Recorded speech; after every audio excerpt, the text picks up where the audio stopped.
This is Audible. Debt Inheritance. Indebted Number 1 by Pepper Winters.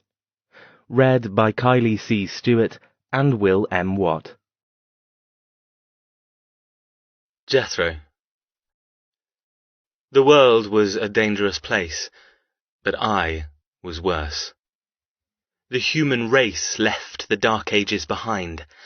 Technology improved and ruined our lives in equal measure, and the devils in society hid with better camouflage. As the years rolled by and we left our barbaric ways behind, people forgot about the shadows lurking in plain sight. Men like me morphed into predators in sheep's clothing. We preyed on the weak with no apology, and everything landed in our fucking laps. Civilization cloaked us, hiding the animals at heart.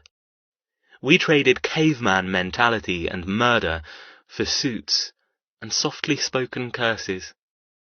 I hid my true temper beneath a veil of decorum. I mastered the art of suave. People who knew me said I was a gentleman. They called me distinguished, accomplished, and shrewd. I was all of those things, but none of them. We might live in a civilized world, but rules and laws didn't apply to me. I was a rule breaker, curse maker, life stealer. The projection was a farce, but even the worst of us had someone who owned us, whether family, honor, or duty. I'd embraced my inner barbarian, yet was governed by a hierarchy. And when the hawk matriarch snapped her fingers, we all came running, including my asshole of a father, Brian Hawke. There, in the cigar and cognac-laced library, I learned a truth that forever changed my life, and hers. My family owned another, an IOU on their entire existence. Who gave a shit why a wealthy family called the Weavers were indebted to us? Who gave a damn that they'd royally fucked off my family and earned the wrath of my ancestors? All I cared about was the news I'd inherited something more than just money, possessions, or titles. My 29th birthday gave me a pet, a toy, a responsibility I didn't want, debts I had to extract from unwilling flesh, a job to uphold our family honor. Nyla Weaver. One mistake 600 years ago, but a curse on her entire family. One mistake sold her life to me in a mountain of unpayable debt. I inherited her. I preyed on her. I owned her life and had the piece of paper to prove it. Nyla Weaver. Mine. And my task? Devour her. Nyla. Told you this collection would be your break threads. I smiled, not taking my eyes off the model prancing down the runway. My stomach churned like an overworked loom with stress and adrenaline. Don't jinx it. There's still the couture collection to go. I flinched as the model sashayed too much, wobbling in the insanely high heels I'd buckled to her feet. My cell phone buzzed in the only place I had available in this dress. My cleavage. No, not now. I'd been waiting to hear from him for 2 days, lying in bed in the fancy hotel, willing my phone to chime, granting me the intoxicating rush of flirtation, but nothing, not a peep. A month of this. What was this? It wasn't a relationship. Liaison? Nameless courtship? I had no name for the craziness I indulged in. I panted for scraps of communication like a high school wallflower. It's time to end it. Another message vibrated, shattering my willpower to ignore him with his impeccable timing. As usual. You know the couture line will raise the roof. Stop being modest. Vaughn nudged my shoulder with his. Ignoring my brother and their suddenly heavy cell phone, I winced as the model flicked her hair pirouetting at the end of the runway, before flouncing away in a whirl of pink silk. Too much attitude for that dress. I shook my head, stopping the inner monologue that never shut up when it came to models flaunting my creations. I don't know anything anymore. Stop nettling me, V. Let me focus. Vaughn scowled. I don't know why you're so worried. Checkbooks are already open. You'll see. Another message arrived, sending my phone into throbbing excitement. Even my phone got excited when he texted. My heart fluttered. A hot flush covered my body, remembering the last sentence I'd received from Kite 007. I'd made the mistake of reading it just as I boarded the short flight from England to Spain. Kite 007. I don't need to know what you look like to get hard. Guess where my hand is? Of course, I couldn't help myself, because I was a sex-starved woman surrounded by overprotective men. I replied, I don't need to hear what you sound like to get wet. Guess where my hand wants to be? I'd never been so blatant, with anyone. The moment I sent it, I freaked out, wishing I could unsend. I'd spent the trip in a confused state of arousal and denial, and never received a reply. Until now. I hid my flush, pretending nothing enticing taunted me on my phone. I loved my father and brother so damn much, but if they knew, the proverbial shit would hit the fan. Oh, God! I clutched my heart as another stick-thin model paraded down the catwalk, failing to show off the intricate peacock blue dress to its advantage. No one will buy it if they can't see the potential of the design. Vaughn sighed. You worry too much. It's stunning. Anyone can see that. His dark eyes landed on mine. Allow a thrill of pride, just once, Threads. It's going perfectly, and I couldn't be prouder of you. My twin brother draped his arm over my shoulders, tucking me against him. Considering the word twin meant mirror image, Vaughn was taller, better looking, and overall more vibrant than me. He made others envious with his natural beauty, while I made others feel beautiful with dresses sewn with 24-karat gold and dyed with exclusive inks costing a small fortune. I supposed that was my talent, making others feel worthy while he sold products thanks to his allure. Mirror image, all right. The direct opposite. You're a model. Why aren't you showcasing my clothes? Vaughn laughed. My figure doesn't look good squashed into some sequin frock. Create some decent clothes for males, then I might stoop and be your headline act. I thumped his arm. You know I don't have the drive to stitch suits and boxer shorts. I keep telling you to go into business with me and create a men's line. There'd be no stopping. Vaughn rolled his eyes. Can't afford me. I scowled. Afford you? I've had a perky pair of boobs and sex will buy your attention for at least a weekend. He pointed at my small chest with a glint in his eye. I see no perky pair. And gross. Nyla, you're my sister. Why the hell are we talking about sex? You know we were raised better than that. I didn't want to laugh. I didn't want to lose the wound-up tension from my collection, but Vaughn never failed to earn a lip twitch. I sighed, shaking my head. Sex smacks. You'd be lucky if I hired your scrawny ass. He smirked. Who are you calling scrawny? He waved at his tall frame. My skills are on the other end of the camera, as my track record states. His perfectly straight teeth flashed, daring anyone to deny the truth. I used to be jealous of his deliciously good looks. My brother was rich brocade while I was boring calico. But now I was proud. I might be graced with a body requiring embellishment by other means than fate, but I knew the secrets of illusion. I'd spun magic with a sewing machine since I was a little girl, stepping from the shadow of my family's name, carving a small slice of greatness for myself. Well, if the show tonight flops, at least you can bail me out with all that cash you've earned thanks to your godlike looks. A laugh barreled from his mouth, loud but still hidden by the sultry fashion show music. The dark room hid the large crowd, but couldn't disguise the heavy press and body heat of numerous buyers, shoppers, and catalogue procurers. Vaughn squeezed me tighter. Nyla, I'm warning you. I want a smile. You've worked on this for months. Stop being so damn pessimistic and celebrate. I can't celebrate until the last model has shown their garment and not tripped over their ass in a $7,000 dress. My phone buzzed again. I froze, cursing my twisting stomach into the firebolt to my core. Kite 007, the nameless teasing male who had more power over me than any other man.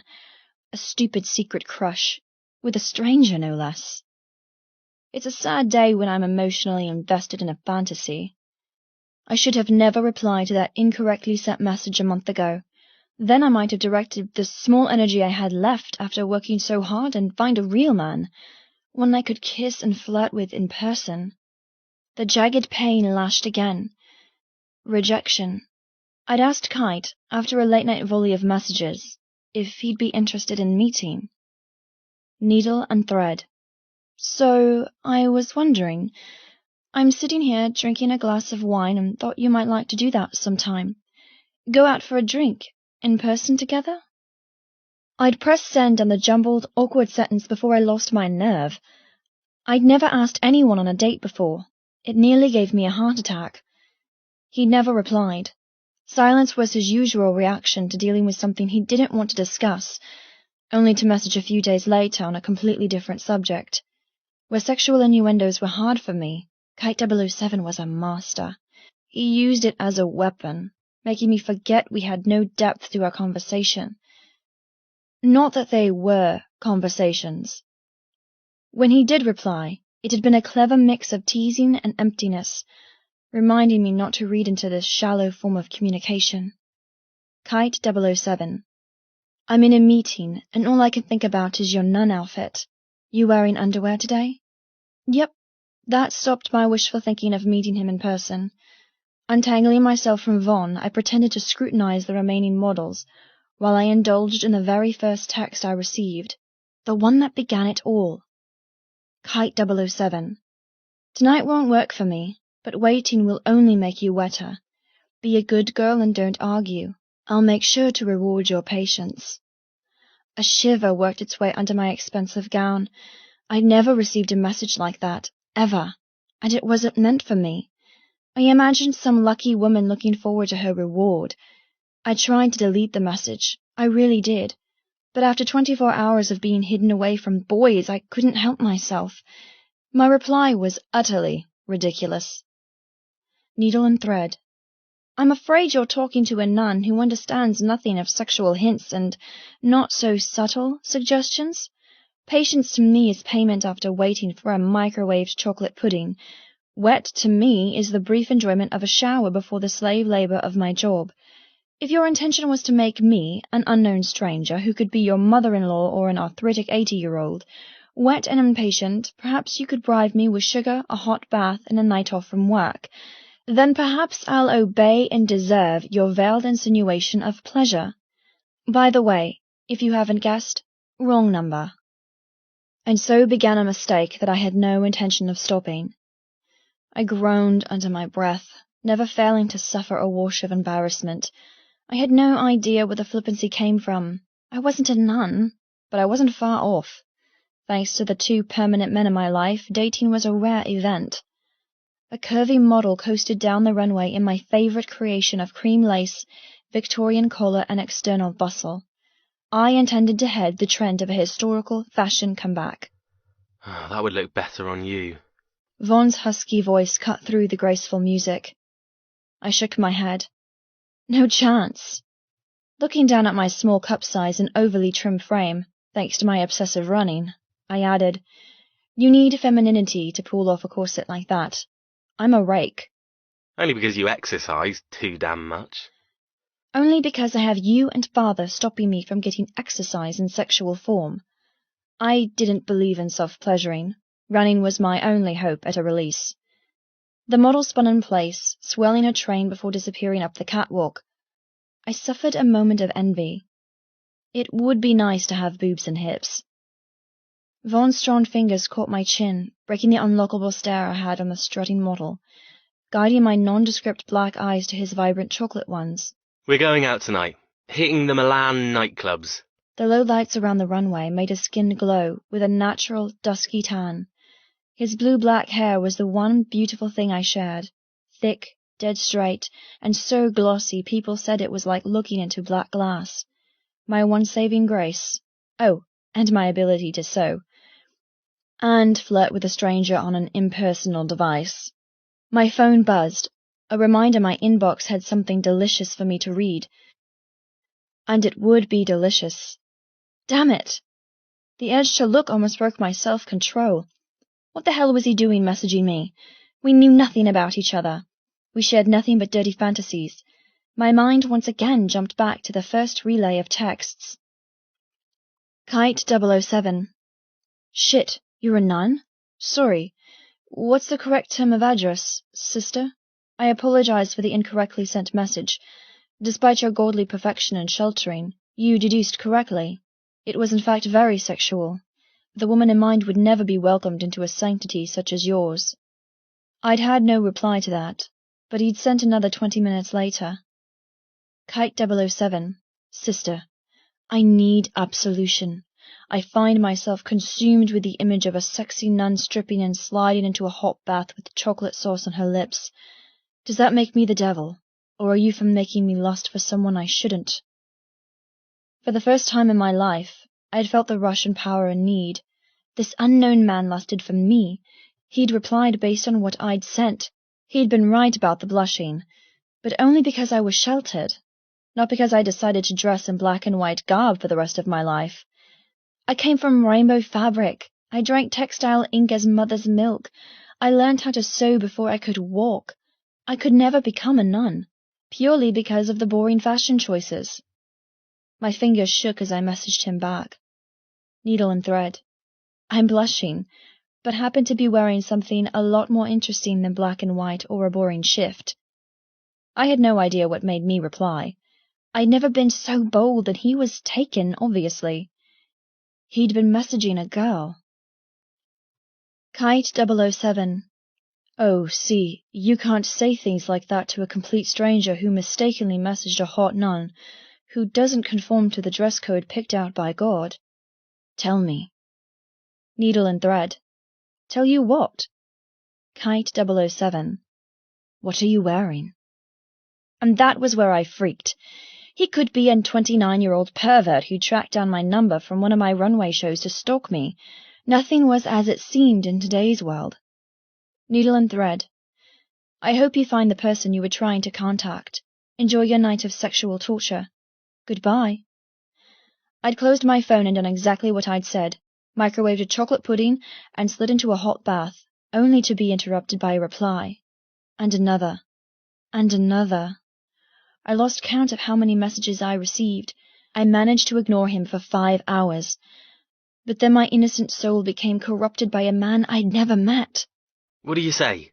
Vaughn pursed his lips, accenting his well-formed jaw and rounded cheekbones. I blinked, shattering memories of phone flirting. Huh? Tonight. You, me, a bottle of tequila and some bad decisions. My brother rolled his eyes. I'm not having you holed away in your hotel room on your own. Not after a show like this. Vaughn's voice cajoled. His face, a cross between a cherub-faced youth and a heartbreaker man, implored. I could never say no to him, just like countless other women. It didn't help he was heir to a textile business that'd been in our family since the 13th century, and a seriously good catch. We had pedigree, history, the bond between past and present, dreams and requirements, freedom and obligations. We had plenty of it, and the weight of what was expected of me hammered me further and further into the ground. No tequila, no nightclubs. Let me unwind in peace. I need some quiet after the hectic day I've had. All the more to get messy on a dance floor. Vaughn grabbed my elbow, attempting to swing me around in a complicated dance move. I stumbled. Get your grubby hands off me, V. Vaughn was the only one who didn't inherit a nickname based on the industry that consumed not only our lives but our ancestors too. That's no way to speak to your brother, Threads. V laughed. What's this? My two offspring fighting? I rolled my eyes as the distinguished silhouette of my father appeared from the crowd of buyers and movie starlets all there to witness the new season of fashion in Milan. His dark brown eyes crinkled as he smiled. Congratulations, sweetheart. Vaughn let me go, relinquishing his sibling hug for a paternal squeeze. My arms slinked around the toned middle of my father. Archibald Weaver still had the Weaver signature thick black hair with a straight spine, sharp mind and ruggedly handsome face. He only became more fetching the older he got. Hey, I didn't think you'd arrive in time. Pulling away, I inhaled his strong cologne. I wished Mom was still around to see him evolve from distracted parent to fantastic support system. I never knew why we weren't close when I was young. He'd been sour, grumpy, and lost. But he'd never burdened Vaughn or me with what troubled him. He remained a strict single parent, raising us motherless from 11 years old. I managed to get an earlier flight. Couldn't miss your headline show. Another message came through, the vibration particularly violent. I shuddered and blocked all thoughts of the nameless man trying to get my attention. I'm glad. However, all you're going to see is your daughter shuffle down the runway, overshadowed by gorgeous models, and then trip off the end. My father laughed, his critical eye perusing my gown. Corset, tulle, and the new Midnight Galaxy material. I doubt anyone will overshadow you. Help me convince her to join me tonight. We could all go out together. Vaughn said. Great. Another night with two men, neither of whom I can avoid to acquire a real relationship. I often felt like a kitten brought up by two tigers. They never let me grow up, never permitted my own claws to form or teeth to sharpen. My father nodded. Your brother's right. It's been a few months since we were together. Let's make a night of it. Some of your best work is on display. You've made me very proud, Nyla, and it's time to celebrate. I sighed. Looking over his shoulder, I saw the last model disappearing into the wings, her train of silver stars and organza looking as if she'd fallen from heaven. That's my cue. Fine, sounds wonderful. I can never say no to you. Let me wrap this up and then I'll relax. Promise. I reached up and kissed him on his papery cheek. Keep your fingers crossed that I don't trip and ruin my career.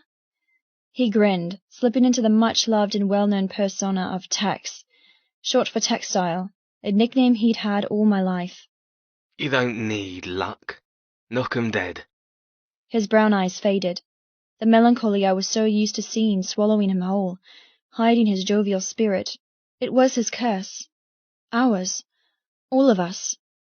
Ever since Mom divorced him and disappeared, we'd never been the same. Vaughn pecked my cheek. I'll help you get through the crowd.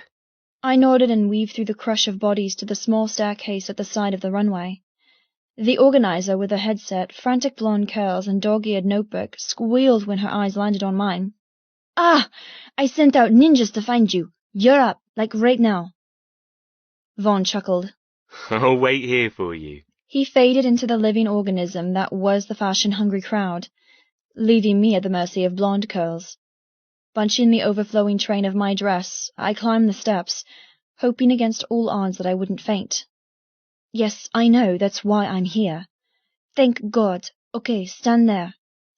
She manhandled me until I stood just so. I'll give you the cue in 30 seconds. The girl couldn't have been much younger than me. I just celebrated my 24th birthday, but after leaving school at 16 to follow in my family's footsteps and nurture my skills as a designer, I felt much older, grumpier, and less eager to please. I love my job. I love my job.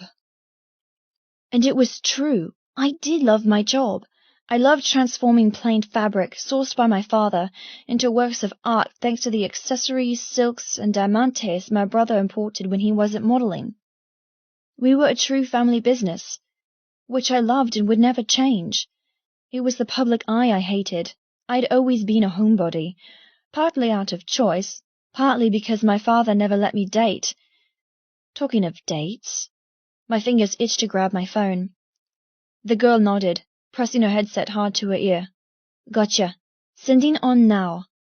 Holding her hand out, she added, Come, your final model is ready. Get onto the runway. I nodded, gathering the thick black material of the feather and gemstone dress I wore.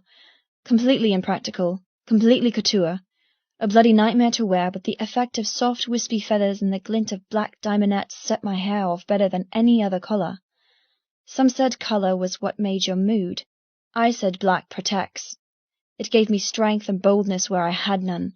It granted sexuality to a woman who'd been sheltered all her life by a severely overprotective father and insanely possessive brother. If it hadn't been for Darren and the one night where I drunk too much, I would still be a virgin.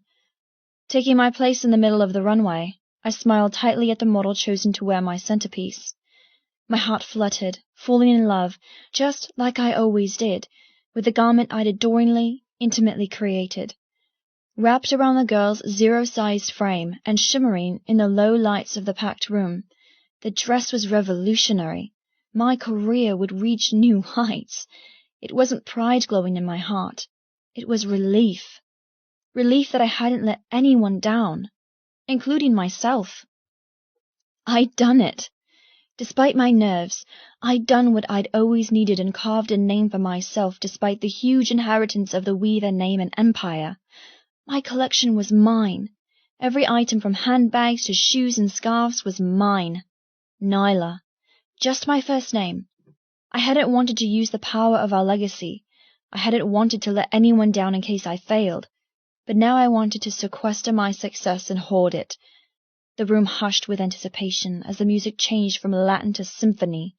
A large spotlight drenched us in golden rays. My heart rate exploded as I took the model's hand, flashing her a quick smile. Her cascading blonde hair glittered with gold plated in the strands. We matched perfectly in height, deliberately placed together for ultimate impact, gliding forward in $1,000 shoes. We walked the final stretch. My black ensemble set off the gold, yellow, and burnt orange of her layers upon layers. She looked like crackling embers and fire where I was the coal from which she sprang. We were the sunset of the show, the darlings of Milan. Hushed silence, bright lights, immense concentration to stay on my feet. The rest became a blur. There were no trips or wobbles or rushes of horror. Cameras clicked, praise murmured, and then it was over. A year of hard work wrapped up in a 2-hour runway show. The end of the platform became a sea of petals and strewn flowers full of accolades. Our coal and fire presence swallowed camera flashes, welcomed greedy eyes to stare. 10 minutes I stood and drowned in praise. Vertigo hobbled my body as my gaze landed on my father and brother. They knew this part was the hardest for me. They knew my heart strummed fast and sickness rolled. Stress never sat well with my system. Vertigo was hard to diagnose. But moments like these, where the madness of the past year culminated with yet more deadlines on the horizon, I recognized every symptom of wobbliness and fading vision. I felt drunk. I wanted to be drunk, even though I hadn't had liquor in 7 years. Swallowing the lightheadedness, I waved and bowed before hitting my limit. Gritting my teeth, I almost fell down the steps at the front of the runway, right into Vaughn's arms. He scooped me up, giving me a firm, balanced form to clutch to. Breathe through it. It'll pass. Shaking my head, I blinked, chasing away the fear in my blood and weakness of an incurable illness. I'm okay. Just let me go for a second. He did as I asked, giving me space. The crowd stayed behind, the small barricade letting me suck in much-needed oxygen. My phone buzzed again, and this time, I couldn't ignore it. Pulling it from my ruffled, feathered cleavage, I unlocked the screen and indulged. Kite 007. Haven't had a message from you in a couple of days. If you don't send me one immediately, I might have to track down your name and location and come and spank you. My stomach flipped at the threat. He'd never insinuated a meeting, not after my bungle of asking him out and his blatant refusal. Kite 007. Still no reply.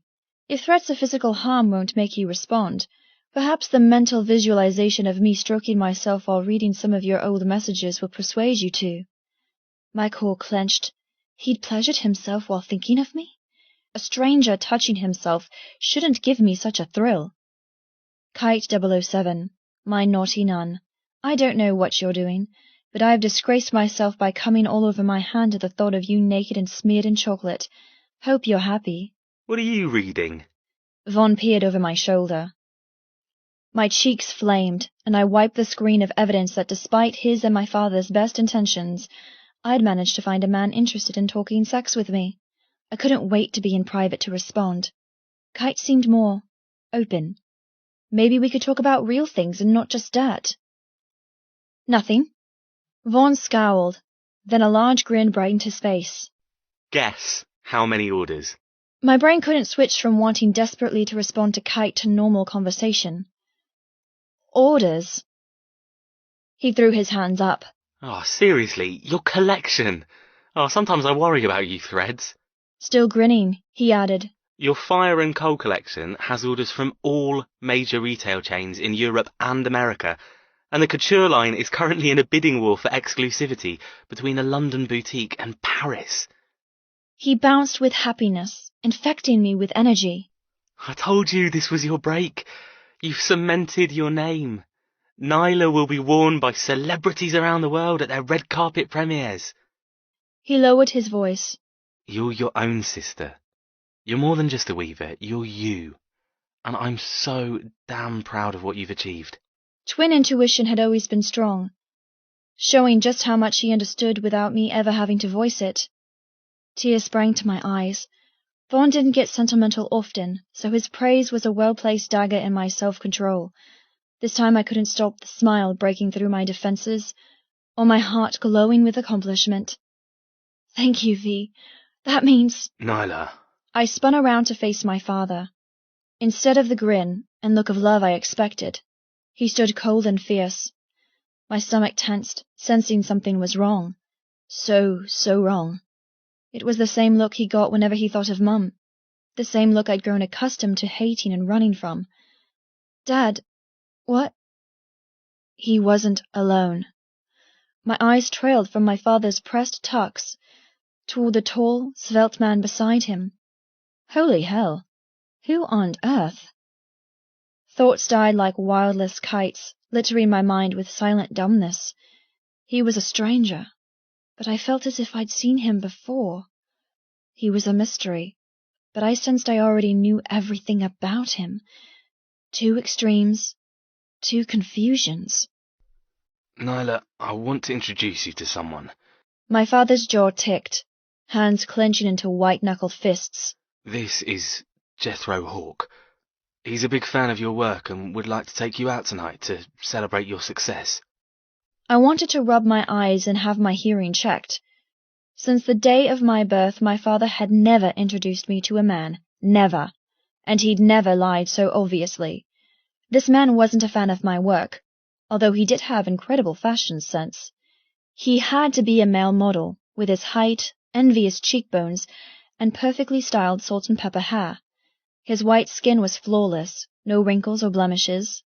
He looked ageless, but I guessed he was late 20s despite his graying hair speaking of wisdom far beyond his years.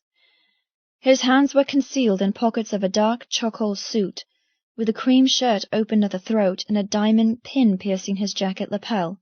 Tex? What are you... Vaughn's voice was quiet but possessive. Eyeing up Jethro, he stayed polite by offering his hand. Nice to meet you, Mr. Hawk. I appreciate your interest in my sister's talent, but my father has it wrong. Tonight she's unavailable due to a family commitment. I would have smiled if my stomach wasn't knotted as the 2 men assessed each other. Jethro slowly took my brother's hand, shaking once. Pleasure, I'm sure. And I, in turn, can appreciate your interest in keeping your prior agreement with your sister, but, alas, your generous father has allowed me the enjoyment of ruining your plans and stealing her away. His voice whispered through my gown, sending goosebumps down my spine. His accent was English, same as mine, but slightly more clipped. He sounded posh but rogue at the same time, refined but uncouth. My brother wasn't impressed. His forehead furrowed.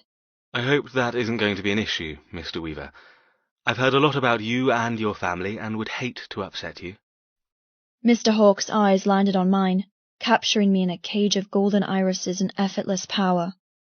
However, I've heard the most about your sister, and I have no doubt it will be a pleasure knowing her. I gulped. No one had spoken to me like that. especially in front of my father. Who was this man? Why did his very existence fill me with hot and cold and awareness and fear? Listen here. My father blustered. I tensed, ready for the outrage I knew he was capable of. But his lips snapped closed, and the fire in his gaze didn't erupt. Swallowing hard, he finished. I presume my obligations are complete. Jethro nodded, a lock of hair brushing his forehead. You presume correctly. Fear evolved to panic. Obligations? My God, is my father in some sort of trouble? I clutched his sleeve. Dad, the show's over. Let's go for that drink. I glanced at Vaughn, cursing my fluttering heart and the mixed match of emotions colliding inside. My father pulled me close, pressing a single kiss on my cheek. I love you, Nyla, but I've kept you to myself for long enough. Mr. Hawke has asked if he can take you out tonight. I agreed. Vaughn and I can wait till another time. He didn't say, only if you want to, of course. It sounded more like a sentencing rather than a freedom to date. Why this man? Why now? Vaughn moved closer. Tex, we already had plans. We can't just... My father glared at my brother, his gaze weighty with unsaid anger. Plans change, V. Now give your sister a kiss goodbye. She's leaving. I am? I took a step backward, clutching my phone. There was no denying Jethro Hawke was good-looking, and seemed to be successful, judging by his attire. But if I was allowed to date, I wanted Kite 007, not this cold outlander. You are. Jethro held out his hand, his gaze noosing me tighter in their golden cage. I'm taking you somewhere special. She isn't going anywhere with you unless she wants to, dickhead. Vaughn puffed out his chest, placing a hand on my lower back. Tex, tell him. My eyes flew to my father. What existed in his gaze sent frost crackling through my blood. His lips were tight, eyes bright and slightly glassy, but his cheeks were dark with rage. He glowered at Mr. Hawke. I've changed my mind. Not tonight. Vaughn huffed, nodding in agreement. The thick soup of male testosterone choked my lungs. Jethro smiled coolly. You've given me your word, Mr. Weaver. There are no ring checks. Aiming his sharp smile my way, he purred. Besides, Ms. Weaver and I have a lot to discuss. It's time we got acquainted, and tonight is the night. Excuse me while you all fight over me, but what about what I want? I crossed my arms. I'm tired, overworked, and not in the mood to entertain. Thank you for your interest, but... No buts, Ms. Weaver. It's been arranged and discussed. You will come with me because it's the only way your night will end. Jethro lowered his head, watching me from beneath his brow. I promise you'll have a good time, and I mean you no harm. Do you really think your father would permit me to take you out otherwise? Coldness etched his gaze. Aloofness whispered from his posture. Calculation radiated from his every pore. I'd never been so intimidated or so intimately challenged. My father might have permitted this, but he didn't condone it. Somehow, Jethro had achieved the unachievable and convinced my father he was dateable material. If he could manipulate ultra-bold Tex Weaver, I didn't stand a chance, and yet, despite the arrogance and chilly facade, he intrigued me. My father had kept me captive my whole life. This was the first man to stand up to him and grant a glimmer of freedom. The fear disappeared, leaving a flicker of interest. If this was the only man I could spend an evening alone with, I would take it. I would practice my non-existent flirting skills and grow my confidence so I could ask Kite 007 out again, and next time I wouldn't take no for an answer. Sucking in a gulp, I placed my hand gently into Mr. Hawke's. His touch was as cold as his demeanor and just as strong. I froze as his fingers tightened around mine, tugging me forward. Good decision, Ms. Weaver. I look forward to getting to know you better. My lungs dragged in his scent of leather and woods. Words deserted me. The show disappeared along with my worry and thoughts of Kite 007. Gone was the urge to return to an empty hotel room. This man was pure danger, and I'd never sampled anything but safety. And you, Mr. Hawke, I murmured. My date smiled, transforming his face from handsome to ruthless. Please, call me Jethro. Changing our grip from handshake to handhold, he pulled me forward, away from my family, away from the men I'd known all my life, and toward a future I had no understanding of. Vaughn's hand fell from my lower back. I didn't look back. I should have looked back. I should have never placed my hand into that of a monster's. That was the last day of freedom, the last day that was my own. Individuality and uniqueness, those two words were so precious once upon a time. I'd been brought up with a gruff but fair father, and a brother who I would marry if it wasn't incest, believing I was unique, different, never before created. I hated being lied to. I hated even more believing those lies until the truth decided to come for me. Turned out, I was never an individual. I was a possession to trade. I was never unique. Someone had lived my life many times before, never free, never whole. My life was never mine. My destiny was already written. My story began the night he came for me. Jethro. It was too easy. I'd stolen her right before her father and brother. I'd taken her with no bloodshed or bones broken. Power wasn't threats or uncivilized fighting. It wasn't brawn or hard-won arguments. Power was holding something so absolute a man would do what he was told, all the while cursing your very soul. True power wasn't wielded by gangs or even loudly spoken governments. True power, limitless power, only graced a fair few. It gave those lucky ones the ability, the nobility, to be courteous and polite, all while holding their fucking balls in their hands. Archibald Weaver was one such example.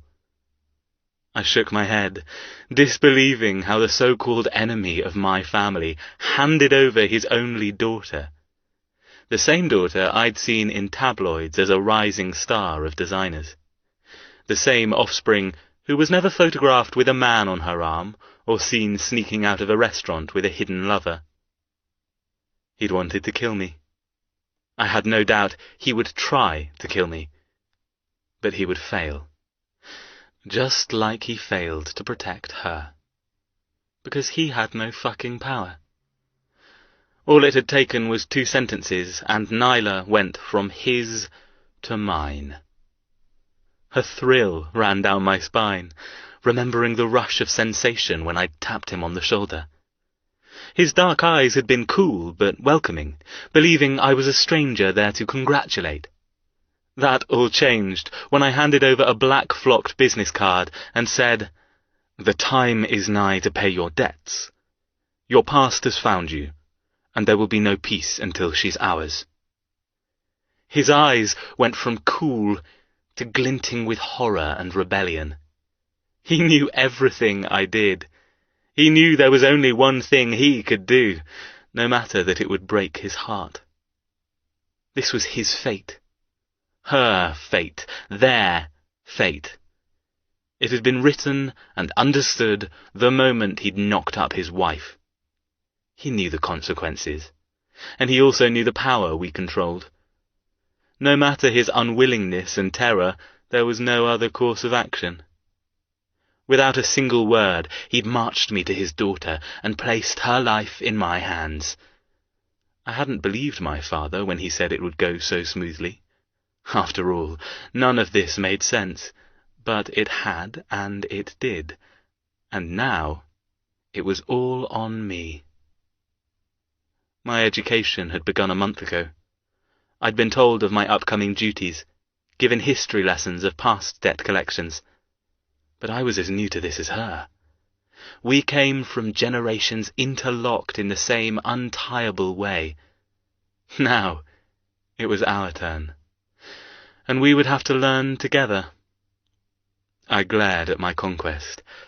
Letting her hand go, she glided beside me, wrapped in darkness.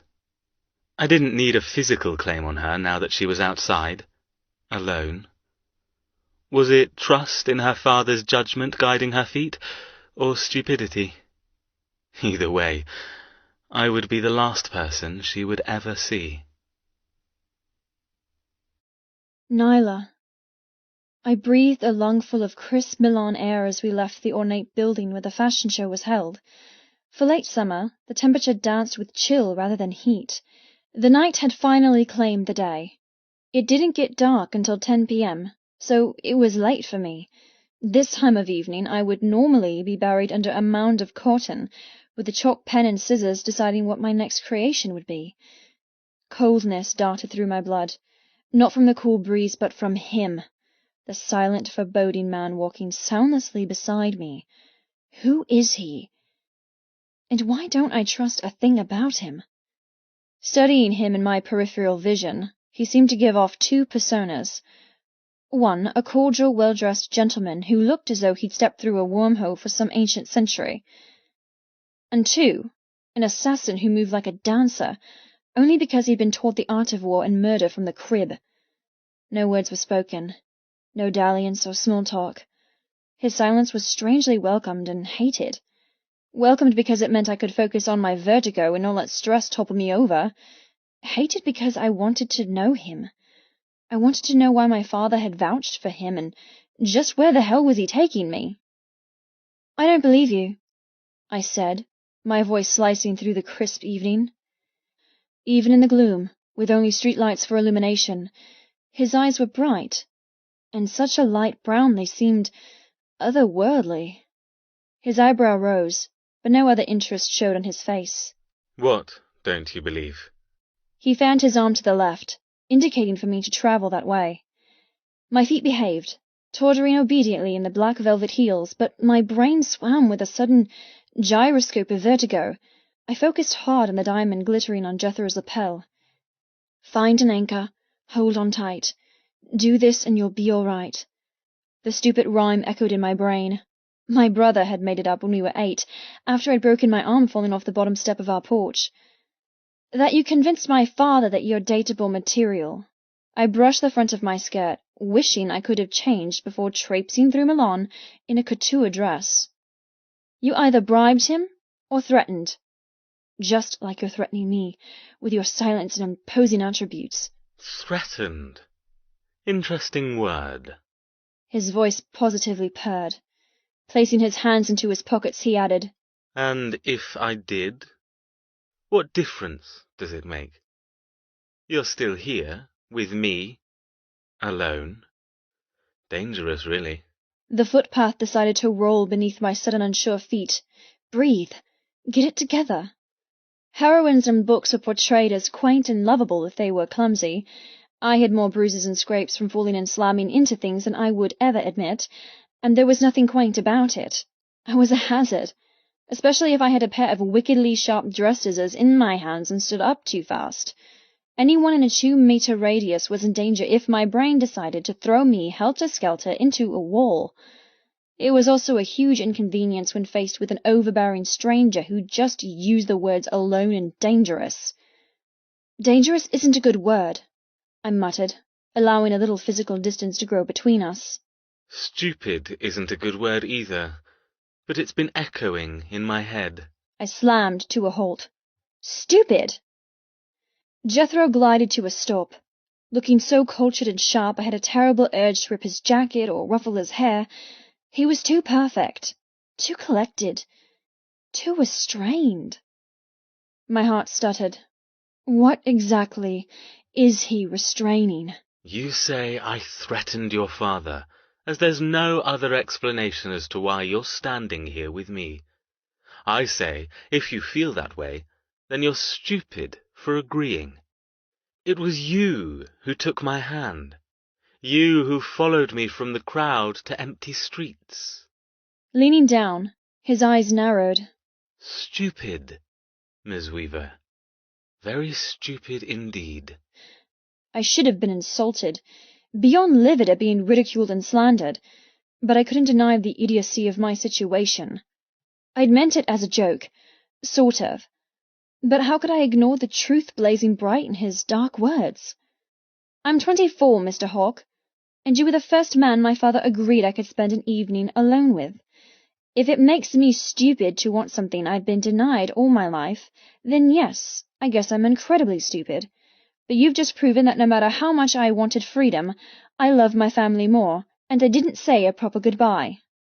The sudden need to see V and my dad overwhelmed me. Something morbid inside taunted with a horrible thought I would never see them again.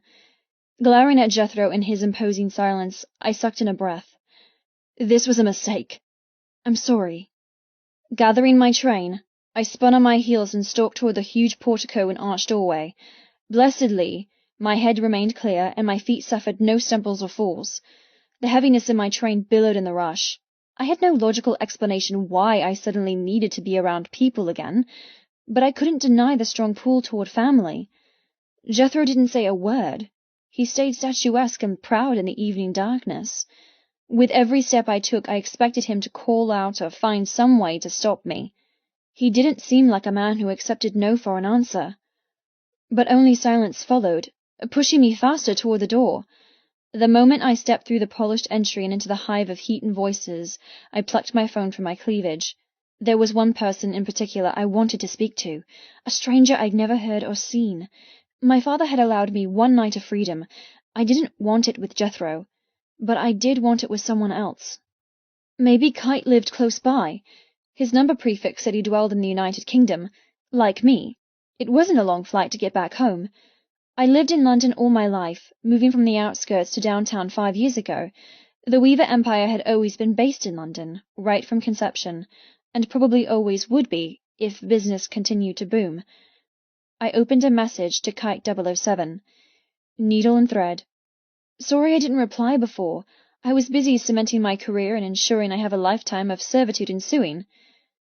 I sighed, staring at the words. They sounded whiny and ungrateful, which I wasn't. Plus, the unsaid rule between us was no personal information. I didn't know what he did for a living, or his real name, or favorite food. Sex messaging was a void with no depth. Which shows how lonely you are. I scowled, deleting what I'd typed. I wasn't lonely.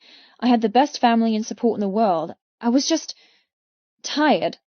Maybe I should book a holiday somewhere hot, somewhere where I can't sew or design or get sucked back into work. It sounded great, but one problem. I didn't want to be the loner around a pool on some tropical island. I didn't want to eat on my own by candlelight on the beach. Take Fawn. I smiled. People already whispered that our relationship was too close. Going on an island getaway? That would definitely get the gossip columns buzzing.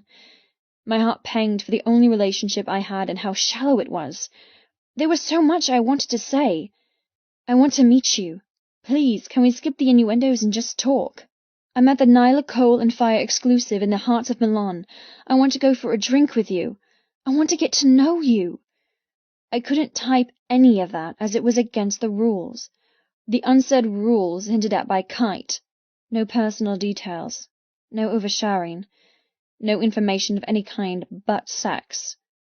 Damn rules, damn life, damn men. My fingers flew over the screen. Needle and thread. All I can think about is you and your wandering hand. I'm mad at you for coming without me, but not mad because you came while thinking of me. I've had a long night and plan on releasing my tension the moment I'm alone. A cynical smile twitched my lips. Kite would think I meant self-pleasuring. I really meant hitting the treadmill and running until my legs turned to jelly. My phone came alive in my hands. Kite 007. Me and my wandering hand missed you. By a long night, I'll take it you mean on your knees servicing God in prayer. Let a man indulge in the dirty thought. Message me when you're alone. I can help with your tension. I looked up. Couples mingled, groups gathered. Fashion was the celebrated highlight of the evening, with guests dressing in their absolute best. But it was smiles and genuine happiness that made the evening glow. I missed being happy. I hadn't laughed or smiled properly since Mum left. I could never understand how she could love us as much as she claimed, then switch off her heart. Just like that. When she'd returned from her disappearance to file for divorce from my father, she'd ruined him. Completely and utterly stole his heart and shot it to pieces on the lobby floor. I remembered that day. I remembered thinking she returned with such a pretty necklace. So sparkly it blinded me when she blew kisses as she walked out the door, the final time. Ever since that day I'd been afraid of love. afraid of the pain it could cause and how easily something so pure could turn into something so filthy. Anger filled me, anger I rarely let myself indulge in. I would never admit the pain my mother caused, but it was the driving force behind my workaholic nature. It was the catalyst of my life that turned me into the woman I was. Alone, afraid, angry, so damn angry. Sliding my fingers across the keypad, I sent an impulsive message. Needle and thread. What if I don't want to be alone? What if I wanted help physically rather than a meaningless text? Would you help then? I probably shouldn't have sent it. I already knew his response. But what was so wrong with me that no man wanted to face the wrath of my father and take me for a drink? Jethro stood up to him. I frowned, clutching my phone. That man didn't count. He was as terrifying as my father, and his motives weren't genuine. He didn't want to listen to my tales of woe over dinner. He wasn't there to woo me. He wanted something more. And it was the more I was petrified of. Kite 007. Okay, whose balls did you steal to write that? You know that doesn't work with me. I'm not some boy you can snap your fingers at and I'll come running. Pain lacerated my chest, but I already expected it. Before I could reply, another message vibrated. Kite 007. You just had to fucking do that, didn't you? What do you want from me? A commitment? A relationship? You knew what this was. I thought you were having fun getting off, same as me. Why ruin what we have? My heart, the same useless organ that never been in love, cracked with agony. His anger bled from my phone, poisoning my hand. Fantastic. The only outside interaction I'd had, and it was over. But why his sudden viciousness? Needle and thread. All I asked was a simple question, but you jumped down my throat. What is your deal? Don't tell me. I can guess. You're only happy when you're in charge. But guess what? I can simply delete your number and never reply to you again. You were the one who found me. Remember? I breathed hard, huddling over my phone. I wasn't done. It was refreshing to finally allow myself to be angry. I wanted to pour it all out before I could swallow it back down again. Needle and thread. I think you need to come again, Kite. Your temper is completely uncalled for and misdirected. All I implied was a meeting, one phone call, a kiss maybe if we hit it off in person. Why is that so hard for you? I'll tell you why. Because you're commitment-phobic and a cheater.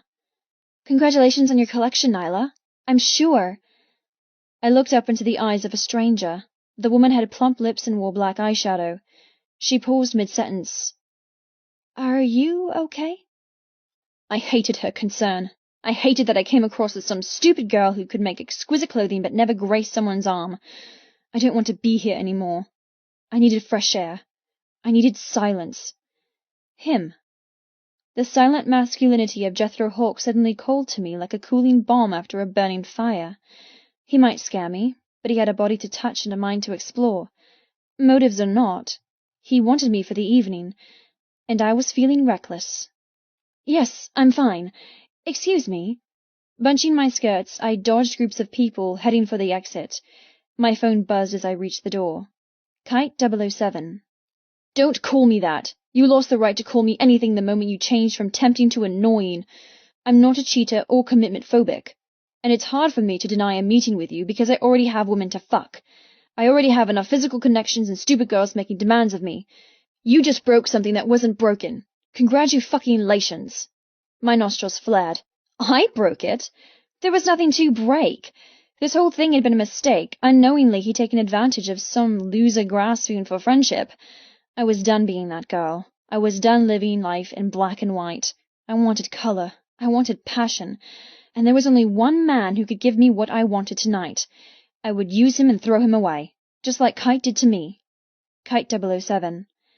If you didn't know, that was me cutting you loose. You're acting like a brat. Go and get laid. That's what I'm about to do. You want to know things about me? How about this? The woman I meant to text when I mistakenly messaged you is coming over for her long-overdue reward. Don't message me again.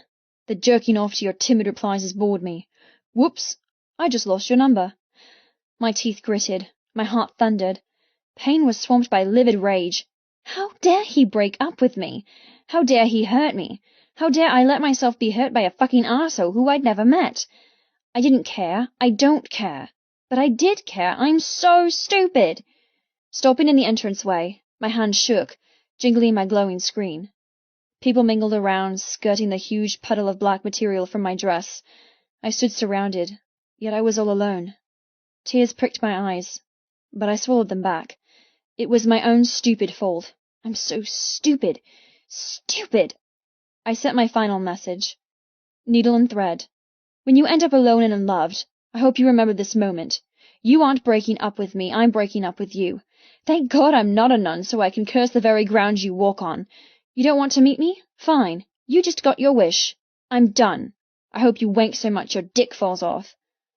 Whirling around, I faced the doorway. The same doorway leading to a man who was scary and cold and silent. But he was real. He had fingers to touch me with and a mouth to kiss. Who cared who he was? I could be stupid and use him for my own release. Tonight I wouldn't be draining a treadmill of life. Tonight I would be riding a man who terrified me in some recess of my soul. Tonight I would be selfish and wicked and cruel. Tonight I would be Jethro's. Jethro. I sat on my newest purchase, resting like a mechanical shadow by the curb. It didn't glint or gleam. It didn't entice or welcome. It waited in black silence, ready to charge into the night. Give her options. Don't make her suspect. Threaten only when necessary. Above all, take her without causing attention. The rules my father told me the morning I left to fly to Milan repeated in my head. I was obeying, even though it was fucking hard. I struggled to balance my true nature with that of a polite gentleman coaxing a skittish woman out for dinner. As if I would be interested in a girl like her. Meek, skinny, beyond fucking sheltered. It was insane. Grabbing the throttle of my bike, I waged with ignoring my father's rules and stalking into the venue and stealing Nyla Weaver in front of everyone. She could scream, shout. It wouldn't make a difference, but that wasn't allowed. The other option was I could just fuck off and kidnap her from her hotel room. She has to come willingly. My father's voice again. Kidnapping was the last resort. I growled under my breath. I'd let her go, not because of some decency or concern of what would happen to her family's happiness, or even the upcoming pain in her future. No. I let her go because I was my father's son and followed a plan. I was a hunter, skilled with both bow and arrow and gun. The chase was the best part, and knowing I had the power to snuff out Nyla Weaver's life the moment I caught her gave me a certain thrill. That was the only reason I restrained myself and followed the rules. I had no secrets of why I would stain my hands with her blood. I had no misplaced vendettas or agendas. Everything that would come to pass was for one simple and undisputable fact. There was a debt to be paid, and I was the method of extraction. Plain and simple. I'm a hawk, she's a weaver. That was all I needed to know. In the library a week ago, while sipping on a £10,000 bottle of cognac, my father proceeded to tell me a little of our history. He told me gruesome things, dastardly things, tears shed, blood spilled. He told me what happened to Nyla's mother. He also told me why every firstborn Weaver girl had a stain upon her life. I understood it. I accepted it. I was given the task to uphold my family's honor, and I fully intended to extract payment as meticulously and as painfully as possible, because it was my task. It wasn't often I was given the opportunity to make my bastard of a father proud. I didn't intend to let him down, even though I wouldn't enjoy it. Nyla Weaver would be my greatest trophy. Oh yes, I would enjoy ruining her. I liked playing with the inner mechanisms of people. I liked to break them smoothly, gently, ruthlessly. I like to think I transformed creatures from their present to their potential. Pity once Nyla was transformed, she wouldn't be allowed to enjoy her evolution. She would be dead. That was the final toll. That was her future. To kill something so naively pretty. It made me angry to think of such delicate perfections snuffed out. But there was no point thinking of the end when the chase had just begun. Nice spike. My head snapped up, eyes locking onto my prey. The same prey who'd run, yet returned. She'd returned. I was right before. She truly is stupid. Nyla drifted forward, threading and unthreading her fingers. I didn't move or utter a sound. She responded to my silence. Like everything, I'd learned that cursing and yelling could be frightening, but silence. It was the empty void where enemies' fears polluted. Stay quiet long enough and horror would be struck with one whisper instead of a multitude of profanities. She waved at my bike, her eyes wider than before, darker than before. Deciding to grant her a reply, I said, "It's my version of accessorizing." The sleek Harley-Davidson was a new purchase. Stroking the throttle, I tilted my head. Her dusky skin had colour. Her pronounced cheekbones were flushed, trailing residual temper down her neck. Something had happened. Something had upset her. Did she find her father only for him to disown her and send her back to me? I frowned. Could Archibald Weaver truly send his only daughter not once, but twice, to her death? He knew what awaited her. He knew what would happen if he didn't give her up. But was family honour that strong? Or was there more to this debt than I'd been told? Either way, it was time to go. Time to begin her nightmare. "You returned." She nodded. I returned. I want something from you, and I'm not going to be shy about asking. A flicker of surprise caught me unaware. She came across shy and timid, but there lurked steel in her voice. Little did she know what I wanted from her in return. "Fair enough, I have something to discuss with you. Don't make her suspect." What? "Your future. Your death." "Nothing important, but we need to go." "Time to begin. The time is nigh to pay your debts." Nyla came closer, shedding the tameness and embracing courage. I would have been intrigued if I didn't already know everything about her. Such a silly girl, a silly toy. Whatever she wanted from me, I'd oblige. After all, she'd been given to me to do as I pleased. And everyone knows you don't give a pet to a killer. Nyla. "Get on." I blinked. Excuse me. Jethro didn't move. He didn't look condescending or annoyed or anything other than cold and collected. Nothing seemed to interest him. I thought I could use him for sex. He didn't look like he knew what a smile was, let alone passion. His legs bunched beneath the dark charcoal of his trousers, steadying the heavy motorcycle between them. "I said get on. We're leaving." I laughed. What a ludicrous suggestion.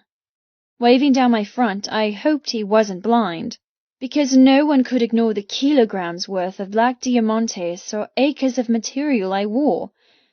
I struggled to get here in a limousine. There's no way I can perch on the back of a stupid motorcycle. Jethro's lips quirked. "Come closer. I'll fix that." My heart jumped. I clutched my phone tighter. No response from Kite, which is a good thing. I just had to keep telling myself that. I never wanted to hear from him again. Fix it how? "Come here and I'll show you." His eyes drifted down the front of my dress. I'd been around powerful, attractive men all my life. Both my father and brother were well known for being eligible bachelors, but they lacked something that Jethro held in abundance: mystery. Everything about him spoke of trickery and wile. He'd barely spoken, yet I felt his requests. For some stupid reason, it felt as if he'd trained me with his silence to be alert, ready, eager to please. I hated his effortless power. Backing away, I shook my head. I won't. A small smile graced his lips, golden eyes flashing. That wasn't very polite. I gave you a request, kindly delivered, respectfully even. His fingers tightened around the handlebars. Should I ask again? Or will you rethink your reply? A trickle of fear blustered down my neck. I knew that glint in his eye. Vaughn would get it when we were younger. It meant destruction. It meant getting their own way. It meant a world of pain if I didn't obey. And for some reason, I didn't think a wedgie and being tickled until I couldn't breathe counted as pain in Jethro's dimension. Clutching the bodice that'd taken me weeks to hand sew, I took another step backward.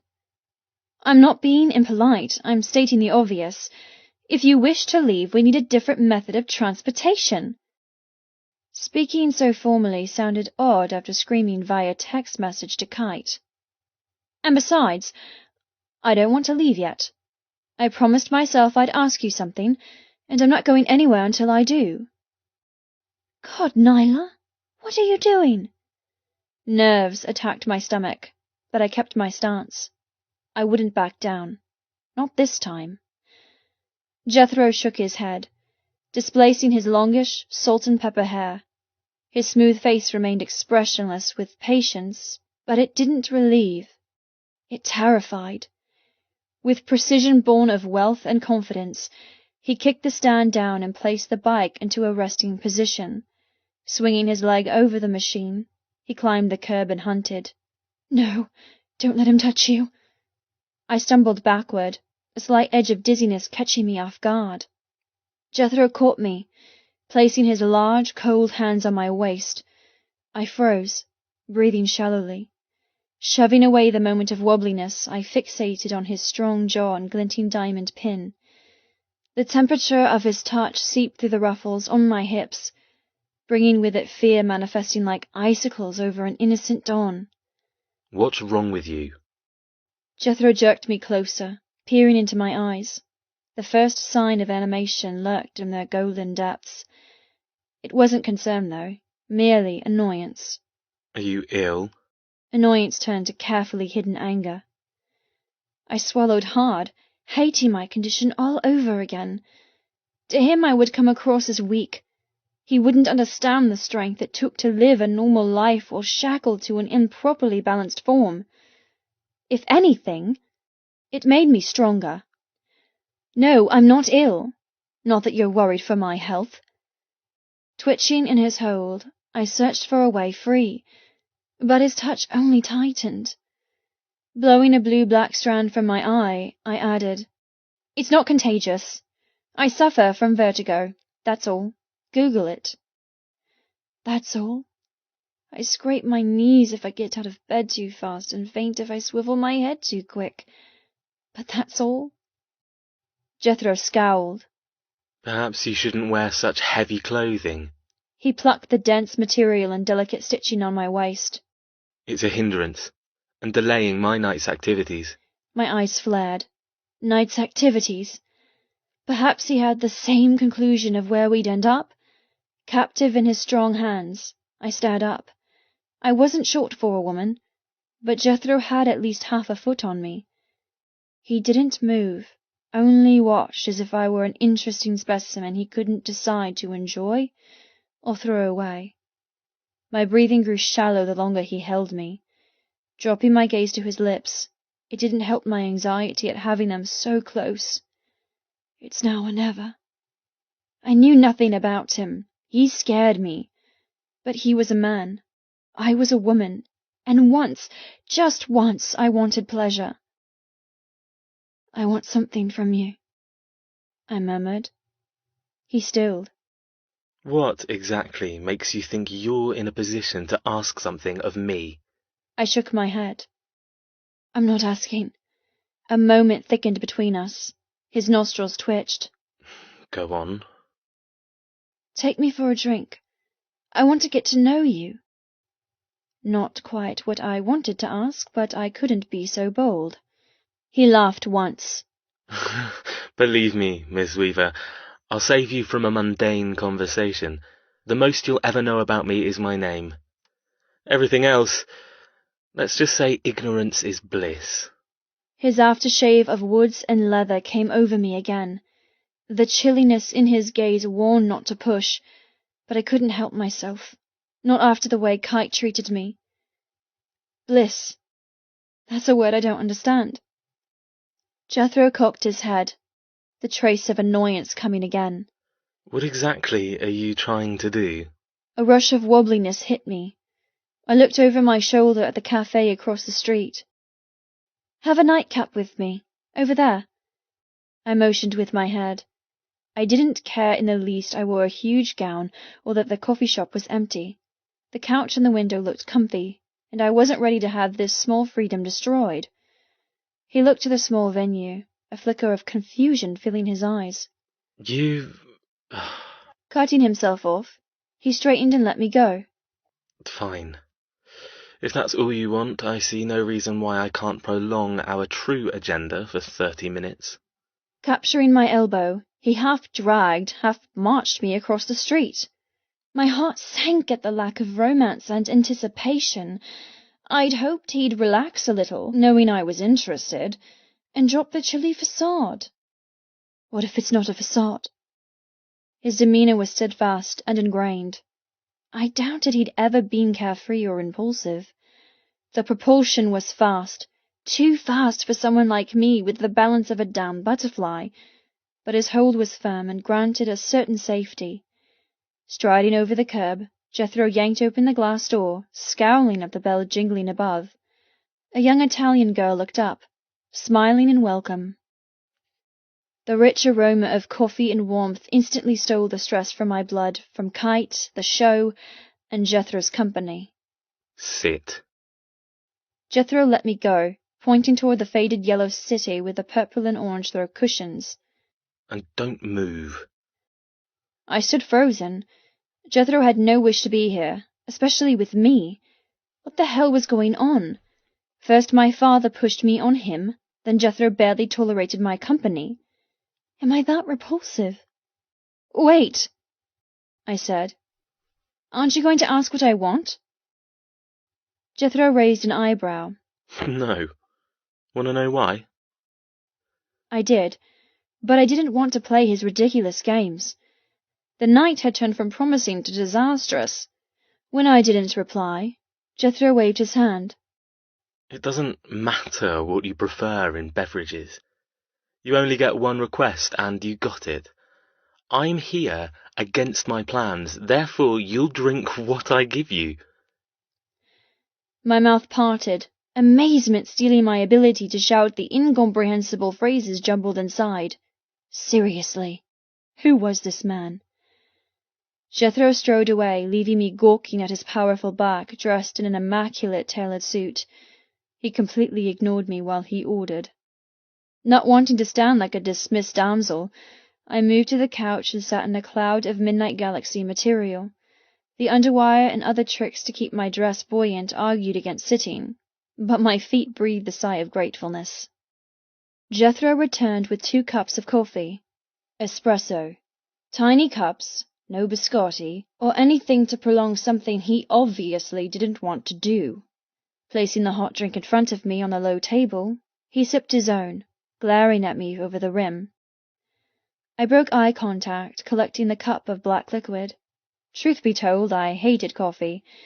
I'd only suggested the cafe to delay whatever he'd planned that was so urgent. Inhaling the strong caffeine, I pretended to sip while sneaking glimpses at the mystery beside me. Did it matter he was an arrogant arse who didn't know the difference between cruel and polite? He had a killer body, distinguished good looks, and a presence that screamed domination in the bedroom. I could choose worse for a night of guilt-free sex. Sitting taller, I said, "So, the thing I wanted to ask you, what are you doing? He's not a nice person, and he's got the patience of a Doberman." Jethro clenched his jaw, swirling his coffee. I won't answer, do, or respond to any more requests. Drink your coffee. We're running late. I ignored that and tried to break the ice between us. "You seem to know my father. What obligations—" No questions. Jethro tossed his head back, swallowing the double shot in one go. Licking his lips, he carefully placed his cup on the table, eyeing my untouched one. The unease of why my father had permitted me to go out with such an insensitive bastard came back. I feared there was a lot I wasn't aware of. Running a hand through his graying hair, Jethro suddenly shoved my overflowing skirts off the couch and slid closer. So close his body heat seared my naked arms, prickling me with intensity. I gulped, curling my hands in my lap. Jethro bristled. Whatever you think you're doing, it won't work. I will neither make small talk nor enter into meaningful conversation. You request to visit a coffee shop, yet don't touch what I bought you. He sighed, tension tightening his eyes. I'm done playing silly games. Tell me what I need to do to make you come without making a fuss, and I'll do it. My heart stopped. Anxiety roared back into existence. Why had I thought I could seduce this man? I had no hope, especially when he was obviously pissed off rather than intrigued. Linking my fingers together, I said quietly, "Why would I make a fuss? Where exactly do you want to take me? Please say a hotel, and admit your attitude is all an act. Please say my brother hired you to play the horrible asshole, only to sweep me off my feet in a night of escorted bliss." I should have known better than to wish for such things. Jethro frowned. What did I just say? No questions. Grabbing my wrist, he tugged me closer, crushing my dress between us. I don't have time for games. Tell me what you want. His mouth was so close, his brooding temper filling a bubble around us. My eyes dropped to his lips. All I could picture was one kiss. One beautifully gentle, romantic kiss that turned my insides molten and my mind to stars. I breathed shallowly, unable to raise my gaze to his. He half smiled. That's what you want? I blinked, dispelling the haze of intoxication he placed me under. I didn't say anything. Letting my wrist go, he trailed his fingertips up my arm. I shivered, loving and hating his masterful touch. You didn't have to. I should have known this would happen. My eyes flared. Known? Embarrassment came swift and hot. Was I so obvious? So needy? No questions. He snapped. Sighing heavily, he added, You forget your life is rather public, Ms. Weaver, and I happen to know you're not experienced. Cupping my chin, he ran the pad of his thumb over my bottom lip. I froze. Jethro's face didn't soften or beguile, but his voice dropped to a murmur. His masculine scent threaded around me, transporting me from the coffee shop and into his control. What is it you want? A kiss? A caress? His voice echoed like a deep baritone, until I felt his question in my bones. Leaning closer, his mouth hovered over mine. He smelled decadently of coffee. Do you ache for something? Do you lie in bed at night and crave a man's touch? His breath feathered over my lips, drugging me. How wet do you get? Answer my questions, Ms. Weaver. Tell me how you pleasure yourself while fantasizing about a man fucking you. I couldn't feel any part of my body, apart from the firm hold he had on my chin and the tingling of my lips. I couldn't think apart from the dark visions he coaxed in my head of nakedness and fingers and stolen caresses. Tell me. Convince me. Jethro tormented, bringing his mouth closer, only a feather breath away, a phantom kiss, but it made every inch throb. Yes, I whispered. Yes, I fantasize. Yes, I ache. Wishing I could pull away and hide my vulnerability, I added, that's what I wanted. From you. Everything you painted and more. When you imagine a nameless male taking you, do you picture champagne, massages, and soul-shattering sex? His nose nudged mine. I nodded, eyelids drooping, begging him to kiss me. His head tilted, grazing the corner of my mouth with his. A tease. A half-kiss. A promise. His mouth trailed to my ear. You naive little girl. If I took you, you wouldn't be adored or worshipped. You'd be used and fucked. I have no patience for sweet. I opened my eyes, fighting against the thick lust in my blood. Jethro sneered. Pity you didn't say you fantasized about a man using you, abusing you. Pity you didn't admit to darker desires, such as bondage and pain. Then, perhaps, I might have granted your wish. He trailed his lips over my cheekbone. His touch was condescending rather than erotic. Now, tell me, Ms. Weaver, knowing my certain appetites, are you still wet for me? Is that what you're asking for? My tongue, my attention, my... He nuzzled away my hair, biting painfully on the shell of my ear. cock. I wanted to deny the flutter in my heart and the intense heat billowing in my core. I wanted to be outraged at his crudeness and blatant sexual thrill. But I couldn't, because despite never entertaining the idea of violence with sex, I couldn't stop the undeniable allure. Pulling back, Jethro whispered, Don't turn timid on me. Say it. Say what you want. I was no longer human. I was liquid. Hot, pliable liquid, just waiting for some force to reshape me. Everything he said fled a need inside until a fever broke across my brow. Dropping my eyes, I whispered, I want. Jethro tightened his fingers on my jaw. Say it.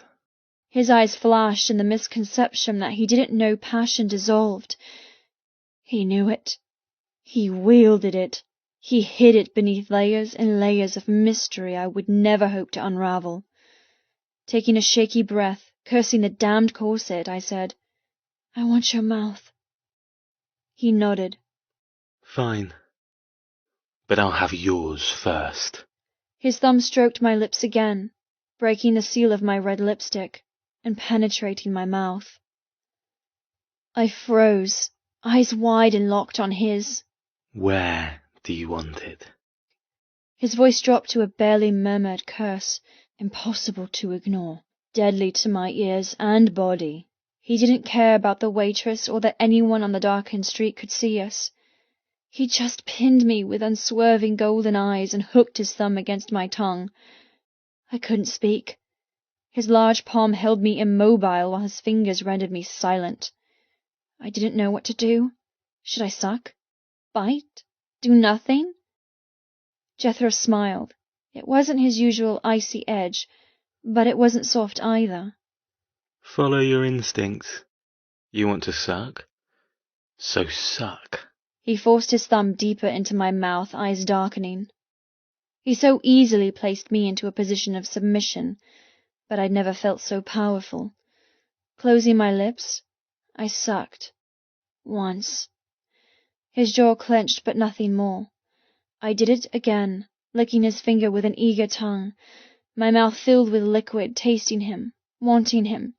Every suck sent a wave of insatiable need to my core, making me wet. Jethro's shoulders tensed. See? You didn't need to tell me what you wanted. Your body does that for you. You've surprised me, and that isn't an easy thing to do. My dress rustled as he wrapped an arm around my waist, dragging me against his hard body. I went willingly, trapped in so many ways. My mind was consumed with only him. There was peace in that moment. Lust, yes. Feverishness, definitely. But also serenity at the complete attention he demanded. I didn't have to think of my family, my company, my endless work schedule. I was nothing but flesh, blood, and bone. I was need personified, and only Jethro could put out the fire he cajoled. His lips brushed against my ear again. I tensed for the bite of teeth. Know what else your body tells me? I shook my head, swirling my tongue around his thumb. My core clenched, my mind blanked. You need something. You want something that you're not ready to understand. Jethro placed a delicate kiss against my jaw. You need it so bad, you'd allow me to run my hand up your knee, between your legs, and sink my fingers deep inside you this very second. You'd open up your innocent thighs, even with witnesses, and moan as I sank my cock deeper than anyone. A bubble formed in my chest, twisting and glistening with a mixture of denial and agreement. His thumb pressed hard, pinning my tongue below. I jerked, eyes tearing wide. You'd let me drag you into some sleazy alley, tear off your dress and... I didn't want to hear the rest, but I did. Oh, how I did. He'd taken the power of speech away. I couldn't deny anything he said. And I didn't want to. For the first time in my life I had something real, cheap and shallow, just like Kite, but hot-blooded and absolute. I would willingly trade my flawless reputation for one night of sordid incredibleness. What does that make me? I flinched, answering my own question. Lonely. I hated that word more than any other in the dictionary. Jethro's thumb slinked slowly from my mouth, holding me firm. You'd let me make you scream, Miss Weaver. And because of that willingness, I would never bow to what you want.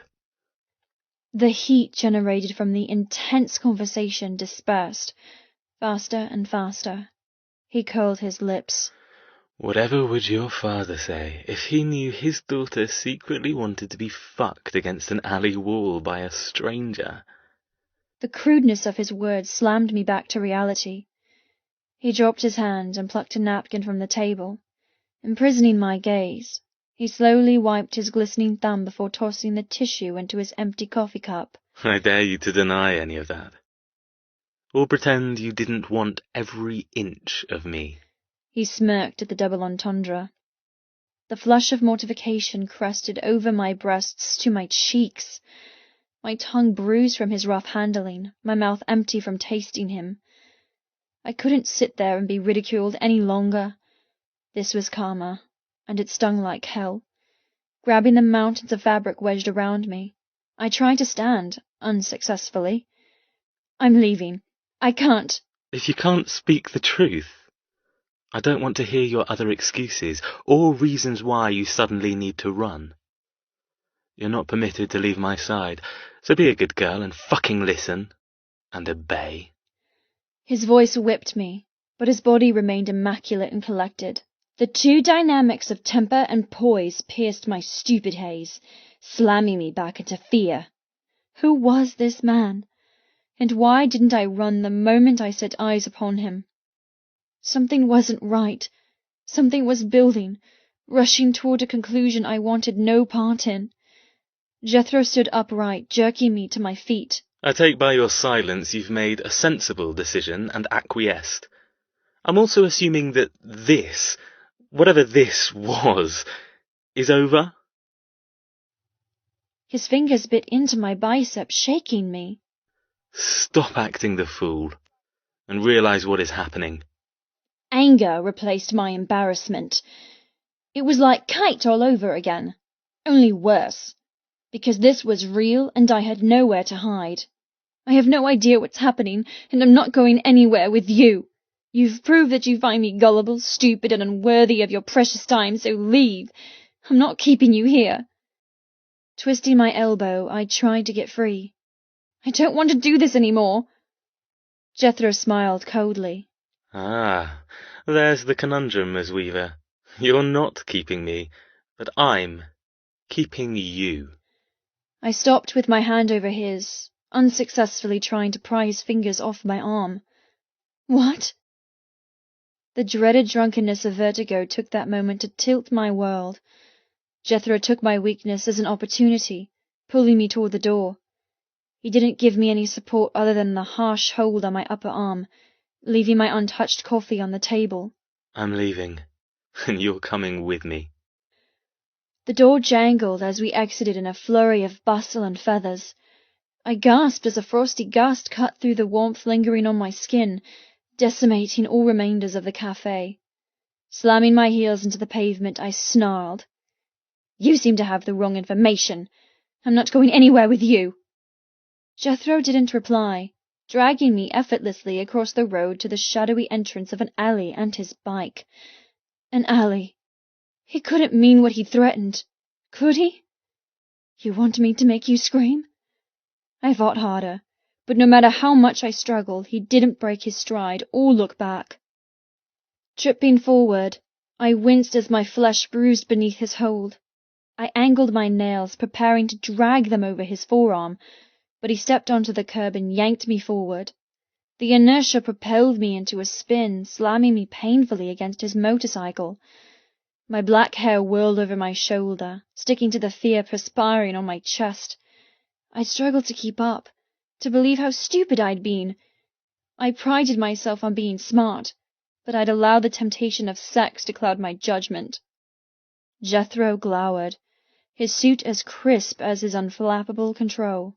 My information is perfectly correct, and you are going somewhere with me. Climb on. I tore my elbow from his hold and shoved his chest. Wrong! Let me go! He growled under his breath. Stop before you get hurt. I pushed him again, focusing on the ridiculousness of my night, rather than the rapidly expanding terror in my heart. I told you, I came in a limo. There's no way I can travel on a two-wheeled death machine. Jethro rolled his shoulders, maintaining his cool. I gave you one rule. Never ask questions. I'm giving you another. Don't ever argue with me. My heart raced. Glancing around, I searched for late-night stragglers, party-goers, moonlight walkers, anyone who could intervene and save me. The roads were empty. Not one. Not even a scurrying rodent. Please. I don't know what game you're playing. He shook his head, exasperation in his eyes. Game? This isn't a fucking game. Glaring at my dress, he encroached on my space. Pressing his lips together briefly, he muttered, I hope you're wearing something beneath this. My lungs stuck together. What? Why? Because you're going to be indecent if you're not. With a savage jerk, he tore the endless seams, stitching, and hard work of my dress. The rip sounded like a scream to my ears. Horror swarmed as the outer layer fluttered to the ground, followed by organza, feathers, and beadwork. My jaw hung open. No! Jethro spun me around, his hand skating over my lower back. You're like a damn pasta parcel. With strong fingers, he tore the second layer of heavy ebony silk. The sound of shredding broke my heart. All that work! My father would be pissed to see his expensive material littering the dirty pavement. My blood existed in the needlepoint from pricking my fingers. My tears soaked the train from overworking. He couldn't do this! I couldn't speak, struck mute by shock. Good God, another! Jethro spun me back to face him. I swished in the remaining starchy petticoats, the tulle beneath the dress that granted such volume. I can't do this any more. I plastered my hands down my front, seizing the remainder of my gown. No, please! Jethro ignored me. With one last brutal tug, he tore the petticoat off, disposing it on top of the already ruined layers. Tears glassed my eyes. Oh my God! What did you do? The cool Milan air swirled around my naked legs, disappearing up the thigh-length satin skirt I wore to prevent chafing from the petticoat underwire. My entire ensemble destroyed. I'd been the only female in a household of men. I'd spent an entire lifetime covering up my girlish body with lace and camisoles and tulle. Femininity was something I created rather than lived. To see it demolished on a filthy sidewalk enraged me to the point of tyranny. Gone were my tears. I embraced furiousness. How could you? Shoving him away, I fell to my knees, trying to gather the rhinestones and swatches of handmade lace. You ruined it! All around scattered couture fashion. Diamantes glittered on bland concrete, feathers twitched, dancing away on the breeze. I'll ruin a lot more before I'm through. Jethro's barely uttered words existed, then didn't, snatched by a gust of wind. I glared up at the man I'd stupidly returned for, all because a stranger hurt my feelings. A man I'd allowed to manipulate me and make me heinously wet in a coffee shop. Does it make you feel better? Destroying others' things? Don't you care that you just ruined something that took hours upon hours to create? What sort of cruel— Stop! He held up a finger, scolding me like a little child. Rule number 3. I don't like raised voices, so shut up and stand. We glared. Silence was a heavy entity between us. He was right. I was so stupid. He'd successfully hurt me more than anyone since my mother left.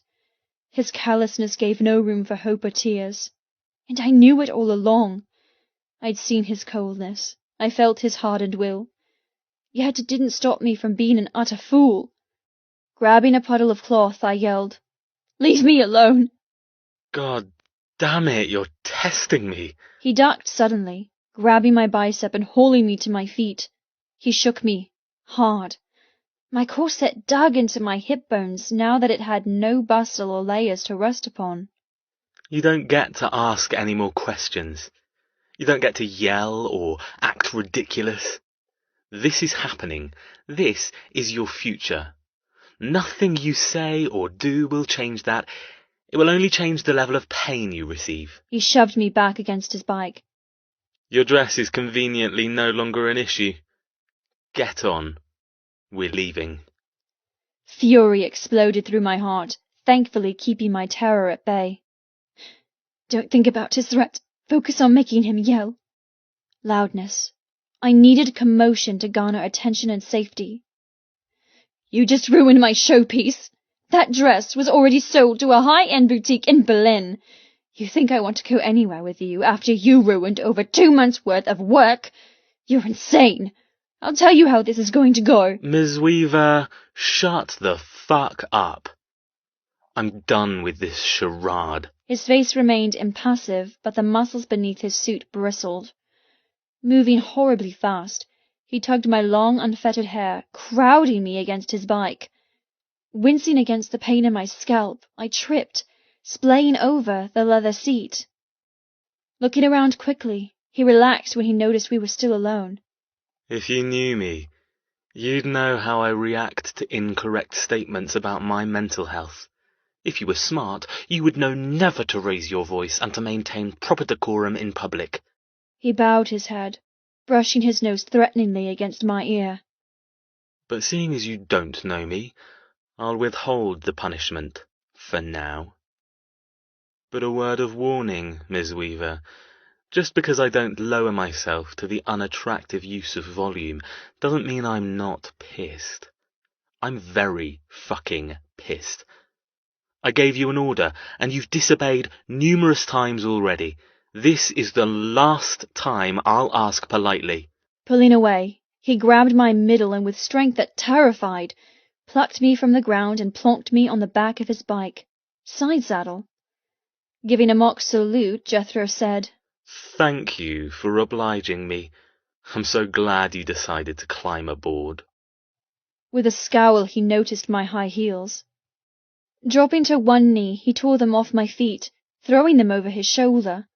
They disappeared in the clouds of decimated fabric behind him. I truly was Cinderella.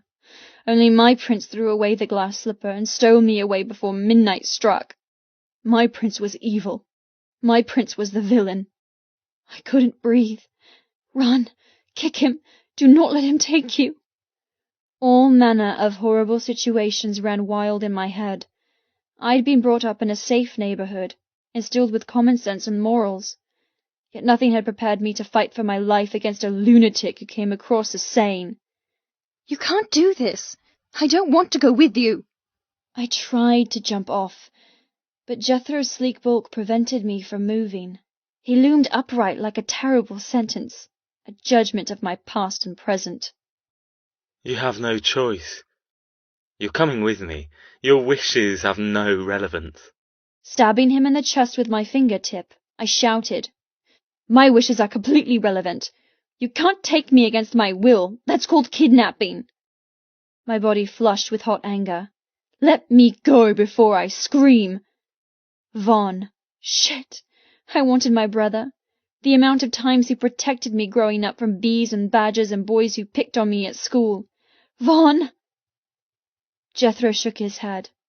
It's too late for any of that. And don't scream. I don't do well with screamers. He chuckled mirthlessly. Unless I'm the reason for said scream, and we're in private. I ignored the scream topic and focused on the horrible ultimatum. Too late. What's too late? I wasn't on some countdown when my life ended as I knew it. I didn't agree to any of this. I didn't. But maybe Father did. The thought stopped me like a knitting needle to the heart. He'd introduced me to Jethro over any other man. He'd encouraged me to go with him, against my brother's wishes. Jethro might have been able to hoodwink my father, but I saw his true colors, and I wasn't going to tolerate it any longer. This fiasco had gone on long enough. I opened my mouth to scream. My lungs expanded with a plea. "Help!" Jethro lashed out, slapping a cool palm over my lips. The first sign of uncontrollable emotion blazed in his eyes. He sighed heavily, shaking his head. I hoped you'd be more intelligent than that. I slapped him. The sharp ringing of flesh against flesh froze time. I didn't move, or breathe, or blink. Neither did Jethro. We stared at each other until all I knew was gold from his eyes. The air dropped from autumn to blustery winter the longer we glowered, freezing over with his temperature. It could have been a second or 10, but it was Jethro who broke the brittleness between us. His cold fingers trailed from my mouth to my throat, wrapping tight, unforgiving. The action showed the truth, the inhuman truth. This man was fastidiously groomed and softly spoken, but beneath it all raged a devil in disguise. His touch told endless information of the man he tried to hide. He was the ultimate in camouflage. He was iron-fisted and remorseless. Tilting my neck with bruising fingers, he murmured, Obey, and I won't hurt you. Fight me, and I'll make you scream. Every muscle in my body jolted. The decimation of my dress no longer mattered. All I cared about was running as far and as fast as I could. Tears bubbled in my chest. I bit my lip to stop the rapidly building sob from escaping. Jethro never let go of my throat. I'm not here to kidnap you. I'm not here to knock you out or drug you. Call me old-fashioned, but I'd hoped you'd come willingly and prevent both of us an inconvenience. Stroking my hair with his free hand, he cupped the back of my skull. You're probably wondering why I said you have no choice but to come with me. Because I'm a fair man and believe in equality, even between hunter and prey. I'll tell you. His breath was the only warm thing about him, scalding my skin with words I didn't want to hear. I'm here to extract a debt. The reason for that debt will be revealed when I'm good and ready. The method of payment for that debt is entirely up to you. My brain swam, trying to understand. What? His fingers tightened, cutting off my air supply. Choking. The instinct to fight overrode my frozen terror. I squirmed, scratching my nails over his wrists. My nails didn't affect him. If anything, it made him calmer. Touching under his breath, he said, The first thing you should know about me is I never forget. If you draw blood trying to get free, I'll only repay in kind. It's worth remembering, Miss Weaver. His gaze fell to my clawing fingers, tightening his own until I fought against what I truly wanted and let them slide from his wrists. Good girl, he murmured. Pulling back, he unwound his digits one at a time from my throat. Meticulous in slowness, terrifying in control. I only repay in kind? His voice echoed in my head. I balled my hands in my lap, hoping I wouldn't lash out or do anything he might deem repayable. I wanted to hurt him so much I trembled. I wanted him bleeding on the pavement so I could run. Standing tall, Jethro glared, waiting to see what I would do. I was half his size, and without witnesses. I was helpless. I'd never taken self-defense or thought I'd be in a situation that required it. The treadmill trimmed my figure, but it didn't give me muscle to fight. What could I do but obey? I didn't move. I couldn't. Even my vertigo didn't dare make me queasy when I was trapped in his savage golden eyes. A moment ticked past before he nodded curtly. I'm glad you're acting with more decorum. To ensure that behavior, I'll share one piece of information about the debt with you. He ran a finger along his bottom lip. You are the only one who can repay. You must come of your own free will. You are the sacrifice. I swallowed, flinching at the bruising around my larynx. His level voice lulled me into thinking I had a chance at escape. Keep him talking. Get him to care. Sacrifice? I instantly hated the word. His eyes narrowed. A sacrifice is something you do or give up for the greater good. All of this could stop. You have the power. It could? The promise of freedom hung in the night sky, taunting me. I shifted on the seat, shivering from the cold. If I have the power, why do I feel as though you're laughing behind my back? Steeling myself, I snapped. Whatever you might think of me, I can read between the lines of what you're not saying. What are the consequences if I don't go with you? I felt ridiculous, talking of debts and consequences. None of this made sense. But a horrible sensation slithered up my back. A memory that I'd buried from a long time ago. You have no choice, Arch. I can't explain it, but you, me, no one can stop this. My only regret is meeting you. My father huffed, whirling around in the drawing room of our 8-bedroom manor. Your only regret? What about Vi and Nyla? What should I tell them? What should I say when they ask why their mother abandoned them? My mother, with her glossy ebony hair and dusky skin, stood tall and fearless.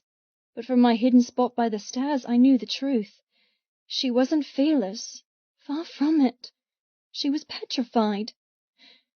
You tell them I love them, but I should have never given them life. Especially Nyla. Hide her, Arch. Don't let them know. Change your name. Run. Don't let the debt get her, too. The memory had ended abruptly, thanks to Vaughn throwing a soccer ball at my head and shattering the final moments my parents had together. That had been the last time I ever saw her. I rubbed my palm against my chest, cursing the tightness around my heart. Confusion weighed heavily, equally as pressing as despair. Jethro smiled. I'm glad you're being more reasonable. That is one question I will answer. The consequences of not coming with me are Vaughn and Archibald Weaver, amongst other things. My whole world flipped upside down. And this time it wasn't vertigo. Your life for theirs. He shrugged. Simple, really. But don't worry about the details. There's the fine print and endless history lessons to explain. My heart stopped. My life for theirs? He has to be joking. I didn't know if I should be screaming in terror or laughing with amazement. This couldn't be real. It had to be a farce. You can't be serious. You expect me to believe you? Jethro lost his ice, sliding straight into Arctic winter. You think I care if you don't believe me? Do you think all of this is bullshit, and you can somehow argue with me? My heart jackknifed. He was so sure, so resolute. No hint of worry that his scam might be revealed. It isn't a joke. Jethro lowered his voice. I'll let you in on another secret about me. I never do things by half. I never take chances, and I never hunt alone. Leaning closer, he finished. Ever since I set eyes on you, your family has been watched. They're being judged. And if you so much as sneeze wrong, that judgment will turn into something a lot more invasive. Do you understand? I couldn't reply. All I could picture was Vaughn and my father being exterminated like vermin. Say another word, and I'll end them, Miss Weaver. With a glacial glare, Jethro grabbed the handlebars and swung his leg over the black powder-coated machine. Every inch was black. No chrome or color anywhere. Shit. What do I do? I had to run. Run! But I couldn't. Not now he threatened my family. Not now my brain had unlocked a memory, adding weight to Jethro's lunatic suggestions. Not now I believed. A debt. I didn't know what it was. It could have been code for something I didn't understand, or literal and requiring payback. But one thing I knew. I couldn't risk not obeying. I loved my family. I adored my brother. I wouldn't chance their lives. I jumped as the ignition growled to life, tearing through the silence and somehow granting me strength in its ferocity. Kicking the stand away, Jethro took the weight of the bike. He didn't wear a helmet or offer me one. I expected him to turn around and deliver more information or demands, but all he did was reach behind, steal my arm, and place it around his hips. The moment my hand rested on him, he let me go, unknowingly giving me a safe harbor, but with an anchor I already despised. I looked longingly at the building where my brother and father mingled with fashionistas, and the only world I knew. I silently begged them to come running out and laugh at my stunned, fear-filled face, yelling, "We fooled you!" But nothing. The doors remained closed. Answers hidden, future unknown. I'm alone. I'm being stolen for a debt only I can repay. A debt I know nothing about. I was idiotic to wish for more than what I had. Now I had nothing. With a twist of his wrist, Jethro fed gas to his mechanical beast, and we shot forward into darkness.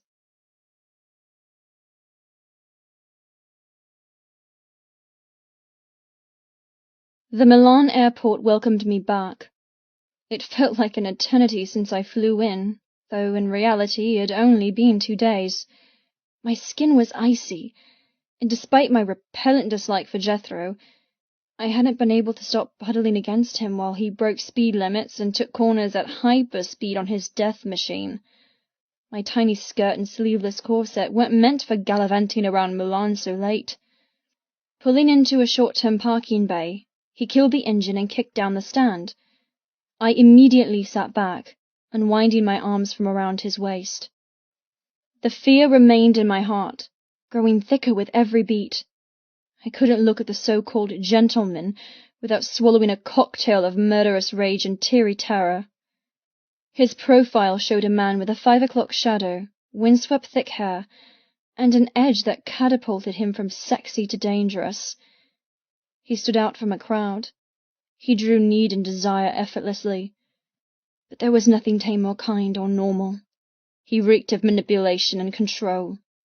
He's an iceberg. The car park wasn't empty, but it wasn't rush hour either, despite the clunking echo of a couple dragging suitcases toward the terminal. The night was quiet.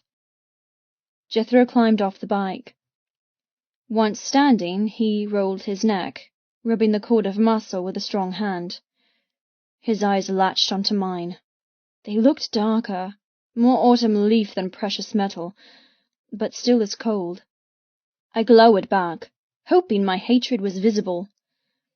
His face remained closed off, not rising to the challenge of a staring war. Holding out his palm, he waited. The way he watched spoke volumes. He didn't wonder if I'd take his hand. He knew. He believed in himself so damn much, everything other than his wish was dismissed as ludicrous. Too bad for him. I didn't do well with the silent treatment. V had trained that out of me. Having a boisterous twin armed me with certain skills, and ignoring moody males was one of them.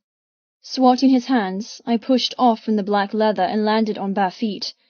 The brisk concrete bit into my soles. Wrapping my arms around my shivering torso, I muttered, "As if I'd accept your help, after everything you've done so far." Dropping his arm, he chuckled. So far? He leaned closer. I've done nothing. Not yet. Wait until you're in my domain and behind closed doors. Then you might have something worthy of being melodramatic about. My skills at coping with the future rested on being able to ignore his threats and focus on the now.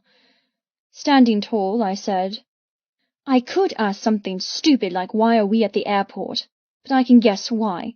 However, you failed to think about my schedule." Schedules change. "I don't travel alone, Mr. Hawke.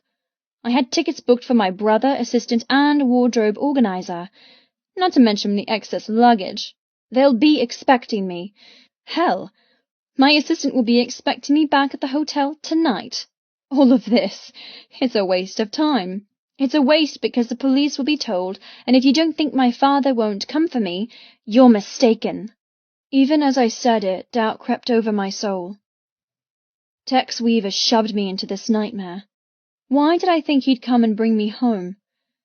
Jethro crossed his arms, lips in a tight smile as if I were amusing and not pointing out valid facts.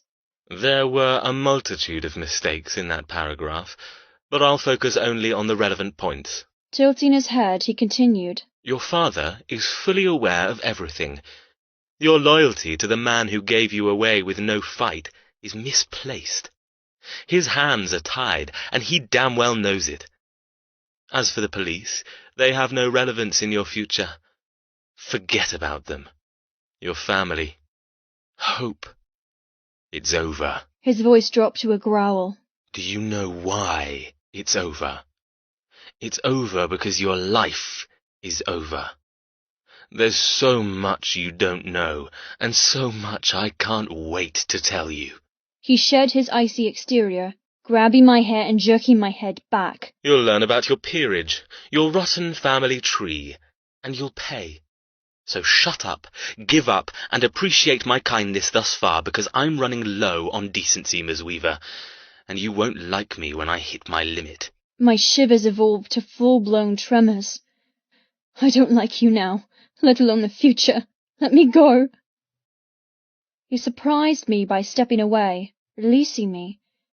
My scalp smarted, but I refused to rub my head. You're testing me. But lucky for you, I know how to deal with troublesome pets. Pets? My hands balled. How did I ever think I wanted him? The fact his lips had been on my face and his thumb in my mouth repulsed me. Jethro's gaze drifted down my state of undress. You're shaking. I don't want you getting sick. His eyebrow quirked. I'd offer you my jacket like the chivalrous man I am, but I doubt you'd accept it. However, I have something better. Spinning around, he drifted toward a deep shadow cast by one of the large pillars. Floor? Get out here. You damn well better be... I'm here. A man appeared from the shadows. Dressed in black jeans, shirt, and a black leather jacket, The only glint of colour came from a simple silver outline of a diamond engraved on the front pocket. He looked like a thief waiting for a victim. Been here for 45 minutes. You're late. He tossed Jethro a duffel, running a hand through long, dark hair. Lucky for you, the flight's delayed. Jethro caught the bag, glaring at the man. Don't forget your place. I'm not late according to my rules, not yours. Manhandling the duffel, he said. You did as I asked? The man nodded. Everything, including photographic evidence. It all went smoothly, and the tickets are inside. I'll take care of the bike, just leave it there. Cushion and fracture are tracking the Weaver men until you tell them otherwise. Jethro pulled out an envelope, then flicked through the contents. He looked up, something resembling a smile gracing his lips. Good work. I'll see you back at Hawksridge. My ears pricked at the name. It sounded familiar, reeking of old money. He's from nobility. The concept of Jethro being a duke or an earl was preposterous, and yet uncannily perfect. Everything about him was deceptive and bored. Was that all this was? A game to pass the time for some rich brat who got sick of killing puppies?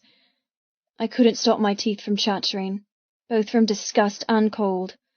The man named Flor glanced my way. His eyes narrowed. He's expecting you and the woman. I'll message and let him know it's all gone well. Don't. Jethro snapped. His English accent thickened with the demand. He doesn't need to know.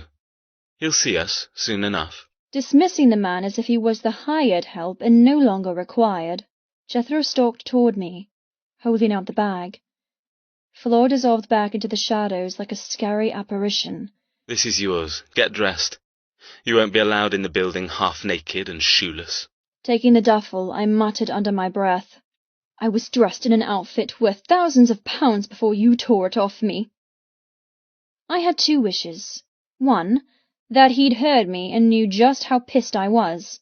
And two, that he didn't hear, because I was afraid of his reaction. Jethro smirked before turning to his bike. I opened the bag and promptly dropped it. Oh my God. I had to be dreaming. Wake up, Nyla. Please wake up. My knees buckled, following the bag to the floor. Shaking, I collected the photos sitting on top of a mound of clothes. My clothes. Everything I'd brought to Milan, minus the fashion show apparel and my work tools, running gear, a bikini, sweatpants, pajamas, and a simple collection of blouses, jeans, and maxi dresses. But on top of it all rested strewn photographs.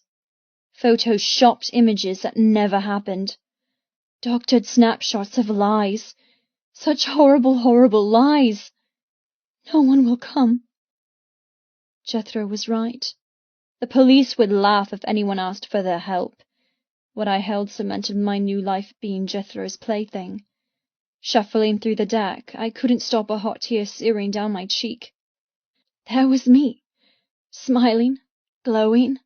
I remembered the day. V and I had headed to Paris for a local mid-season show a few years ago. He'd beaten me at poker in a silly pub tournament, and a patron snapped an image of us.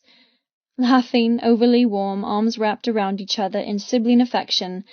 We'd been so happy. Only Vaughn didn't exist in this photo. The background had been amended to show a fancy restaurant while the man who clutched me was Jethro. The smile on his face was the warmest I had seen. His attire of open-neck black shirt and jeans made him look young, in love, and dashing. I couldn't study it any more. Flicking to another one, I slapped a hand over my mouth. This one pictured my father and me, or had. He'd splashed out for the annual staff retreat, and we'd gone on a 1-week cruise around the Mediterranean. We'd stood with the setting sun dancing on the orange-tinted waves, dressed in loose-fitting cruisewear that I'd created only days before. I'd planted an adoring, daughterly kiss on his scratchy face. That kiss now belonged to Jethro. The ship had been tweaked to show a luxury yacht rather than the commercial liner. The sunset cast a different glow. Jethro stood brutally, staring into the camera with such an intense glare of sexual power, no one would disagree that there was chemistry and need between us. The way my body curved into his, the sweetness and trust I displayed, only helped confirm the illusion of a couple besotted with each other. The photos wobbled in my hands. Another tear stained the glossy deception. I looked up. Not caring, my heart was ripped out and beating coldly on the car park floor. How? Gritting my teeth, I tried again. Destroying my dress wasn't enough. You had to steal my past, too? I held up a photograph of a half-naked Jethro, holding my chin as he kissed me. That wasn't based on my dateless life, but it was so lifelike, so true, so incontestable. How did they make it look so realistic? Jethro shook his head, rolling his eyes. Locking the bike, he pocketed the keys before turning to face me. Dropping to his haunches, he whispered, I not only stole your past, I've already stolen your future. Never breaking eye contact. He tapped the photographs in my hands. You didn't see them all. Flick to the back. They're especially for you. I couldn't unglue my lungs. I didn't think I'd ever be able to breathe without pain again. Splitting the tower of pictures, I glanced at the last ones. Immediately, I looked up, all sense of decency and pride gone. Please, you can't. It will break their hearts. Tears scalded the back of my throat. My eyes burned, glancing down again. This one showed my empty hotel room, exactly as I left it, with last-minute ribbon and feathers littering the bed before rushing to the show. But now my toiletries from my nightstand, my laptop, and belongings were gone, including my carry-on and suitcase. The room was abandoned.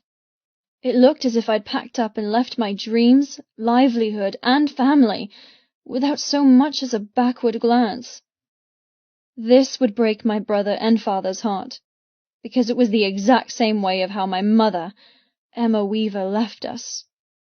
But unlike my mother, there was a simple note placed upon the dresser. Turn it over. I took the liberty of asking for a close-up so you can read what you wrote as your final goodbye. Jethro murmured, stealing the photo from my fingers and tapping the fresh one revealed beneath it. I curled over my knees, cradling the glossy replica of a goodbye letter penned in my hand. The writing was exactly like mine. Even I couldn't tell the forged sweeps and cursive from reality. It's time I came clean. I've been lying to you for a while now. I've fallen in love and decided that my life is better with him.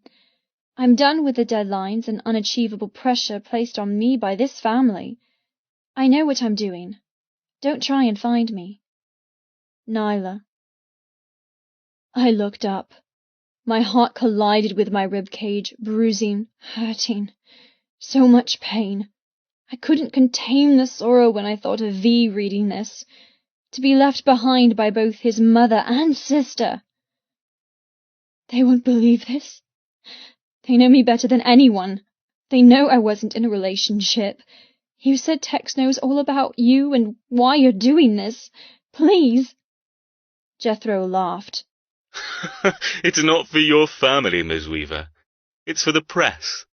It's for the world stage who will make this fiction a reality. Your brother will find out the truth from your father, I'm sure. And if they behave, they'll both remain untouched.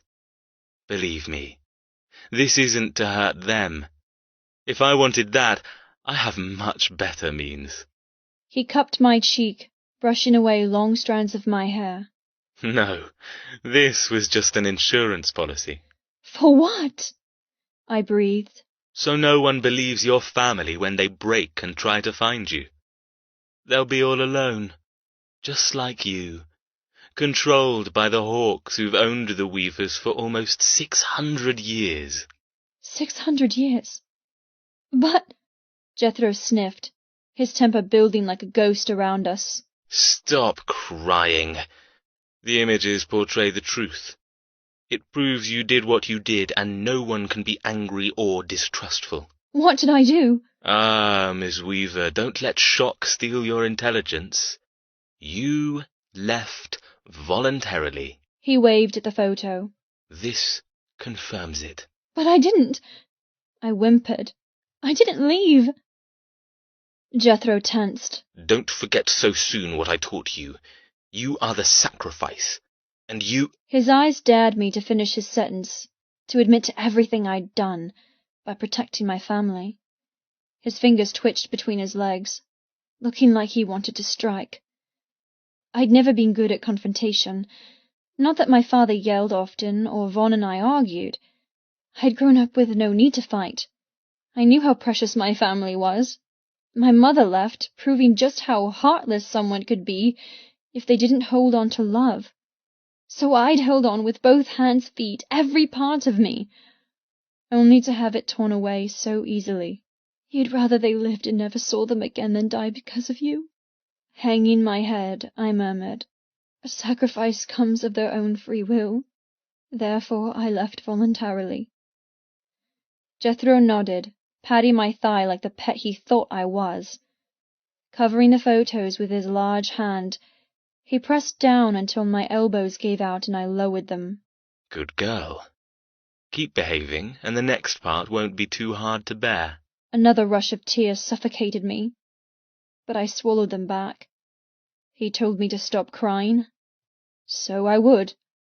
Jethro stood, reaching down to scoop up the awful photos and duffel bag of belongings. Come, we have to go. He didn't offer me his hand to climb to my feet. The simple act of raising myself from cold concrete to freezing air taxed my already fractured world. Rolling vertigo pitched my balance, sending me reeling backward. My arms shot out, searching for something to grab hold of. With drunken eyes, I begged Jethro to catch me. But he just stood there, silent, exasperated. He let me trip and fall. I cried out as I collapsed on the ground. My fingernails dug into the rough flooring, holding on while the parking garage danced around like a nightmarish carousel.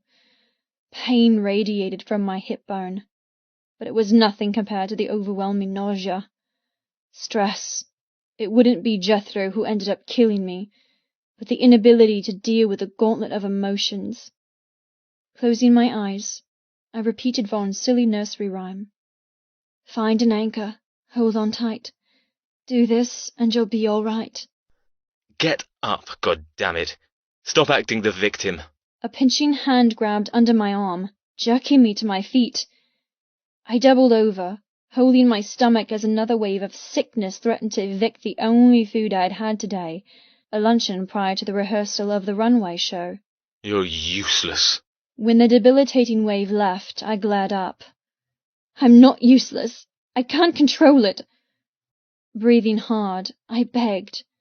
Please, let me talk to my brother, and let me tell him. Tell him what? That you're being taken against your will? Jethro chuckled. By the look on your face, you seem to think I'll forbid you having any outside communication.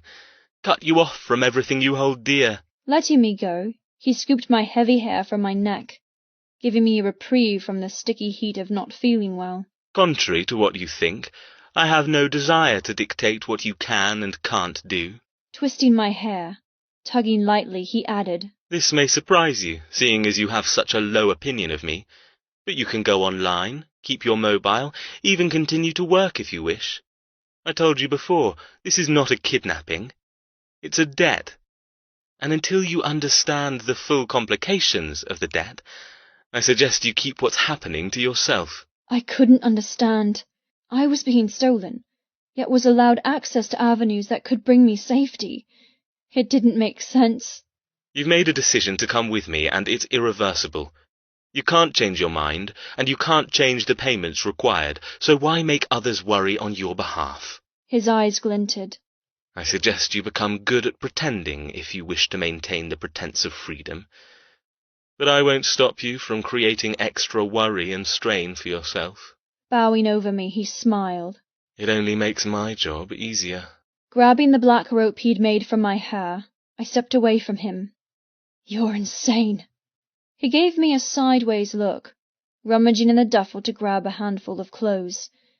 Closing the distance between us, he shoved the bald items into my stomach.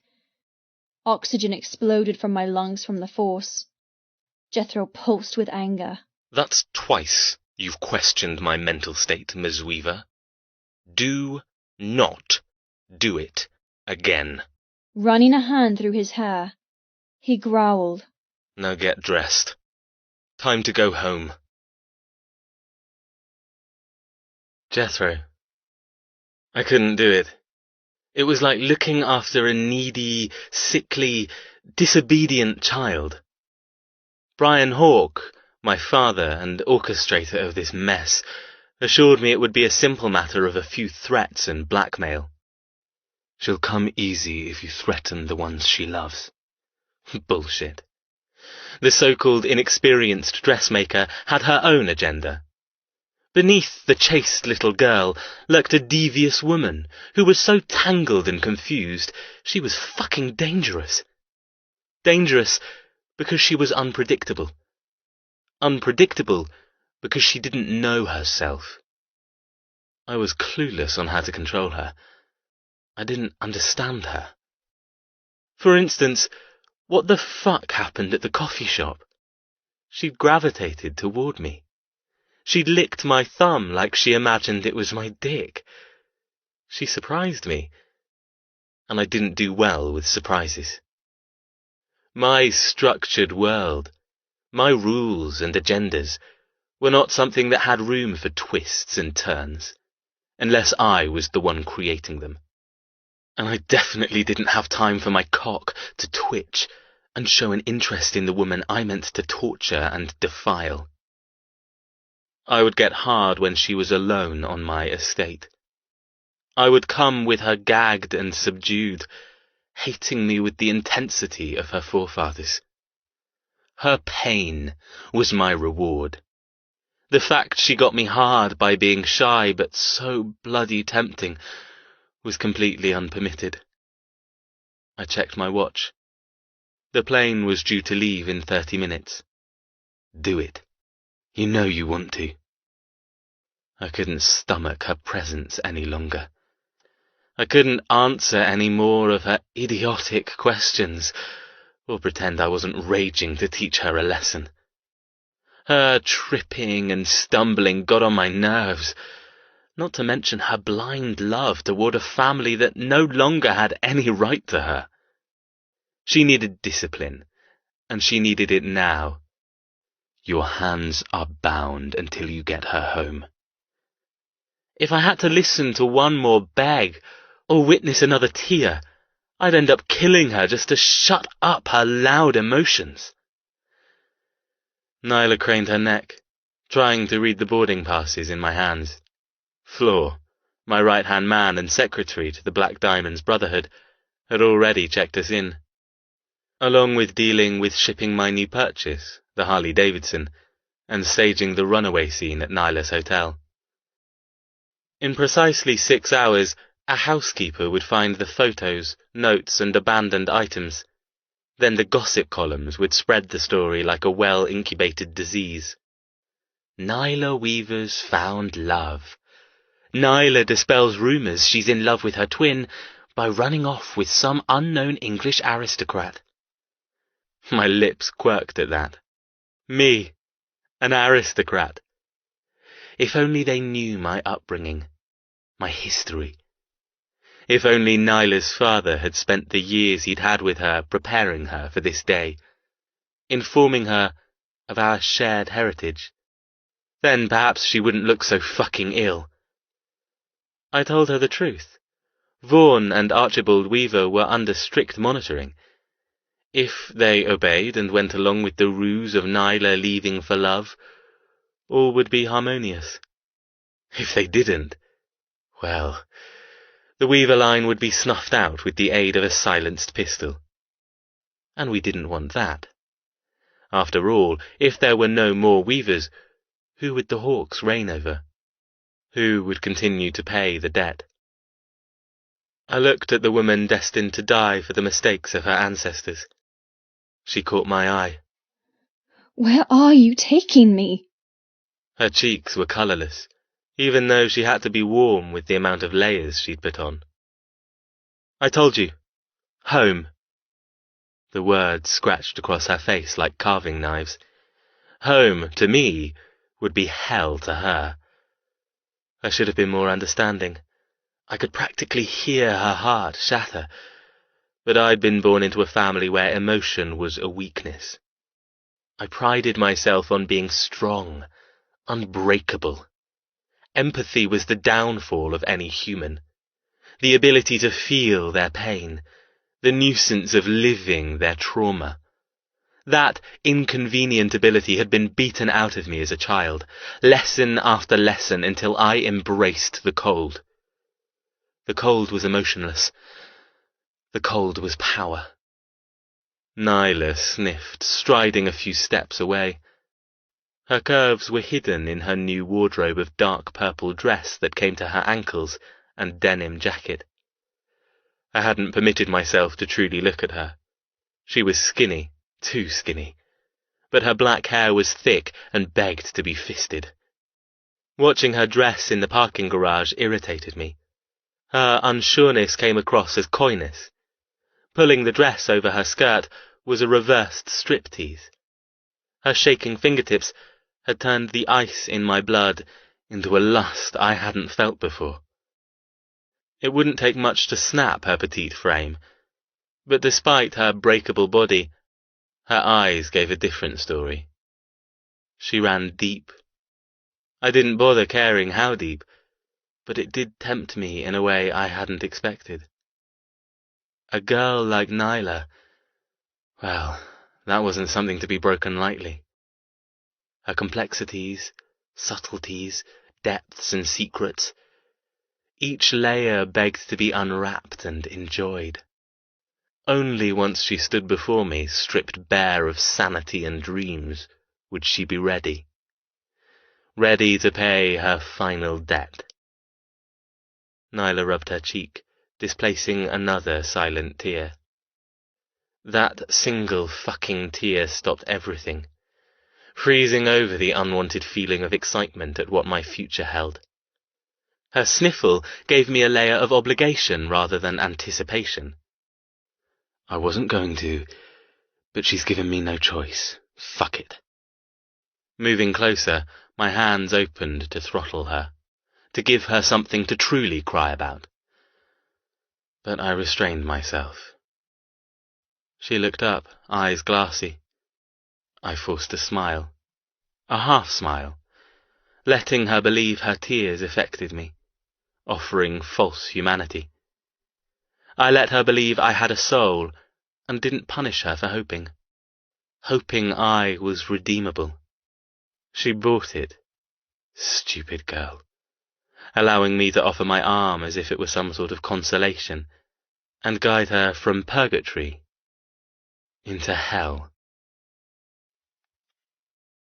Nyla. The airport bar reeked of sad goodbyes and tears, just like my soul. I rolled my eyes. I didn't like the sort of person Jethro made me, someone who only saw the negative and was ruled by fear. I'm an award-winning designer. I'm wealthy in my own right. The unknown future crushed my heart, but it was the thought of losing myself while it happened that scared me the most. I need a drink. I'll get you one too, Jethro muttered. I spun to face him. Big mistake. I stumbled to the left, cursing the suddenly tilting room. My vertigo wasn't normally this bad. An episode a day was my norm, not every time I tried to move. A cold hand grasped my elbow. That condition you have, it's really going to get on my nerves. The floor steadied beneath my feet. I tore my arm from his hold. Leave me alone then. Get on the plane and let me fall over in peace. He shook his head, gold eyes darkening with impatience. I have a much better idea. I looked away, taking in the low, square-lined sofas, sad plastic plants, and dirty carpeting. This can't be happening. Everything seemed surreal. I was at an airport with a man who threatened the lives of my brother and father. I was about to climb on a plane with him. I was about to disappear, and probably never be found. It wasn't rational. It was completely nonsensical. Suddenly, a drink sounded perfect. Alcohol and vertigo didn't mix, but damned if I wanted to exist full of grief and horror. Jethro motioned toward a booth by the window, where large spotlights turned the black sea of tarmac into false daylight, casting a warm glow on sleeping jumbo jets ready to depart. Not giving me a chance to say anything else, or to even relay my preference, he stalked away, beeline for the bar. Quick! Now! The moment he had his back to me, I pulled my cell phone from my jacket pocket. He said I could keep it. He said I could talk to anyone I'd choose.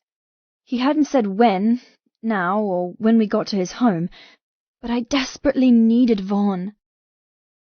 My eyes burned as I unlocked the screen. Hunching over the glowing device, I did as my captor ordered and made my way to the booth.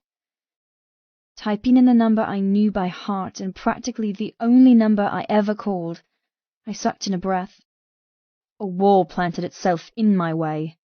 A cold, unforgiving wall. My head snapped up. Jethro crossed his arms, anger radiating from every inch. What are you doing? I swallowed hard. My palms grew slippery with nervousness. You said I could keep my phone. You said... I know what I said. I may not stop you, but you still need permission.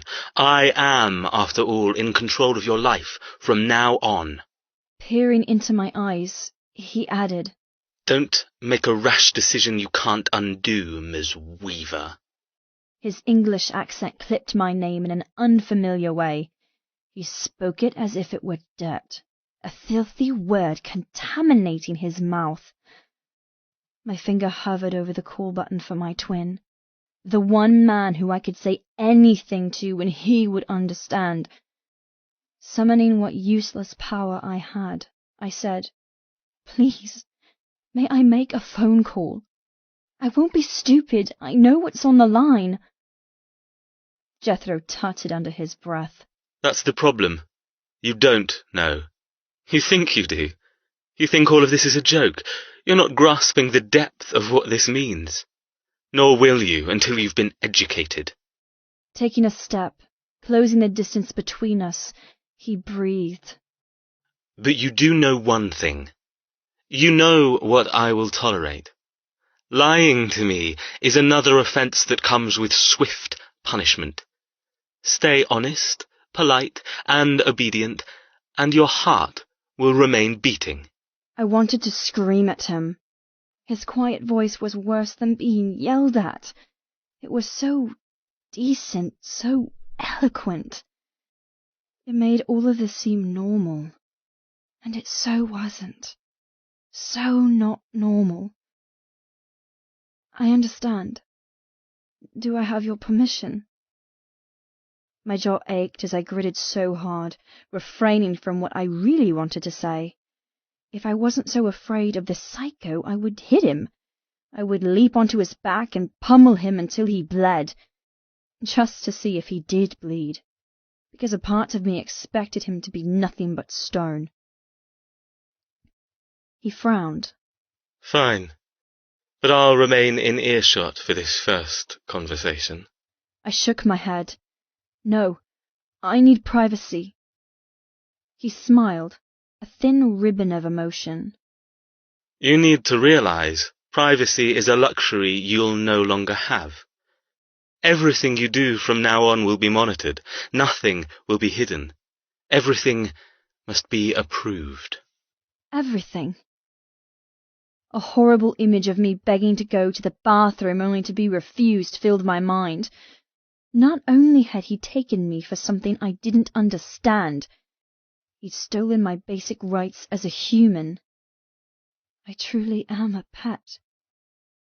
Jethro's hand whipped out, stealing my phone. No! Being separated from it made all of this far too real. The starkness of my situation hammered at my soul. Staring at the screen, he scrolled rudely through my contacts. My very limited contacts. His eye twitched, handing the device back. You seem to live in a world dominated by males. The only names in your preferred list are men, aside from a mysterious entry. Kite 007. He stiffened. Care to tell me if that person is female? I somehow doubt it, seeing as it's clearly a reference to the ridiculous James Bond franchise. Snatching the phone, I said, I don't care to tell you anything. Leave me alone. I'm calling my brother. I gave you my word I wouldn't jeopardize whatever you're planning until I know the full story.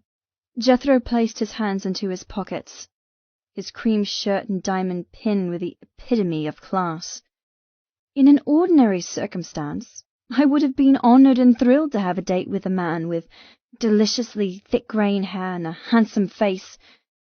I'd always preferred men over boys. But he had to ruin it. He ruined everything. Jethro didn't move, just stood there, silently. There was no winning. He wouldn't raise his voice or strike me to get his way. Not in public, anyway. But his posture intimidated me until I gave in.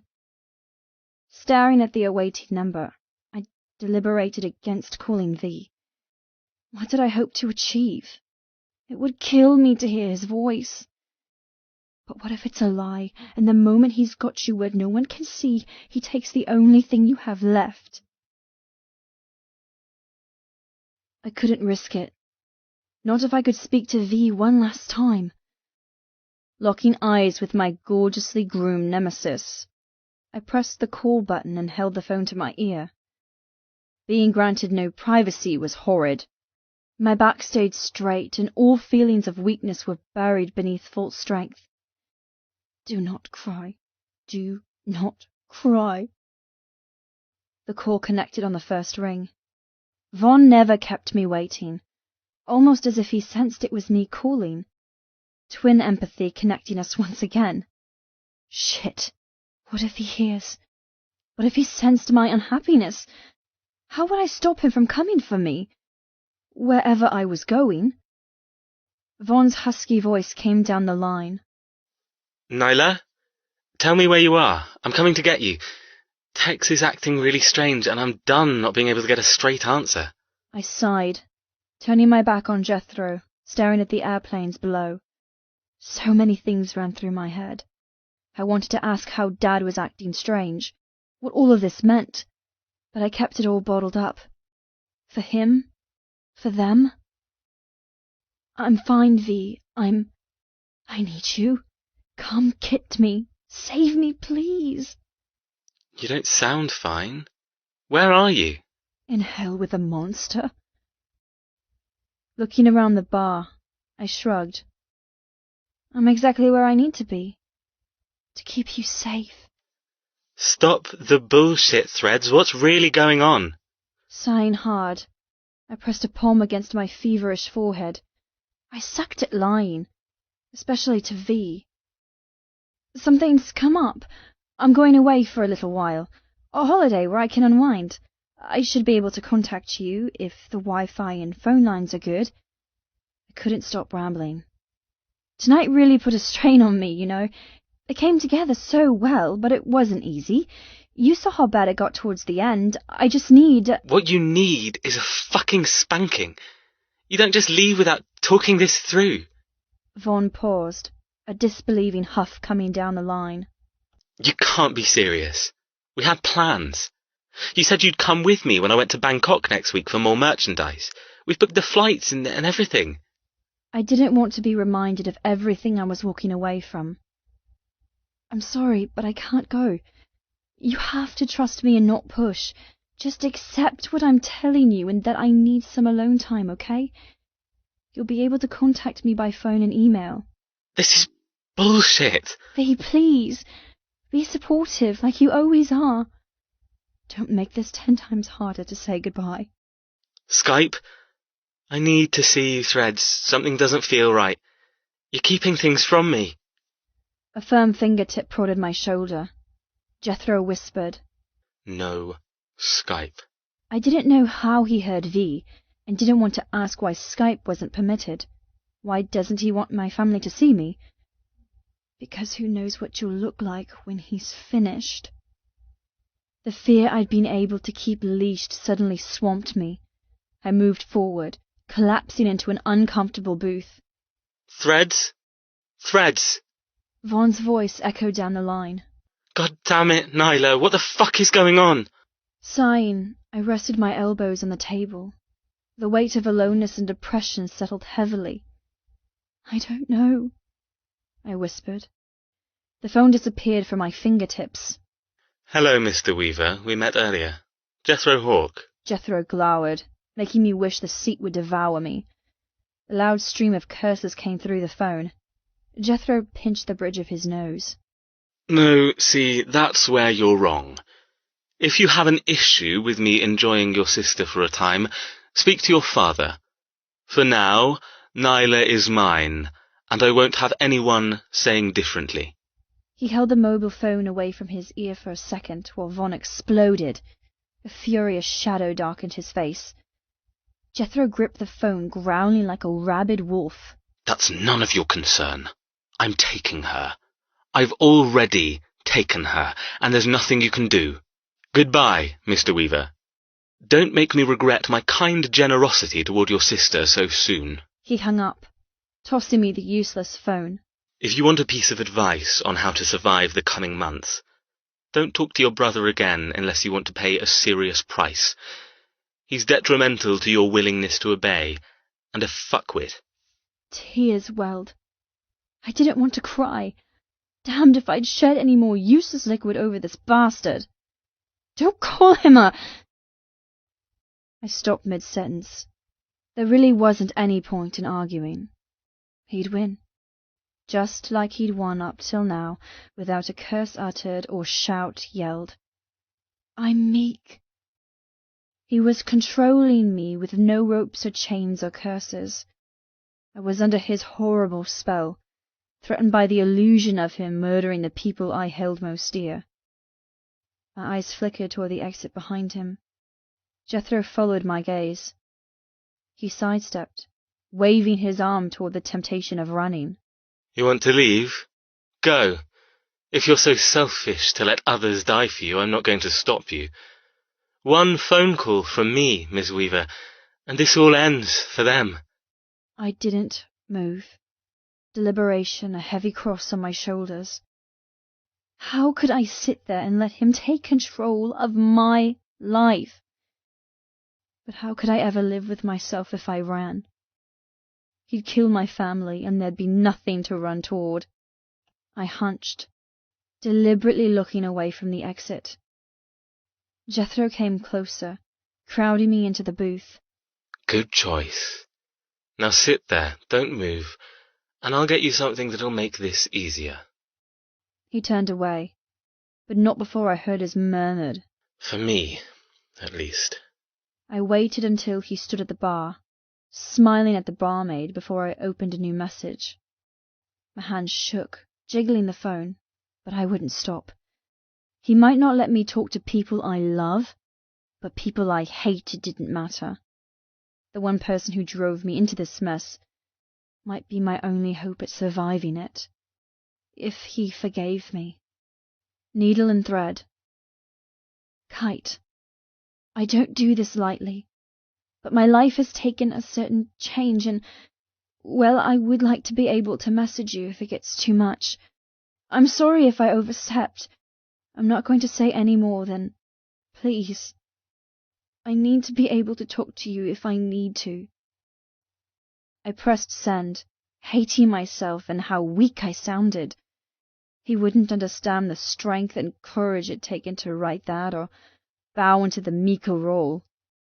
But I needed someone, a friend. And the sad part of my life was I had none. Resting my phone on the table, I stared unseeingly out of the window. Tears tried to take me hostage again, but I curled my hands, digging long nails into my palms. The pain gave me a distraction, letting me stay outwardly calm. Jethro took his time, talking softly to the Botoxed waitress. I wished he'd forget all about me so I could sneak out the door and never return. My phone buzzed. I'd never hoped for anything more in my life as I read the new message. Kite 007. Understand me too when I say I don't forgive or forget lightly. But I appreciate your message, and can't deny you've got me intrigued. You've almost got me wanting to know what changed in your life to send you groveling back to me. I'm not an idiot to know it must have been pretty big after what we said to each other. I'll let you message me in reply on one condition. There was nothing else. Glancing over at Jethro, he had his back to me waiting for his order. Still time, still hope. I swiftly messaged Kite back. Needle and thread. I accept, whatever your condition. Please just give me someone to talk to. No matter how cryptic and shallow he was, I needed it. So much. Kite 007. No details. I'll reply as long as your messages don't make me care. You've got the wrong man if you want sympathy. I wanted to tell him to piss off, that he wasn't worth it.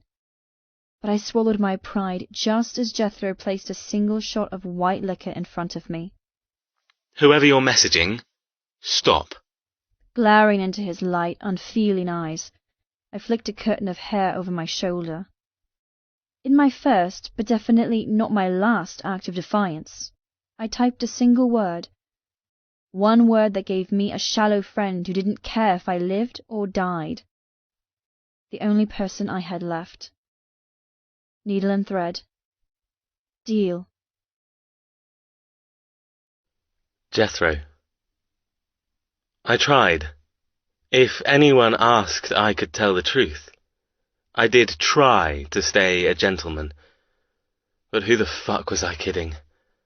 My manners had an expiration date, and Nyla pushed me too far.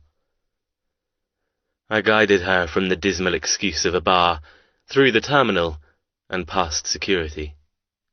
Her arm stayed looped with mine, following submissively, obediently, like a good pet. Her feet glided in flat shoes, her dark eyes glazed but aware.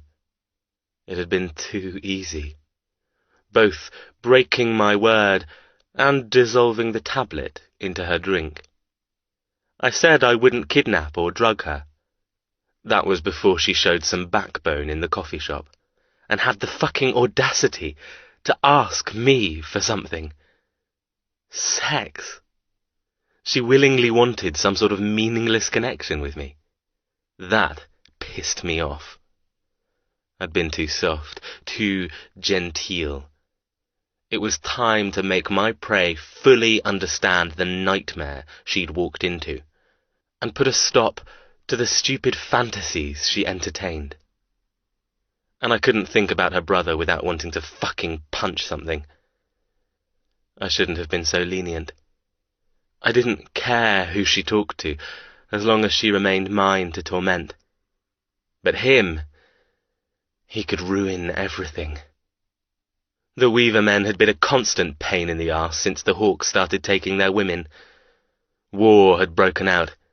Lives were lost on both sides. But we won, and would continue to win, because they were pussies and we were strong. Nyla didn't say a word as I guided her down the air bridge and onto the plane. To an outsider she looked perfectly normal, perhaps a little tired and spaced out, but content and not in any way distressed. That was the wonder of this particular drug. Externally, she acted the perfect part. Internally, well, it wasn't my problem if she saw everything that happened. Her mind was unhindered, loud and shouting, but all motor control was stolen, and there was nothing she could do about it. She dealt with vertigo on a daily basis. This was no different. I'd taken her ability with the help of a simple chemical. In fact, I was kinder than Vertigo, because I gave her something to hold on to. Patting her hand that rested on my forearm, I guided her into business class. Pointing at the window seat, I waited till she sat heavily, then buckled her in. Her breathing remained low and regular, but when I sat beside her, took her hand, and guided her face to mine, I saw the truth. She knew. Everything. Perfect. It's time to begin. Brushing black hair from her neck, I whispered, I should warn you of something. Running my fingers down the silky strands, I moved closer so I could breathe the threat. Silence was terrifying. Whispers petrifying. But barely spoken threats were the worst. Be afraid of me, Miss Weaver. Be afraid because your life is now mine, and I'm the master of everything that happens to you. But know this, it's not just me you'll have to fear. Her chest continued to rise and fall, no hiccup or flinch, but her eyes fought against the glass of unwilling intoxication, struggling to break the surface and no longer drown. There are others, many others who have the right to help me ensure the debt is fully repaid. Ultimately, they have to ask permission from me, but there are exceptions to every rule. Settling back in the leather seat, I smiled. Remember what I told you, and you might survive. My mouth said one thing, my eyes another. Remember that, and you'll still die. She heard the truth as well as my lie. Her fingers twitched, mouth parted, but the drugs were stronger than her terror. She was inert while inside she was screaming. The silence was a screeching symphony to my ears. Nyla. The black SUV that I'd been stuffed into at the airport rolled to a stop beneath a humongous archway. A gatehouse, so typical of large wealthy estates in England, soared above us. Through the glass roof of the car, I made out the same crest that emblazoned the door panels of the vehicle I sat in. The uplighting made it glow like a rare monument, an over-emblazoned welcome doormat. A huge filigree design with 4 hawks circling a nest of fallen women welcomed, complete with a large diamond glinting in the center. It screamed of hunting, and violence, and winning. I would have shuddered if I had the ability to move. How many of the fallen women lived through what I was about to? How many survived? None of them. I knew that now. I knew what my future held. I'd screamed and raged and howled beside Jethro on the plane. My throat bled from shouting. My heart burst from begging. But he hadn't heard a whimper, because of the magic he'd used to subdue me. The journey had torn my heart into shreds. Every step I took, I battled to break whatever spell he'd placed me under. Every breath I took, I fought to speak. If I had the power of speech, I would have screamed that I had a bomb. I would have taken detainment and a full-body strip search to flee from Jethro's undeniable, possessive hold. My entire undoing and decimation was done in utter silence, and the bastard just sat there, holding my hand, nodding at the air hostess when she said what an elegant couple we were. He let me dissolve into misery. He lapped up my unshed tears, and I'd seen a glimpse of the monster I'd given my life to. Thousands of feet above the earth, I'd witnessed the cold gentleman mellow into something resembling a happy lover.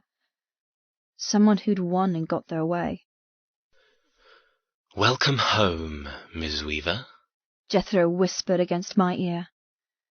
I tried to cringe from his mouth, to huddle against the door, but the damn drug kept me locked beside him. I blinked, inwardly sobbing. outwardly a perfect porcelain doll. Everything had been stolen.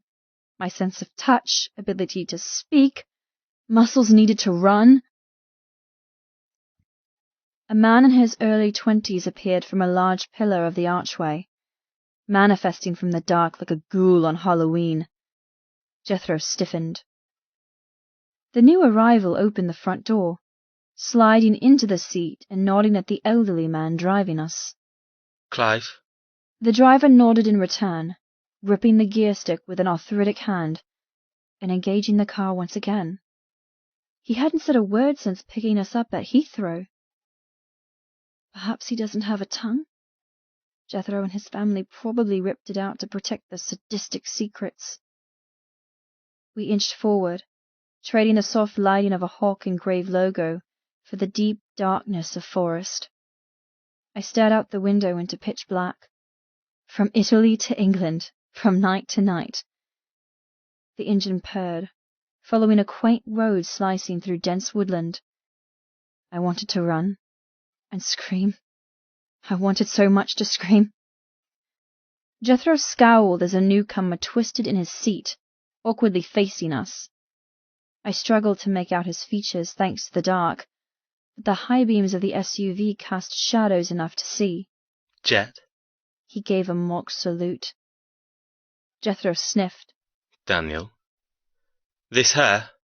The man trailed his eyes from my lips to my breasts to my demurely placed hands in my lap. She looks like a weaver.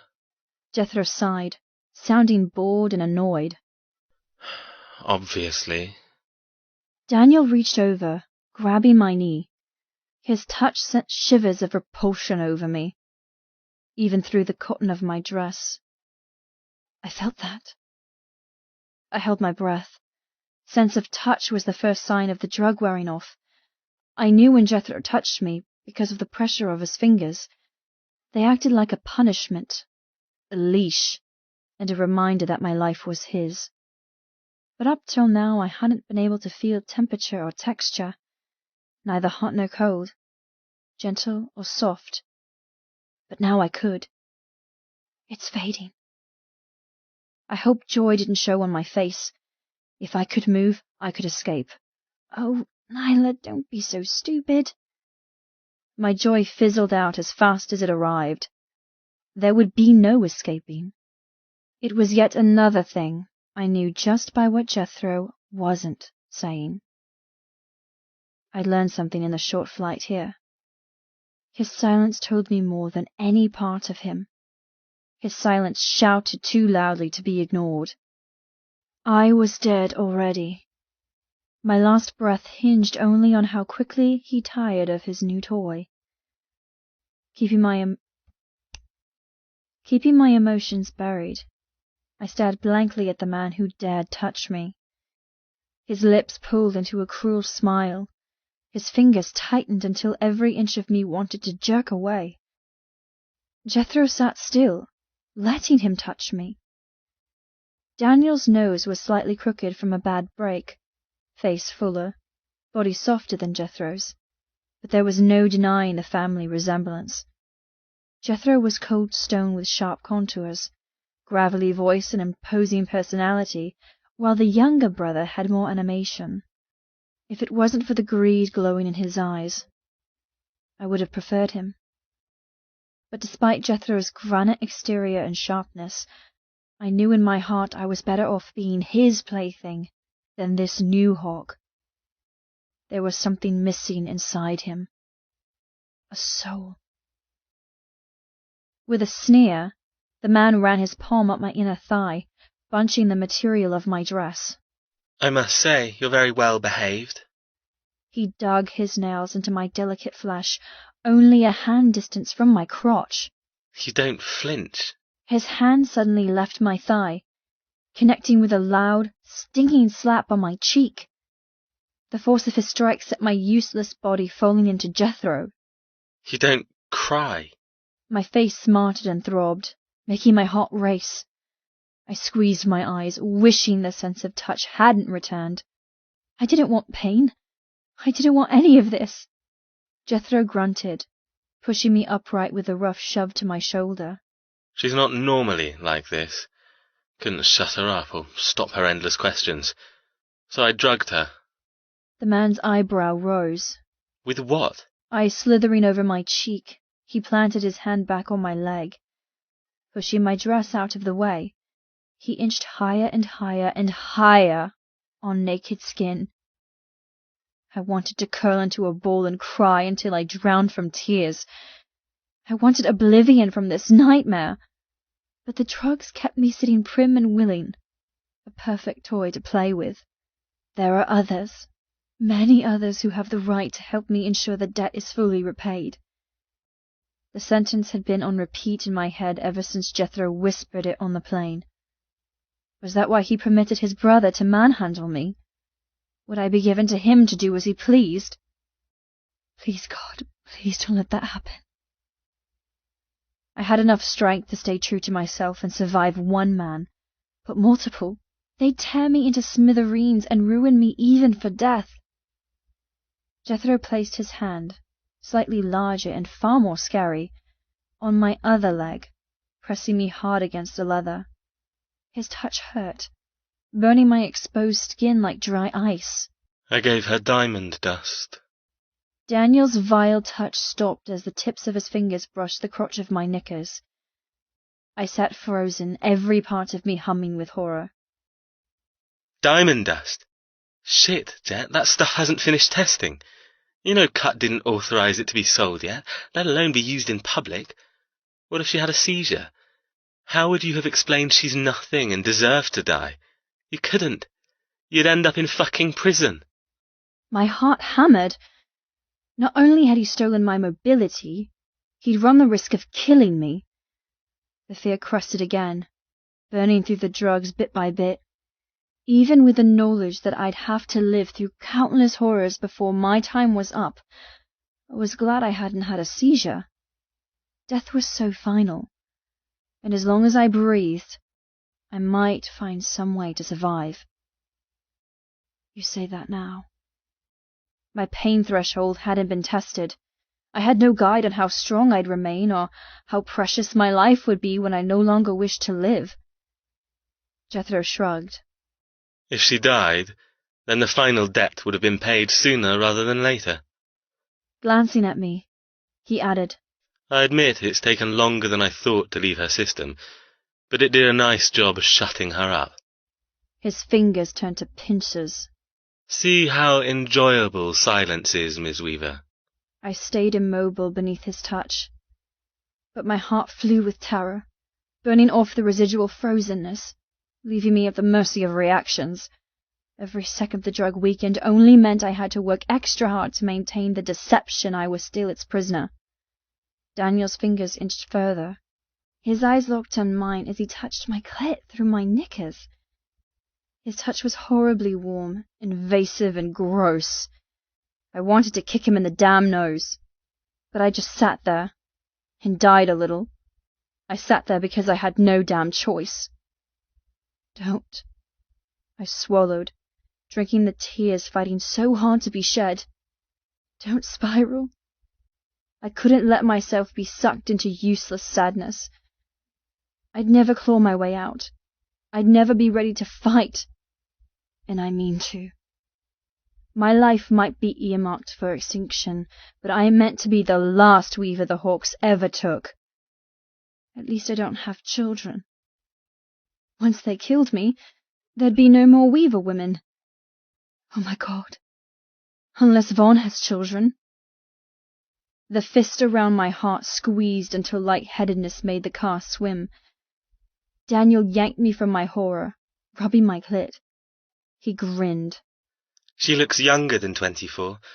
So you didn't get the younger sister instead? What? I jolted, sucking in a breath. I forgot to pretend the drug still held me prisoner. A sister? Impossible. She left us. Could my mother have had another life? A whole other existence that I didn't know about? The thought pulverized my heart. Not only did she have a family, tearing us apart when the debt came for her, but she'd thoughtlessly given life to another girl?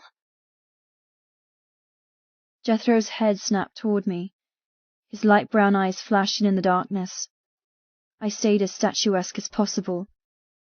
My gasp was the first sound I'd made since the bar, since I entered into an agreement with Kite not to make him care, and the last conversation I had with my brother for who knew how long. Jethro leaned into my neck. I see you fighting it. I see you winning. You can't hide anything from me. Pulling away, his eyes narrowed.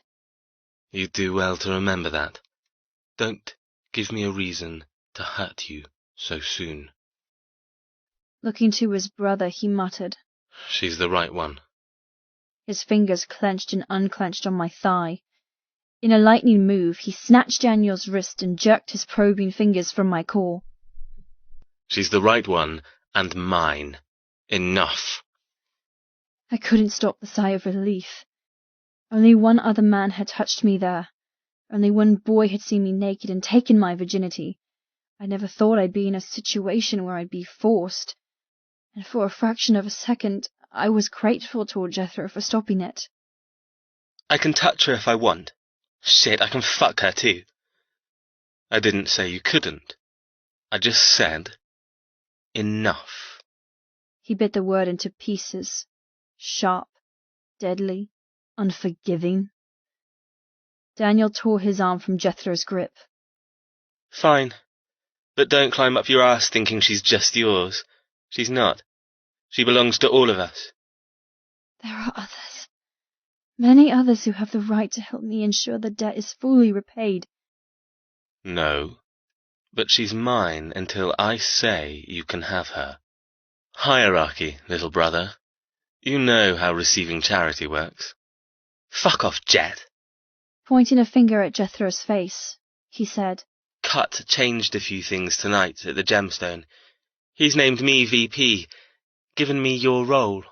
Jethro settled into the seat, his broad shoulders brushing mine. If you think he did that behind my back, you're mistaken. I asked for time. Cut was more than happy to grant it. After all, I'm the firstborn son of a hawk. She's the firstborn daughter of a weaver. There are more important things on my agenda for the foreseeable future. My brain swam. Everything they said sounded cryptic and layered in code. Cut? Was that a name? Gemstone? It sounded like a place, but that didn't make sense. You've always thought you're better than me. But you'll see who extracts a debt from flesh better when I get my turn. Daniel sneered, his gaze bouncing from his brother to me. I gritted my teeth against dropping my eyes or trying to turn invisible. As much as I hated Jethro, I would make sure to remain in his good graces as long as possible. Daniel reached out and patted my knee, ignoring Jethro's icy look. Enjoy your time with my brother. Because when you're mine, enjoyment won't be something you'll be feeling. Jethro sat forward, his suit rustling against the leather upholstery. In his signature terrifying quietness, he said, You disturb my work before I'm through, blood or not. You'll pay the price. The two men glowered. I didn't know either of them, but the air shimmered with past conflict and animosity, hinting that this standoff was nothing new. You're not untouchable. Daniel hissed. You better... Jethro shook his head, eyes dark as amber. Stop. There's nothing I better do. Father didn't pick you. He didn't choose you. His hand came up, casually checking his fingernails. Life rewards those who deserve it, and you don't. Jethro was calm, made worse with a swirling, ferocious temper existing just below the surface. The atmosphere thickened, changing the breathability of the car's interior until I choked with the urge to flee. Clive, the driver, never slowed, continuing through the night as if brother rivalry and debts extracted from human misery was common. The gentle rocking of the vehicle did nothing to relieve the anger between Jethro and Daniel, but every wheel spin helped shed the fogginess I'd existed in for the past few hours. The fact I was trapped between two males who might explode at any second helped drench my system in adrenaline, kick-starting my heart, dragging me to the surface of being master of my own body once again. The heavy drug ocean receded. I didn't witness what made Daniel concede. Jethro never moved, but he growled a curse, then spun in his seat to glare out the windscreen. I followed his attention, holding my breath at the soft glow in the distance.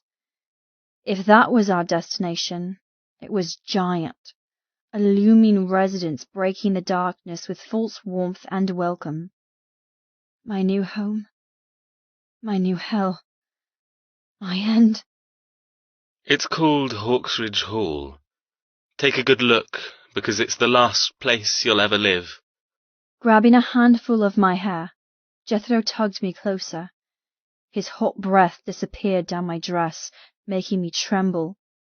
Hawksridge has been in our family for countless generations. A fortune we built from nothing. Unlike you, we weren't born into privilege. We earned our wealth. We deserved the titles bestowed, and it's time to show you what we had to do to achieve that. His fingers wrapped tighter, burning my scalp. To dispel any thoughts of running, there's over 1,000 hectares of land. You'd never find your way to the boundary. You're trapped. His lips grazed over my jaw. You're mine. Keeping his fingers tangled in my hair, he reclined, pulling my neck into an uncomfortable angle. The sadness I'd done so well at battling crested again. There wouldn't be bars on my cage. Or at least I didn't think so. But there was a fortified moat in the design of woodland and lakes and hills. I wasn't outdoorsy. I didn't know north from south. But you do run. I was fast.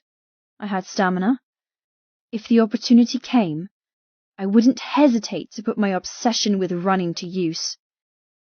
Until you fall and break your leg thanks to an episode. My shoulders rolled. Not only was I trapped by a maniac family, but I was Vertigo's favorite stumbler. The car continued deeper and deeper. Every turn I lost all sense of direction and knew I would never find the gatehouse without a miracle. Taking a deep breath, I looked at my hands in my lap. I willed sensation to come back. They twitched, returning to life with a wash of pins and needles. They fell off my lap involuntarily as we bounced over a cattle grate. Jethro pursed his lips, looking at my offending limb on the seat beside him. His gaze trailed up my arm to my chest. I breathed faster at the calculating look in his eyes. Unwinding his fingers from my hair, he trailed them down my neck, along my clavicle, across my shoulder, and down my arm. My brother was the first to touch you below, but I'm going to be the first to touch you here.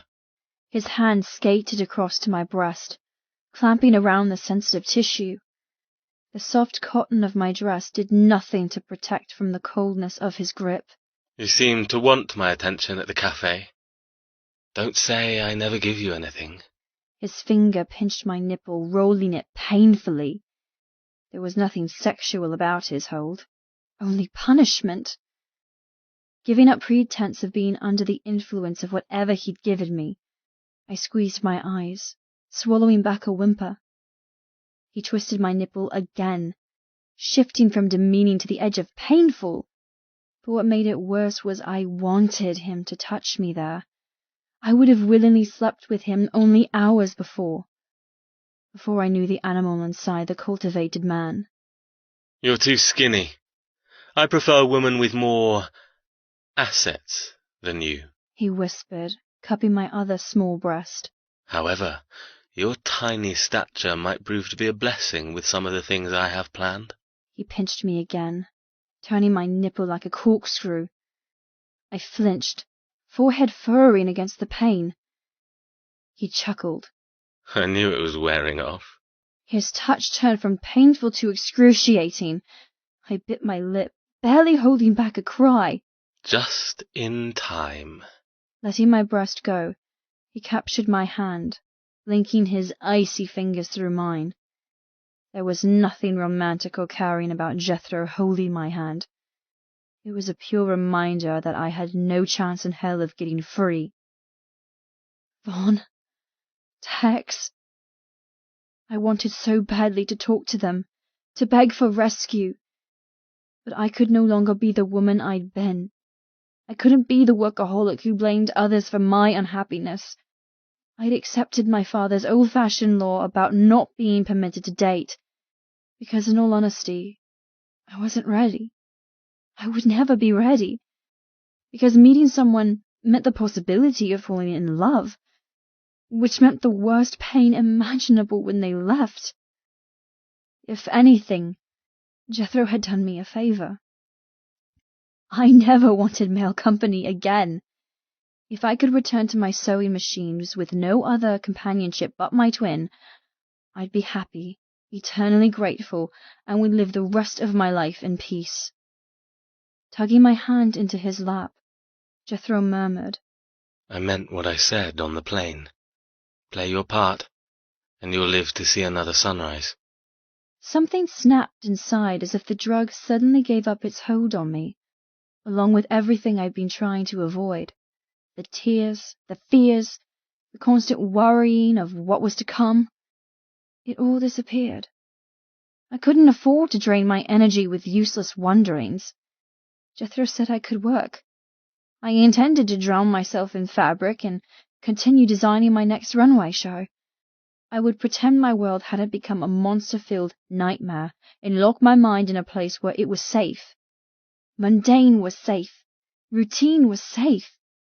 I would create a sewing room deep in my soul and ensure no one, including the numerous activities Jethro had planned, could ever ruin me. And talk to Kite. My heart thumped. He wasn't kind or a sympathetic ear to cry to, but I was glad. I didn't want someone to pat my back and make me feel worse with commiseration. I needed someone to tell me to buck up, keep going, and never wallow in darkness. Kite didn't know it yet, but I planned to use him as my barometer of liveliness. If I could muster up the energy to flirt and chat and pretend everything was okay, I had the strength to continue. The moment I used him as an outlet to purge whatever Jethro did to me, I would know I needed to recenter myself and dig deeper to stay true. Jethro let my hand go, tossing it away almost violently. I breathed a sigh of relief, then stiffened as his fingers latched around my upper thigh. Whispering harshly, he said, Keep watching the horizon, Miss Weaver. You're about to see your new home. His hand crept up my leg, following the same path his brother had, freezing my exposed skin with his icicle-like fingers. Don't take your eyes off the windscreen. You behave, and I'll make sure you have somewhere warm to sleep tonight. You disappoint me, and you'll sleep with the dogs. I bit my lip, eyes flaring wide. Sleep in a kennel? Shit, Nyla. You couldn't be any more stupid. All this time I'd braced myself for sexual payments, bodily taxes, and unwanted attention. But in reality, I hadn't stopped to think about the bare essentials of living. There was so much more Jethro could do to me than torment my body. He could deprive me of nutrition. He could prevent me from sleeping. He could make me live in squalor and suffer illness after illness. Daniel stayed facing the front, ignoring us. I risked my first question since the airport bar. You aren't just going to use me, are you? My voice sounded strange after not speaking for so long. Jethro stilled, his fingers twitching on my inner thigh. So naive. You're worse than a pet. You're like a child, a loveless girl who knows nothing of the big bad world. Breathing shallow, his hand moved higher and higher. Pity I'm not turned on by little girls. Pity you don't get me hard, my loveless, clueless Weaver. Then you might have been prisoner in my bed. In front of us, the car's headlights illuminated a driveway, The woodland stopped, giving way from thicket to a huge expanse of manicured lawn and a large oval fountain. Birds of prey replaced angels and fair maidens, their talons dancing on top of water spray. Jethro's hand burned, never stopping his slow assault. My heart jackknifed, pain shooting in my chest as panic replaced my blood. I'd wanted sexual contact for so long, but not like this. Not taken, not even wanted. The car slowed, skirting around the fountain. We turned left, following the sweeping driveway. And that was when I saw it. The monstrosity that was my so-called new home. The rising monolithic, French turreted, tower-fortified, sweeping, soaring mansion. Tarmac turned to gravel beneath the tires, pinging against the metal panels below. Jethro's fingers crept higher, demanding I pay attention to everything he did. Welcome to Hawksridge Hall, Miss Weaver. It's going to be a pleasure entertaining you as my guest. The sentence wrapped around me like a noose. My eyes snapped closed as his fingers brushed my core. Firm, unyielding, he cut me through my knickers, sending snow to my womb with his vile fingers. I bit my tongue, hating him, hating myself, hating everything to do with debts and vendettas and family feuds. This is what you wanted, isn't it? Jethro whispered, pressing harder. Everything clenched, repelling against his awful ministrations. I tore my eyes open. Not like this. Dropping my voice, I locked eyes with him. Please, not like this. The car rocked to a stop. Daniel looked over his shoulder, his gaze dropping to the blatant position of Jethro's hand between my legs. He smirked. Welcome to the family. Don't know how much you've been told about us, but forget everything. His teeth glinted in the pooling light from the mansion. We're much worse. Jethro stroked me, drifting down to where the silk of my underwear gave a little, pressing against my entrance. He's right. Much worse. I shuddered as his finger bit into me. The unhurried, controlled way he touched me twisted with my mind. His violation was different than his brother's. Still not wanted, but at least more easily tolerated. He was the devil I knew, not the devil I didn't. In a morbid way, that made Jethro my ally rather than tormentor. I'll look forward till we meet again, Weaver. With another smirk, Daniel shoved open his door and disappeared. Jethro's fingers rocked into me, but I refused to give him any reaction. Neither upset nor regret. Sitting with my hands balled, I asked, "Why are you doing this?" Jethro chuckled. The ultimate question. And now that we're home, you're about to be told. Removing his hand, he opened the car door and climbed out. All the blood in my body rushed between my legs, almost as if every molecule needed a cleansing, searching for relief from the hot, cold, tempting, vile way he touched me. He looked so elegant in his dark grey suit, so refined with the glint of diamond on his lapel. Why did someone so horrid look so beautiful? It wasn't fair. Nature's cruel irony. In jungles, birds died from being attracted to the gleam of cavernous flowers. In rainforests, snakes and omnivores succumbed to toxin-riddled jeweled frogs. Beauty was the ultimate arsenal. Beauty was meant to deceive. It was meant to trick and beguile so their prey never saw death coming. It worked. And to a woman who made her life creating beauty for others and never being granted the ease of naturally acquiring it, Jethro was a double threat, both to my ego and lifespan. Turning back to offer me his palm, Jethro waited for me to accept his token of help. I ignored him. I wasn't naturally a defiant person, but there was something about him that made me become a brat. Pushing off the seat, I propelled myself awkwardly and stiffly to the open door. The moment I was in grabbing distance, Jethro snatched my wrist and jerked me from the vehicle. Of course, standing for me was already a careful affair. Mixed with an unknown substance that hijacked my motor controls, I didn't land on my feet. With a cry, I tripped out of the SUV, sprawling face first on the gravel below. The car suddenly cranked into gear and drove off, leaving me alone and bruised before a manor worth millions. What on earth? The gruff exclamation came from above, different from Jethro's deep timbre, but powerful and full of supple authority. God damn it, this is getting ridiculous. Jethro muttered. Are you going to be like this all the time? His strong hands lassoed around my waist, yanking me to my feet. The moment I was vertical, I blinked, trying my hardest to find an anchor and remain standing. The world steadied and I shook Jethro's lingering hold off my hip bone. Yes, I'm ridiculous. Yes, I've suffered all my life. Yes, I know it's a huge inconvenience for someone who wants to kill me, that I'm already a little bit damaged. But did you stop to think, just once, that the reason I'm struggling more than normal is because of the stress you're loading my system with?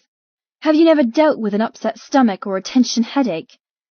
Waving my hand in his face, I snapped. It's the same thing. My body doesn't handle upsetting circumstances well. Get over it or let me the hell go. It felt wonderful to let go of the anger bubbling inside. It purged me a little, giving me room to breathe. Jethro remained steadfast, his eyes wide, mouth thin and unamused. Well, she has fight. All the fun ones did. The man who'd spoken stood on the second-to-last step of a humongous portico. The house loomed overhead, blotting out the moon and stars as if it were a living entity. Burnished copper gilded the many roofs and turrets, criss-crossing flower beds lived beneath soaring lead-light windows, and lattice-planted grass grew on the sides of the turrets. It wasn't just a building. It was alive. Maintained, proud, a piece of impressive architecture that had weathered centuries, but had been so well cared for. I craned my neck left and right. The building continued on and on, at least 10 stories high, with intricate alcoves, sweeping doorways, and a hawk embellishing every keystone. It's a work of art. I was a creator. My passion didn't just lie in textiles, but in everything where a level of skill bled from every inch. And Hawksridge Hall was majestic. I wanted to hate it. I despised the family who owned it. But I'd always been a lover of history. I'd always pictured myself as a lady of a manor, with horses and gardens and refined dinner parties. I loved exploring stately homes, not for the furniture or statues, but for the drapery, hand-stitched wallpaper, and massive hanging tapestries. Jethro took a step toward the older gentleman. You said it would be easy. I can assure you it wasn't. Throwing a cold look over his shoulder, Jethro motioned me forward. Come here and pay your respects. I didn't move. The older man chuckled. He wore all black, and just like the man who brought my belongings in the parking garage in Milan, he wore a black leather jacket with a silhouette of a diamond on the pocket. His hair was fully white, yet his face wasn't too weathered. He had a goatee, which was more dirty grey than snow, and his eyes were as light and unnerving as Jethro's. Instantly my back stiffened. My heart bucked in refusal. This man didn't deserve respect. I wanted nothing to do with him. Just as I knew the younger man in the car was Jethro's brother, I knew without a doubt this was his father. This man was responsible for upholding the evil pastime of torturing innocents for something that should stay in the past. He was ultimately responsible for my demise. Jethro stalked back, stole my arm, and marched me forward. Under his breath, he said, Don't annoy me, I'm warning you. Jerking me to a halt in front of his father, he spoke louder. Miss Weaver, let me introduce you to Brian Hawke, head of our family, president to his fellow riders, and current man in a long line of succession to wear the family name. He glared at me, making sure I listened. He's also known as Cut amongst his brotherhood, but to you, he will always be addressed as Mr. Hawk. Mr. Hawk grinned, holding out his hand. Welcome to my humble abode. I shied away, not wanting to touch him, be close to him, or even have to tolerate talking to him. Jethro growled under his breath, grabbing my elbow and holding me firm. You're one infraction away from sleeping with the hounds, Miss Weaver. Try me. Disobey once more. His father laughed. I remember those days. The fun. The discipline. Climbing down the final step, he closed the space between us. His aftershave reeked of sadism and old money, if that even had a smell. A horrid mix of spice and musk that gave me an instant headache, whilst his eyes stole everything about me, from my reflection to my dismal future. He cupped my cheek. I flinched, expecting the brutality and roughness I come to expect from a hawk. But he ran his thumb gently over my cheekbone. Hello, Nyla. It's a pleasure to once again entertain a weaver in our modest home. Hearing my name repulsed me. Jethro hadn't used it yet, sticking to the impersonal address of my last name. I hated that Mr. Hawk thought he had the authority to speak it. Wanting to spit in his face, I focused on the house behind him, swallowing the urge. My gaze soared to the stained-glass windows, the imposing spires and impressive stonework. There was nothing modest about this dwelling, and he knew it. I kept my lips clamped. I had a whole novel of horrible things I wanted to say, but Jethro's seething bulk beside me kept my tongue in check. Jethro let me go, pushing me into his father. She's been nothing but trouble. I can't deny I'm looking forward to tomorrow. My heart leapt into my throat with a dark promise in his voice. What's going to happen tomorrow? Mr. Hawk dropped his palm from my cheek, wrapping his arm around my waist. With his free hand, he brushed wayward strands from my eye. You look just like your mother. It's a pity I'm not the one extracting in this particular instance, but rest assured I will enjoy you once or twice. My stomach latched onto my heart, making me sick. Don't ask. The question blared in my head.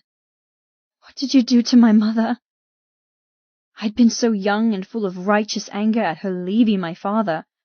I thought she was the villain, the heartbreaker. But she was the one who paid an unpayable price, and never returned. Mr. Hawk's eyes glinted. I see Jethro hasn't told you anything yet. Trailing his hand from my hair to my lips, he stroked me gently. That's going to be a fun conversation, but for now I'll let you in on a little family secret. Crushing me against him, he whispered. I'm the one who stole her. I'm the one who took debt after debt from her unwilling skin. And do you know what she begged for in her final minutes of life? My head swam. My world roared. Life as I knew it ended. I hated him. I loathed him. I'll kill you. I'd never felt such heat, such insanely burning desire to cause harm. My teeth ached from clenching. My nails drew blood from my palms. She begged for your life, to end it with her and to let you live in peace. His hand left my waist, grabbing my arse with a vicious grip. Know what I told her? His breath smelled of liquor and cigars, making me swallow his words. I told her you were born a weaver. You'll die a weaver. And that's the simplistic way of our world. Shoving me away, I ping-ponged from father to son, coming to an abrupt halt in Jethro's arms. The relief at being away from the man who'd murdered my mother made my limbs weak and jittery. But I couldn't stop the hatred from gnawing a gaping hole in my soul. I needed it out. I needed it spoken so he would know the debt might not have ended with my mother, but it would end with me. It will. I pity you. I knew nothing about you, your sons, your warped perception of life until tonight. I may not know why you were doing this, but I do know one thing. I know that it's the last time you'll ever do it. Quiet! Jethro shook me. But I wasn't scared of him. I wasn't scared of any of them anymore. They were bullies, sadistic bastards who'd met their match. Struggling in his arms, I freed my hand, pointing a livid finger at Mr. Hawke. I lost my rage, tilting headfirst into lunacy. My temper gave me power over everything. My cursed balance, my sheltered beginnings. In that one moment of brazenness, I found a nucleus of strength I didn't know I had. My voice pitched as I yelled. I'll kill you! I'll watch you die just like you watched my mother! I'll kill you! You don't deserve to live! I'll kill you and... I launched myself at him, only to stumble and go slamming back against a powerful form. Jethro grabbed my shaking arm, pinning it to my side. His strong hold crashed me against his body, molding my wiggling behind against his rigid front. His body was hard and firm, exactly like the stone I thought he was. The bulge in his trousers pressed against my lower spine. You've pushed me too far. You just had to fucking push. No one threatens my family, least of all a girl who can barely stand without support. And a weaver. He spat on my feet. Fucking filth. Remove her from my sight. Mr. Hawke sniffed. Teach her her place, Jethro. I won't put up with such stupid behaviour. His eyes landed on me. As for you, I'd hoped you'd show more promise. Think what you want of us, Miss Weaver, but this isn't a simple matter that will end quickly. You're ours for however long we wish to keep you, and you'll learn proper manners if we have to beat it into you. Nodding at Jethro, he climbed the steps to the 2-story-sized front door and disappeared. The moment he vanished, my spine rolled and I wanted nothing more than to fall to my knees and cry. What was I thinking? My rage and hatred snuffed out like a candle in a storm. I'd never been so out of control. My emotions had held me hostage and I'd snapped. For the first time since my mother left, I'd succumbed to the intense freedom of bitterness. Jethro dragged me backward, his dress shoes crunching against gravel. He didn't wait for me to backpedal, just clutched me hard, dragging me like a corpse. You've surprised me twice tonight, and I haven't liked either of them. You've pissed me off, so much so that... Slamming to a halt, he shoved my shoulder blades. Get on your knees. I wheeled forward, crashing from standing to landing on all fours. No. I winced as the driveway bit into my palms. My knees throbbed as sharp pebbles cut into my skin. I looked up, my face swollen and achy from unpermitted tears welling as deep as a bottomless lake. This was the truth. This humiliation and admittance of power, not the farce he painted.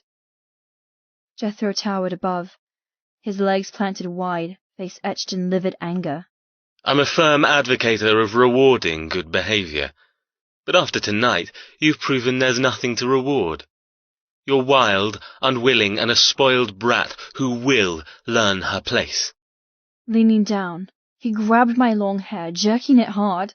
Did you honestly think, after an outburst like that you'd deserve the comfort of a bed? Why do it, Miss Weaver, when you knew what was on the line?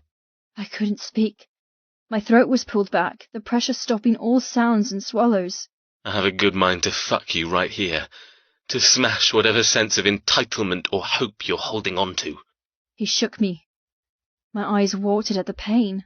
You're not hearing me. This is your life now.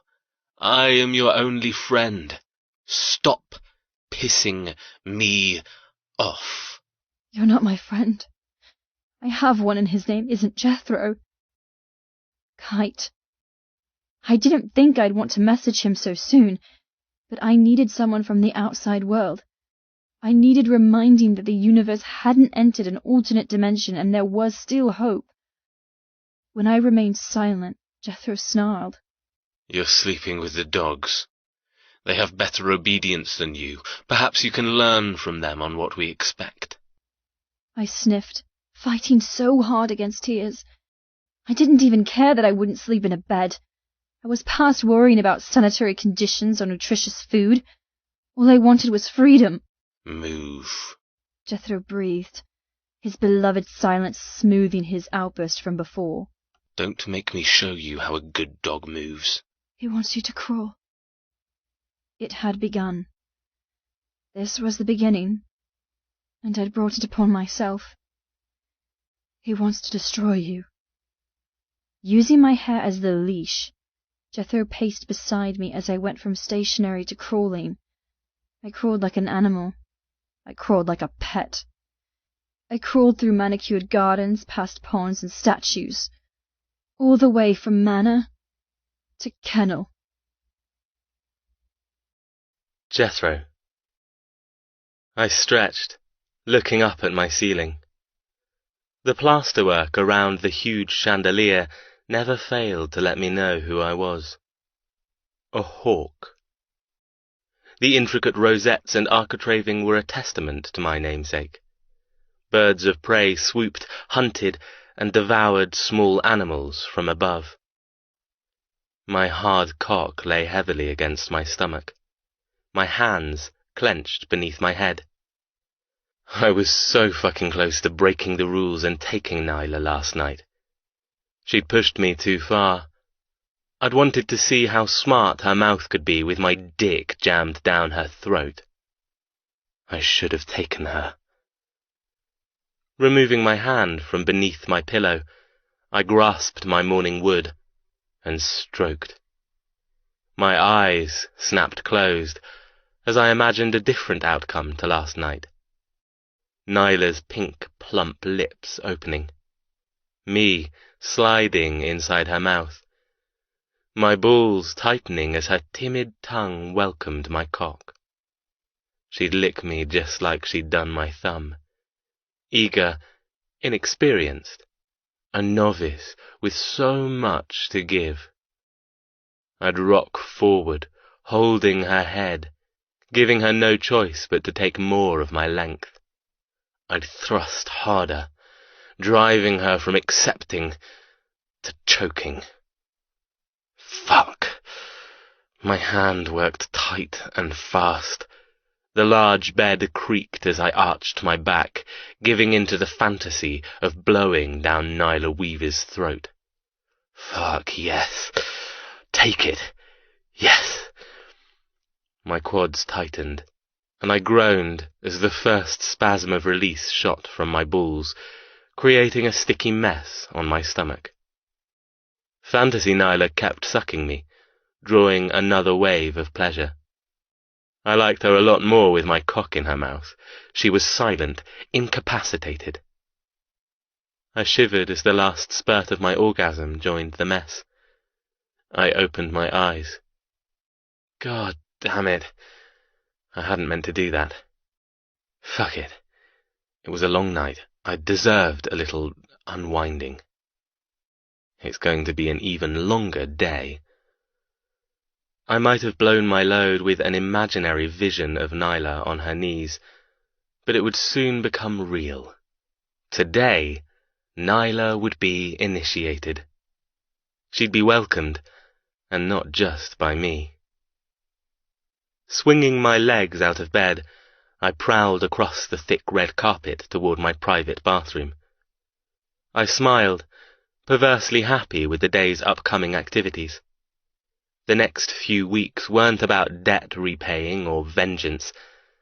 They were about hospitality and welcoming a new weaver into the Hawke household. She had much to learn, her place to recognize, and all thoughts of who she was torn from her soul and burned.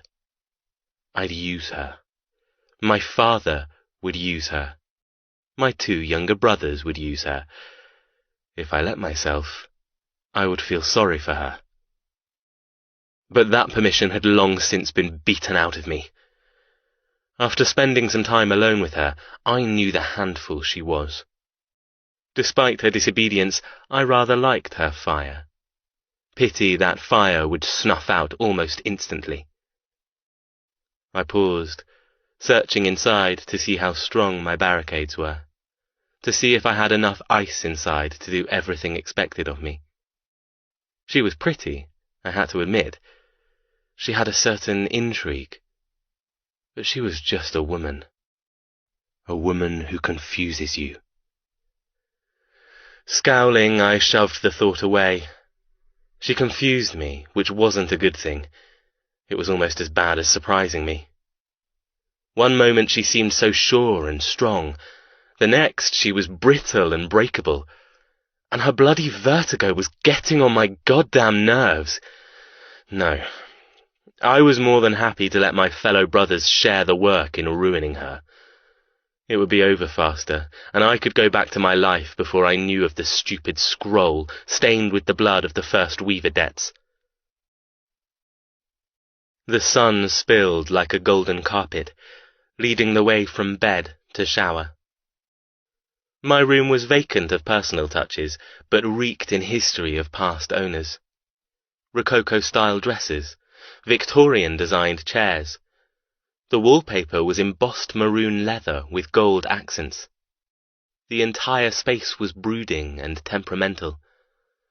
I would have preferred clean lines, white, which was the silence of the colour palette, with stone furniture and metal chairs. I liked to be surrounded by an unfeeling atmosphere, but I'd never be permitted to change this area. It was sacred. All because it had been the room of all hawkmen who'd inherited a weaver woman. Their last breath was taken in this mansion. It held the ghosts of Nyla's ancestors, and would one day absorb hers, too. The birthday present of new spurs and a heinously wicked whip glinted in the 18th century sideboard. At the time, I'd thought it was a piss-poor present for turning 29, but the best present was due next year. The true inheritance I'd been waiting for. One much better than a woman or her tears. When I turned 30, I would own it all. Everything. All mine. The fantastic ruling of primogeniture meant as firstborn son, I inherited the lot. My brothers wouldn't get a penny, my sister not a single diamond. They would survive by my charity, just like my father. The brotherhood, the mines, the yachts, the cars, Hawksridge, and every property overseas. Mine. Brian Hawke, cut to those in the Black Diamond Brotherhood, would be second to me. The way of our ancestors ensured young authority remained in control of an estate that had spilled enough blood to fill a moat around our gates. My father would retire, and I would be king. I'd upgrade from living in the bachelor wing with its pool room, theatre, office, weaponry, solarium, 6 bedrooms and 6 bathrooms, to having the pick of a 50-room, 2-ballroom, and a dungeon-equipped house to play in. And by play, I meant rule. Collecting new clothing from my walk-in wardrobe, I glimpsed myself in the mirror. My lips curled in disgust at the sticky mess on my stomach. I had a good mind to get Nyla and make her lick me clean. That was her fault. My mind drifted back to her, against my will. She'd not only taken up valuable space in my head, but my day's structure as well. There would be no hunting today, or inspecting the latest diamond shipment. There'd be no business or travel. All my energy and focus belonged to the woman who was a waste of my time. Another daydream of forcing her to her knees stopped me on the outskirts of the bathroom. Would she cry or scream as I fucked her from behind? Perhaps she'd surprise me again and moan in ecstasy. I planned on taking her that way, the animalistic way. After all, she did spend the night with the dogs. It would only be fitting. Dumping my clothes on the vanity, I strode into the four-headed quartz shower. I had no need to strip. I slept naked. Always did. It was part of the rules. Living at Hawksridge, the grandest and most exclusive motorcycle club compound in all of England, came with strict, unbreakable rules. Our brotherhood was different. We were smart, cunning, focused. Any man found sleeping with clothes on was in for a night of pain. We might have left the Dark Ages behind, but my family upheld strictness. We made our fortune in the most transferable precious item there was, and we'd learned a lot from past mistakes on how to treat those who tried to steal them. No clothes at night, and random cavity searches by day. All to protect our legacy. The way we made our money. The way we rose from penniless thieves at the beck and call of the weavers to gathering a wealth that morphed to obscene a few centuries ago. Stepping into the shower, I turned on the hot spray. Smiling at the mirrored wall, I cupped my cock, washing the residue of my indiscretion. The next time I come, I'll be inside the woman I inherited. With my cock in hand, I nodded at my reflection. I'm a hawk, but blood doesn't flow in my veins. I'm born of a substance unbeatable by any other. Diamonds. I'm a smuggler. I'm a dealer. And I'm about to become a killer. Nyla. Needle and thread. I'm warm and in bed.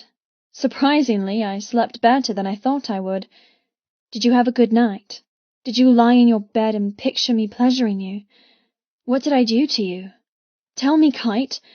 I want you to transport me from reality and give me a fantasy stronger than my present humdrum life. Kite 007. Forward this morning, aren't we? You're that desperate to talk about my cock. Not that I'd ever say no, but I'm rather impressed. Tell me more. Beg. Needle and thread. Beg? How does one beg for something they need, rather than want? Would you prefer me on my knees, or perhaps on my back, ready for whatever you wanted to give me? Kite 007. Fuck. What's gotten into you? Beg. Imagine I'm standing over you with my hard cock in my hand. I'm throttling it.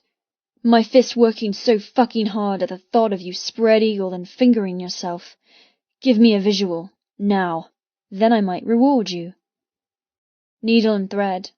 I'm exactly as you said, begging, whimpering, touching myself until my whimpers turn to pants and my begs turn to moans. I'm wet for you. I'm hot for you. Please, Kite, give me my fantasy. Give me something warm to hold on to. Kite 007. What the fuck is this about? How can I come when you sound so weird? Needle and thread. Weird? I'm not. I'm giving you what you want in return for what I need. Kite 007. Is that supposed to make sense? 'Cause I don't understand a bullshit code. Fuck! You're seriously making me do it. Needle and thread. Do what? Kite 007. Ask you. Okay, fine. What's got your panties so bunched that you're coming on to me so strong? What happened to my timid, naughty nun? Why the fuck do you sound so different? I stared at my phone, heart rate skyrocketing. I'd tried to play it coy and courageous. I thought I'd pulled off the pantomime that I was still myself, still living my content but uninspiring life. Obviously not. I reread my past replies, unable to see the difference. Had I changed that much already? There was nothing soft about Kite. There was no reason for me to seek him out when I had enough bastard in my life thanks to Jethro. It made no sense to let him use me. But it did in a strange way. It made sense because I willingly gave him control over me, something I needed in my rapidly spinning out-of-control life, while Jethro was determined to undermine, throw away, and rule every inch of whatever little power I had left.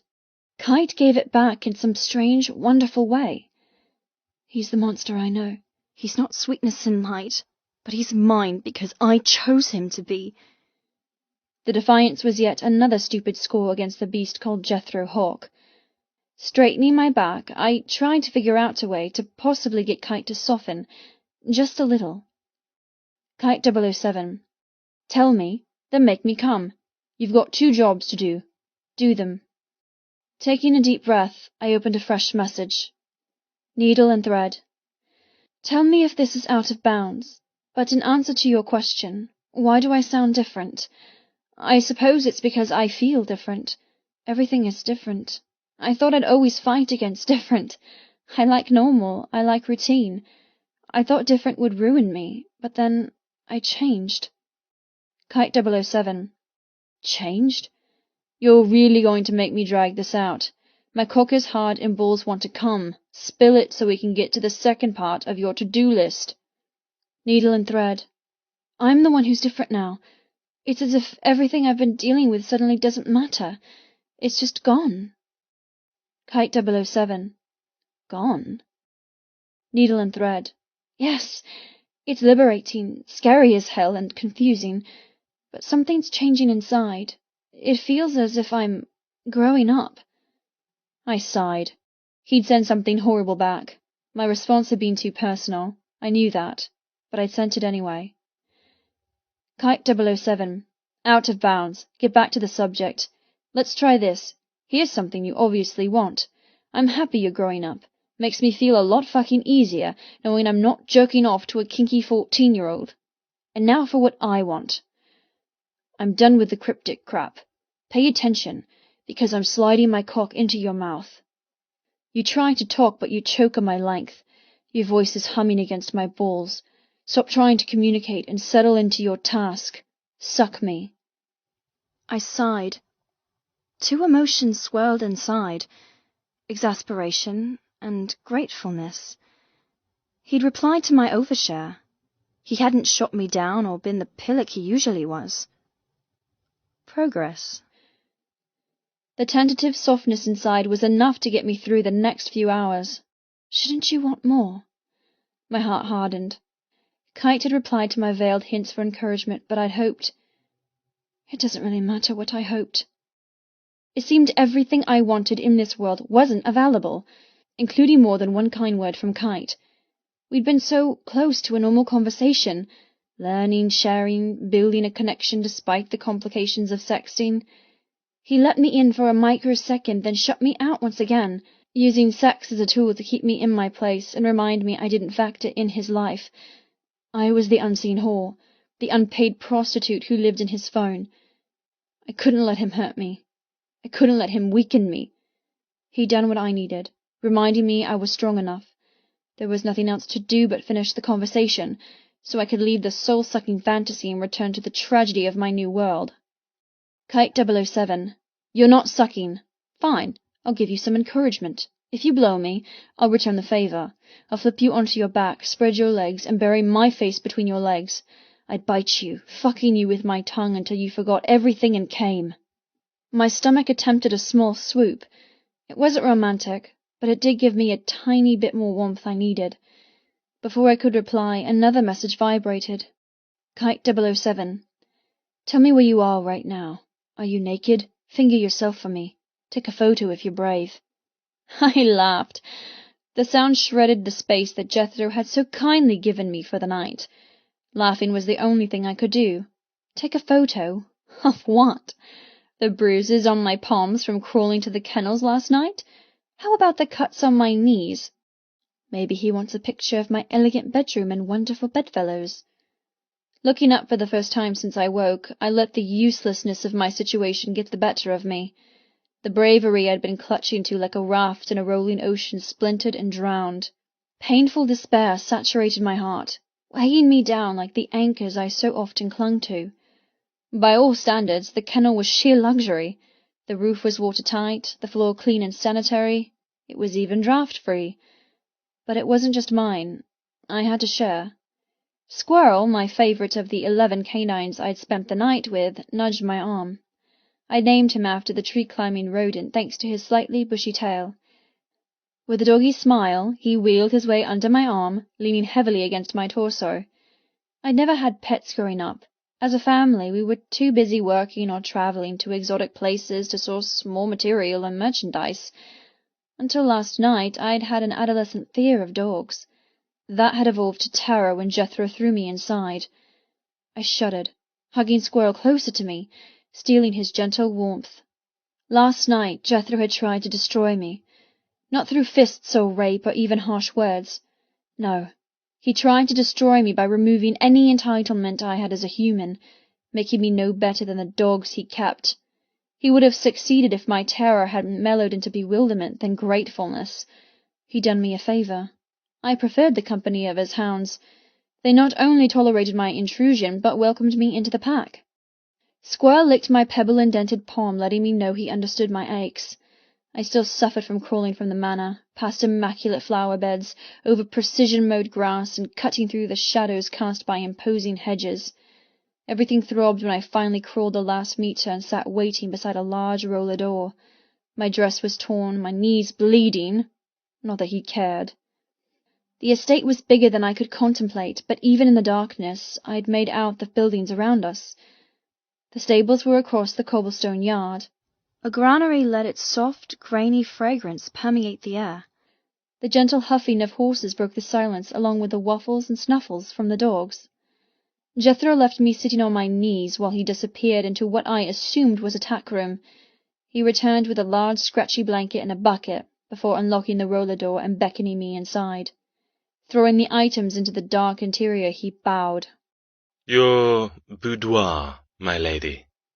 Leaning down, he swatted my behind. Go to bed, like a good little pet. You have a big day ahead of you. When I didn't move, his foot landed on my ass, shoving me forward, giving me no choice but to crawl quickly into darkness. The moment I traded starlight for no light, I panicked. Jethro threw the bolt home, locking me inside a room that thrived with moving bodies, claws on cobblestones, and soft growls of ownership. The first brush of a wet nose on my cheek ripped a small scream from my lips. I curled tight into a ball, hugging my knees, squeezing my eyes against being eaten alive. I waited for sharp teeth. But they hadn't eaten me. Far from it. I'd been licked and nuzzled and welcomed into a pack. I was a stranger in their domain, but when I finally overrode my fear and looked into their eyes, they were bright with curiosity rather than territorial anger. The rest of the night was spent making a semi-comfortable bed out of a loosely packed hay bale, and wrapping myself tight in the scratchy blanket. I'd aimed to sleep alone with my new friends scattered in their usual spaces, but they had other ideas. Once I was settled, they crowded around me, squeezing close, curling around each other until I was the epicenter in a nest of canines. The moment they quieted, I took out my phone. 5 missed calls, 3 messages from my twin, and 1 from my father. Biting my lip to retain what composure I could, I'd read my father's first. Arch Textile. Nyla, I know you'll have questions. I know you'll hate me. But please, my wonderful girl, no, I didn't want any of this. I was stupid not to heed your mother's warning. I thought... Well, it doesn't matter what I thought. I hope we can talk when you're ready. I understand if you can never forgive me. I don't know how much of this they'll see, but I'll never stop searching, never stop hoping. Please don't think I gave you up lightly. They have ways. They have you, but they'll keep you in good health. We have time. Love you, sweetheart. I didn't want to focus on what time meant. The slow plod of time intertwined with the fast tick-tick-ticking of my final heartbeats. My fingers hovered on the reply button. But I couldn't. Not yet. Instead, I opened my brother's messages. V the man. Threads, pick up your goddamn phone. V the man. Threads, I'm warning you. You're not happy, I sense it. I'm worried shitless and Tex is being a secretive asshole. Call me immediately, sister, or I'll make your life a living hell. V the man. Please, Nyla, talk to me. Put me out of my misery. I miss you. Love you so fucking much. My teary gasp in the darkness pricked a few hounds' ears. I'd wanted so much to reply, but I didn't dare. I didn't trust myself not to beg him to come get me out of this. I was there of my own free will to protect him. I wouldn't be protecting him if I was weak. I wanted hard facts on why the Hawks could do this, and I wouldn't stop until I knew everything. Closing my messages, I opened up a picture of Vaughn and me that'd been taken right before the doors opened to the show last night. The tiny bit of strength I had left deserted me, and I let go of my tight control. I sobbed. My heart expunged its grief through my eyes, drenching my cheeks, blurring the last photo I had of my brother. I cried until dehydration throbbed my head, and my neck was sticky with salt. A low battery reminder beeped. It was the hardest thing I'd done to shut down the picture of V and turn it off. More tears trickled, and a hound raised his head, looking at me with wise understanding. He inched forward on his belly, crossing the hay until his claws tugged at my blanket. His canine concern produced another torrent, but I opened my arms, and with a wagging tail, he fitted himself around me like a living shield, his doggy heart thudding against mine as I hugged his silky coat.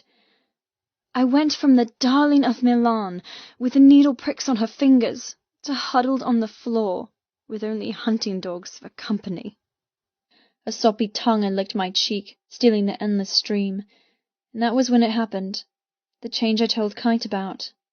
The ending, the beginning, the freedom of just letting go. All my life I'd been stressed with making a name for myself, building my career, loving my brother, being a worthy daughter. Bills, deadlines, reputations, expectations. It all balanced precariously on my shoulders, molding me into a quiet workaholic. But at 4 a.m. in the kennels of the man who meant to kill me, I let it all go. I said goodbye to control. I waved farewell to everything that made me live, but had also suffocated me too. I didn't have photo shoots to worry about anymore. I didn't have concerns on what to wear, where to be, how to act. All of that had been stolen, and there was no point crying or fighting against it. The moment I embraced the freedom of nothing, I stopped crying. My headache left, and I drifted to sleep, wrapped in the 4 legs of my new best friend. Squirrel nudged my hand, bringing me back to the present and the waiting message from Kite. The past struggled to let me go, but I blinked, dispelling my forlornness. He wants to know where I am. What should I tell him? I asked my entourage of hounds. Foxhounds, to be exact. Their black, tan, and white coats became visible as the sun rose, glinting off the glossy fur. Their silky ears slapped their pretty heads as they lopped around the enclosure, waking up as the sun grew brighter. They didn't give me an answer. Needle and thread. Where I am right now doesn't matter, because I'm in a fantasy with you. I'm in your bed, naked. It was much better than the truth. I focused on the huge roller door. I checked last night to see if there was a way out, but of course there wasn't. Kite 007, you took a while to reply. Did you pleasure yourself? Throwing myself back into Kite's sexual world, I replied. Needle and thread. I'm coming now. Both hands are between my legs, feeling how wet I am. I'm crying out your name over and over. The neighbors might hear me, I'm so loud. Don't tell him I released my tension by crying myself to sleep with you in my arms. Rubbing the head of Squirrel, I smiled. And don't tell him I've never had an orgasm. The dog cocked his head, an expression of confusion on his face. Kite 007, I like it when you talk dirty. Keep going. I have my cock in my hand, and I want you to make me come. My heart sped up. Reclining against the bale of hay, I bit my lip. I'd never made anyone come. The drunken night of losing my virginity didn't count. Because we were both so intoxicated, it was a miracle he'd found the right place to stick it in. After a few half-hearted thrusts, he'd rolled off me to throw up, and I'd pulled up my knickers. I'd been silently horrified at the blood on the sheets. The copious amounts of alcohol had stolen any pain I might have felt when he penetrated me. It had also stolen the rush of entering womanhood, swapping it with age-old regret. The night definitely hadn't been a success, or the next day, because no matter how hard V tried to hide my hangover from Tex, he couldn't prevent me from vomiting on my dad's shoes when he plucked me from my bed and took me to the doctor. I groaned in remembered embarrassment. He found out, you know. I scratched Squirrel behind his large ear. The doctor told him I'd been taken advantage of. We'd used protection, but it didn't stop the endless STI tests or pregnancy exams. Another hound slinked closer, flopping next to me looking for a scratch. That was the last time I was alone with a man other than my dad or brother. Sad, isn't it? The dog panted, looking as if I told the world's best joke. Maybe Tex prevented you from dating, so when they came for you it was only his heart you broke, not a husband or children. The sudden thought stole my vision with horror. Was the overprotectiveness to shield others? Had he kept me locked up like some princess in a tower, all to stop me being my mother? He'd fallen in love with my mother. They'd had children young. They'd come for her. I rubbed my chest, unable to stop the epiphany shedding my father in a new light.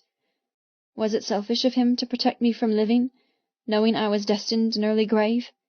Or merely a tragedy that he prevented others enduring heartbreak by loving me? Vaughn. He would sense the moment my life was snuffed out. We were linked more than spiritually, but so glued and breath-bound.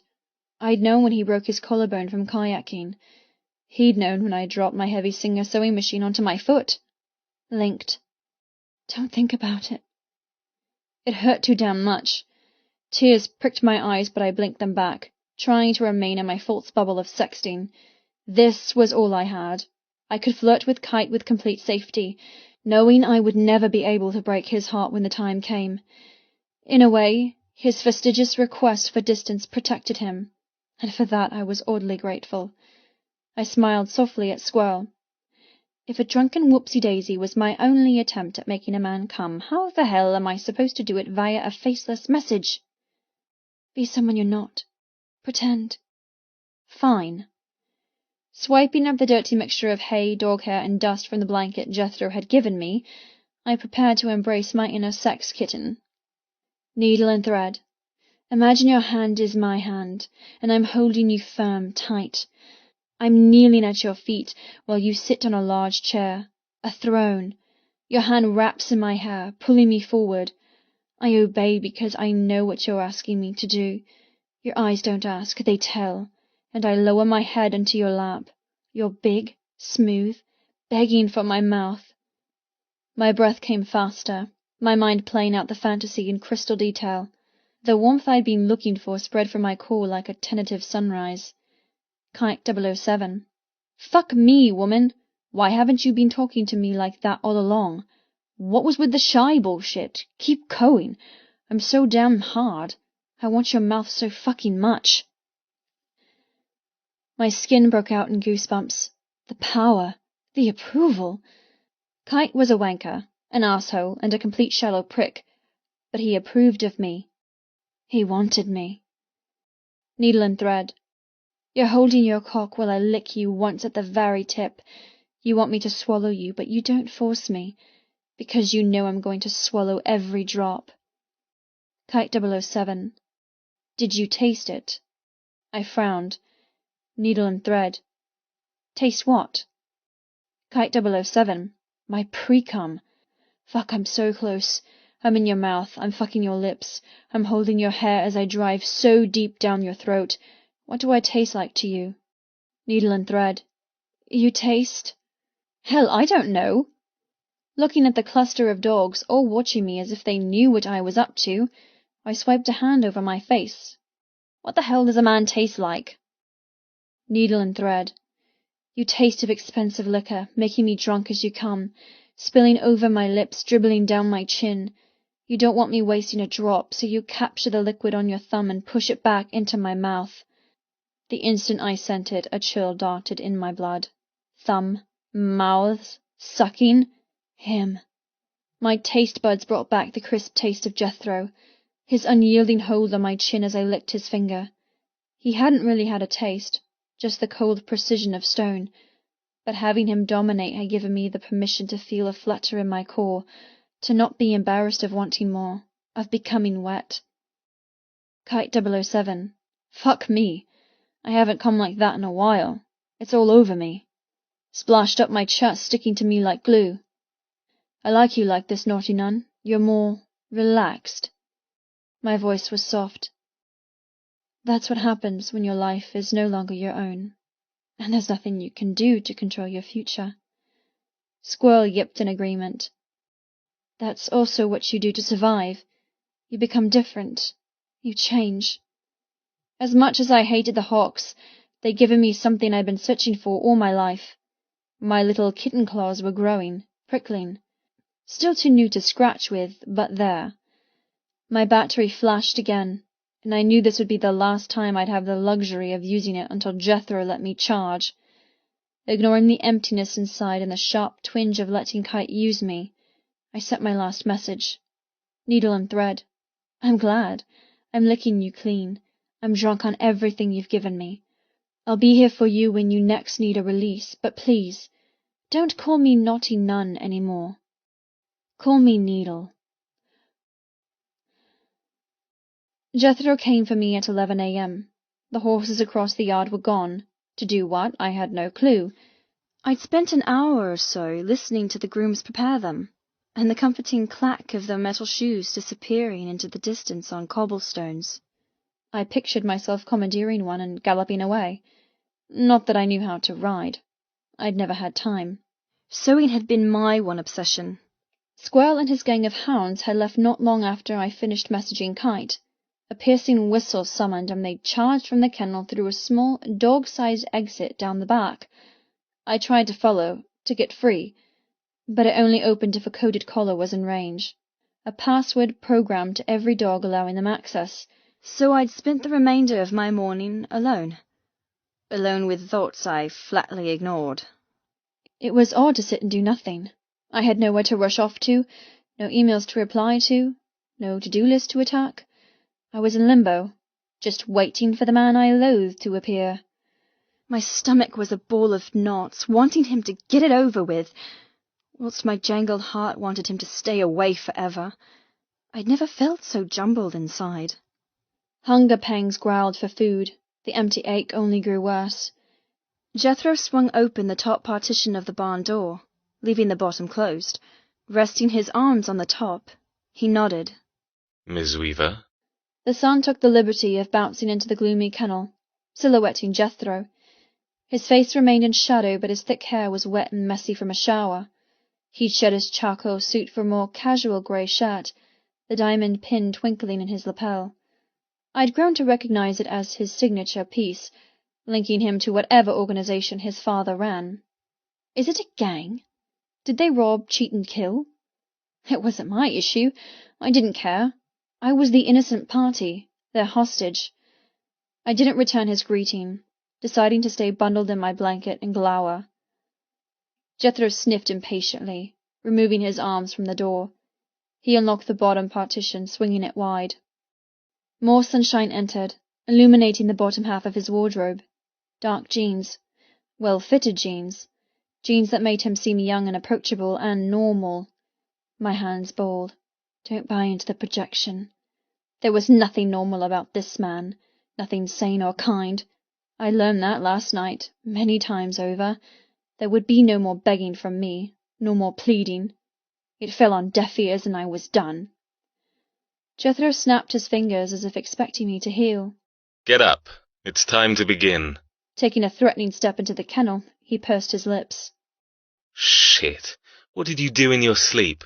Roll around like the dogs? I kept my lips pressed together, watching him in the silence he so seemed to enjoy. When I didn't move, his face twisted, taking in my hay-riddled hair and dirt-covered blanket. I won't tell you again. Get up. I shrugged. It was liberating to no longer care, to no longer be captive by the need to obey and jump to attention for fear of retribution. I meant what I said to Kite. Everything inside me was gone, locked down, bunkered inside, ready to weather whatever war was coming. Standing slowly, I placed my dead phone into my jacket pocket. Letting the blanket fall off my hips, I brushed lingering lint off my clothes. Jethro snapped his fingers again, and I moved willingly, coasting to his side exactly as he wanted. He scowled, his gaze full of suspicion.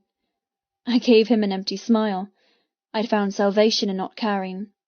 It didn't mean I had to pretend to like him. He wouldn't know that by trying to break me last night, he only gave me a new avenue of strength. I'm ready. For whatever he threw at me, I'll survive. Until I no longer needed to try. Running my hands through my hair, I quickly gave up with the tangles and focused on pinching some color into my cheeks instead. You think that will save you? Looking presentable? His voice was blizzard and snow. I didn't say a word. Jethro gritted his teeth, his hands curled beside his spread legs. My muscles braced for punishment. The air shimmered with violence. Jethro's hand suddenly shot out, capturing my throat. Without a sound, he spun me around and marched me backward out of the kennel. The sun kissed my skin, fanning the warmth I'd tried so hard to keep hold of from talking to Kite. I embraced it, hugging it close so Jethro's ice didn't slice me into pieces. His fingers tightened around my neck, but I refused to claw at his hold. I repay in kind. Whatever I did to him in self-defense, I'd get back 10 times worse. But none of that mattered now, because I knew how to survive. By being above them. By being untouchable on the inside, even when they broke me on the outside. You think you've got it all figured out, don't you? His arm hoisted me onto the tips of my toes. Breathing was difficult. Not fighting was impossible. But I permitted it. All I did was stare silently into his golden eyes. I understand what you're doing. He smiled. But mark my words, you won't win.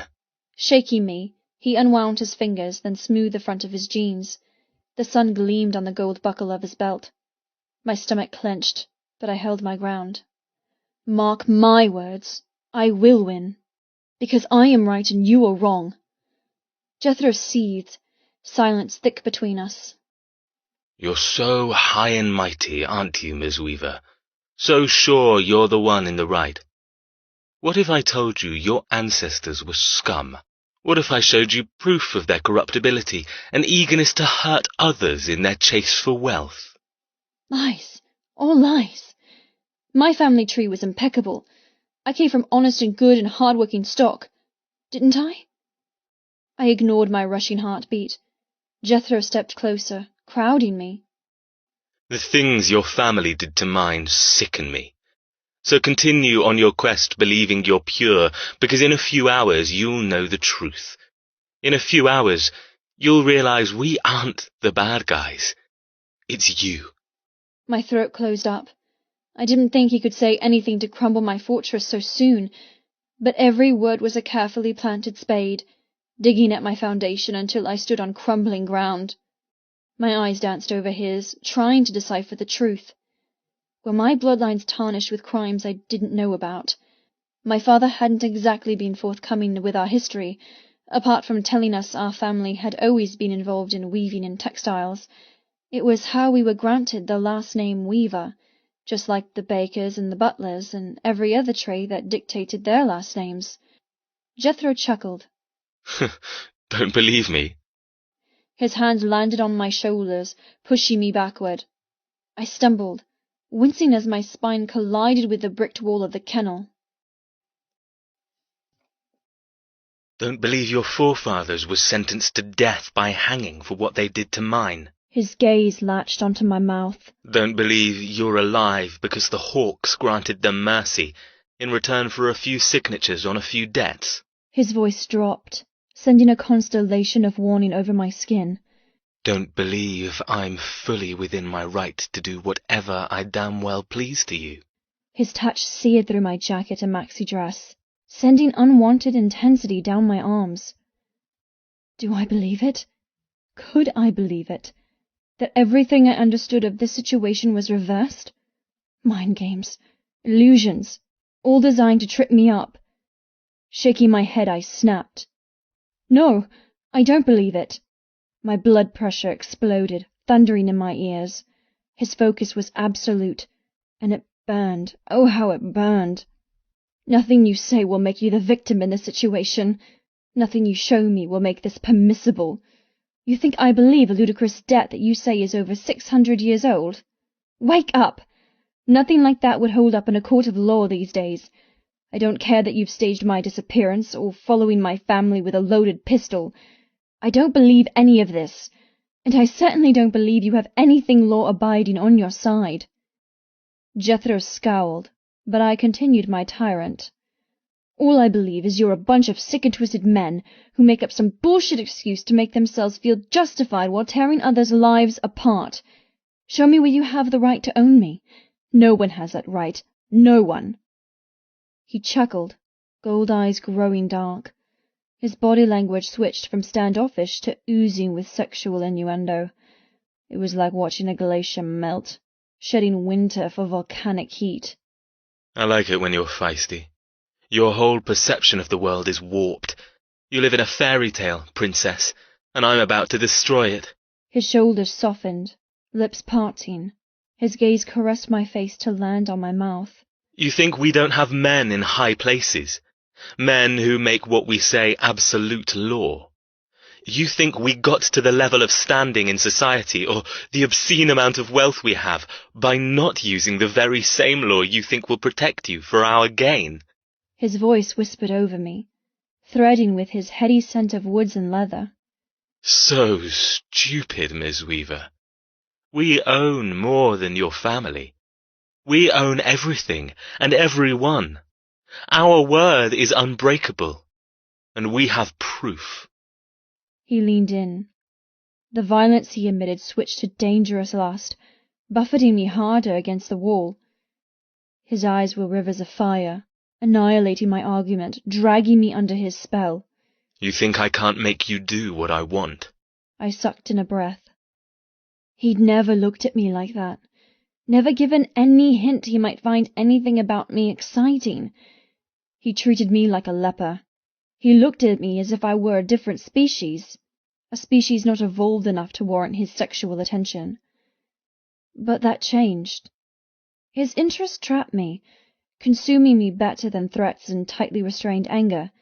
This was unexplored territory. Lust and attraction and flirting were terrifying, because I was the novice and he was the expert. I couldn't fight against something that made me feel. Jethro's nostrils flared, fingers twitching on my shoulders. His voice lowered to a husky whisper, a whisper best suited for seduction. You think you deserve a life built on others' blood? You think you're worthy? The rhythm and volume turned the horrible question into a poem rather than a curse. Don't fall for it. Don't let him win. He was already winning. He spun a tale of a lethal, unstoppable force.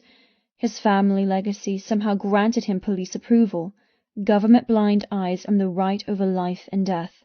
Who gave him that right? I still couldn't believe it. But it didn't stop my legs shifting, pressing together, trying to alleviate the strange ache building with every moment. Our fighting coaxed my unseen claws to grow a little more.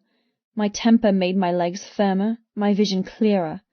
My body unknowingly found a cure from dreaded vertigo, all while embracing anger and rage. Jethro noticed my tension, stroking my shoulders as if I were a skittish prey. We're simple creatures, Miss Weaver. I know what's happening to you. He smiled gently, his gold eyes attempting to look soft, but unable to hide the steel beneath. Your skin is hot. You're breathing faster. He ducked his head, murmuring, You like this. You like being pushed past your limits. I shook my head. You're wrong. There's nothing about you that I like. He sighed, his gaze whispering over my mouth. Lying won't work. I know you're growing wet for me, wanting me.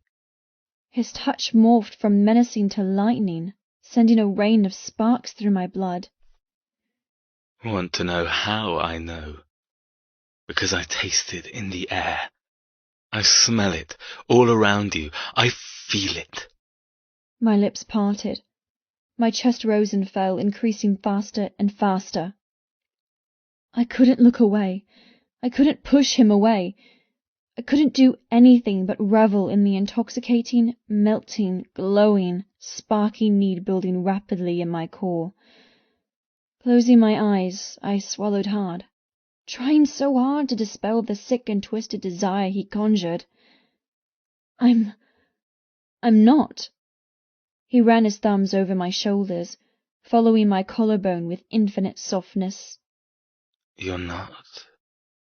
He breathed. You're not feeling the rush of lust, or the knowledge you'd throw all your rules away for just one little taste. His lips came so close to mine, pulling away in the ultimate tease. Yes, no, I don't know. I lost control of my body, hurtling straight for a cataclysm where everything was hot and sharp and intense. I didn't have an answer. I didn't know what he wanted. He's fucking with your mind. That's all he's doing. His thumbs stroked higher, smoothing away the bruises he'd caused on my neck. Tell me you're not wet for me. Say it. I shook my head, willing the words to come. I'm not. I'm... What? Jethro murmured. The ache grew stronger, sending a rush of dampness against my knickers. My body didn't care if this was a monster. My body didn't care about the future. All it cared about was curbing the intolerable need. Opening my heavy eyes, I said, I'm not wet. Not for you. My hands balled, fighting against the thick intoxication. I couldn't let him steal the warmth from Kite. He'd already turned the small flame into an out-of-control inferno, cindering my morals, turning my hatred to ash. I wouldn't fall into his web. He'd eat me alive. But one kiss. Would it be so wrong?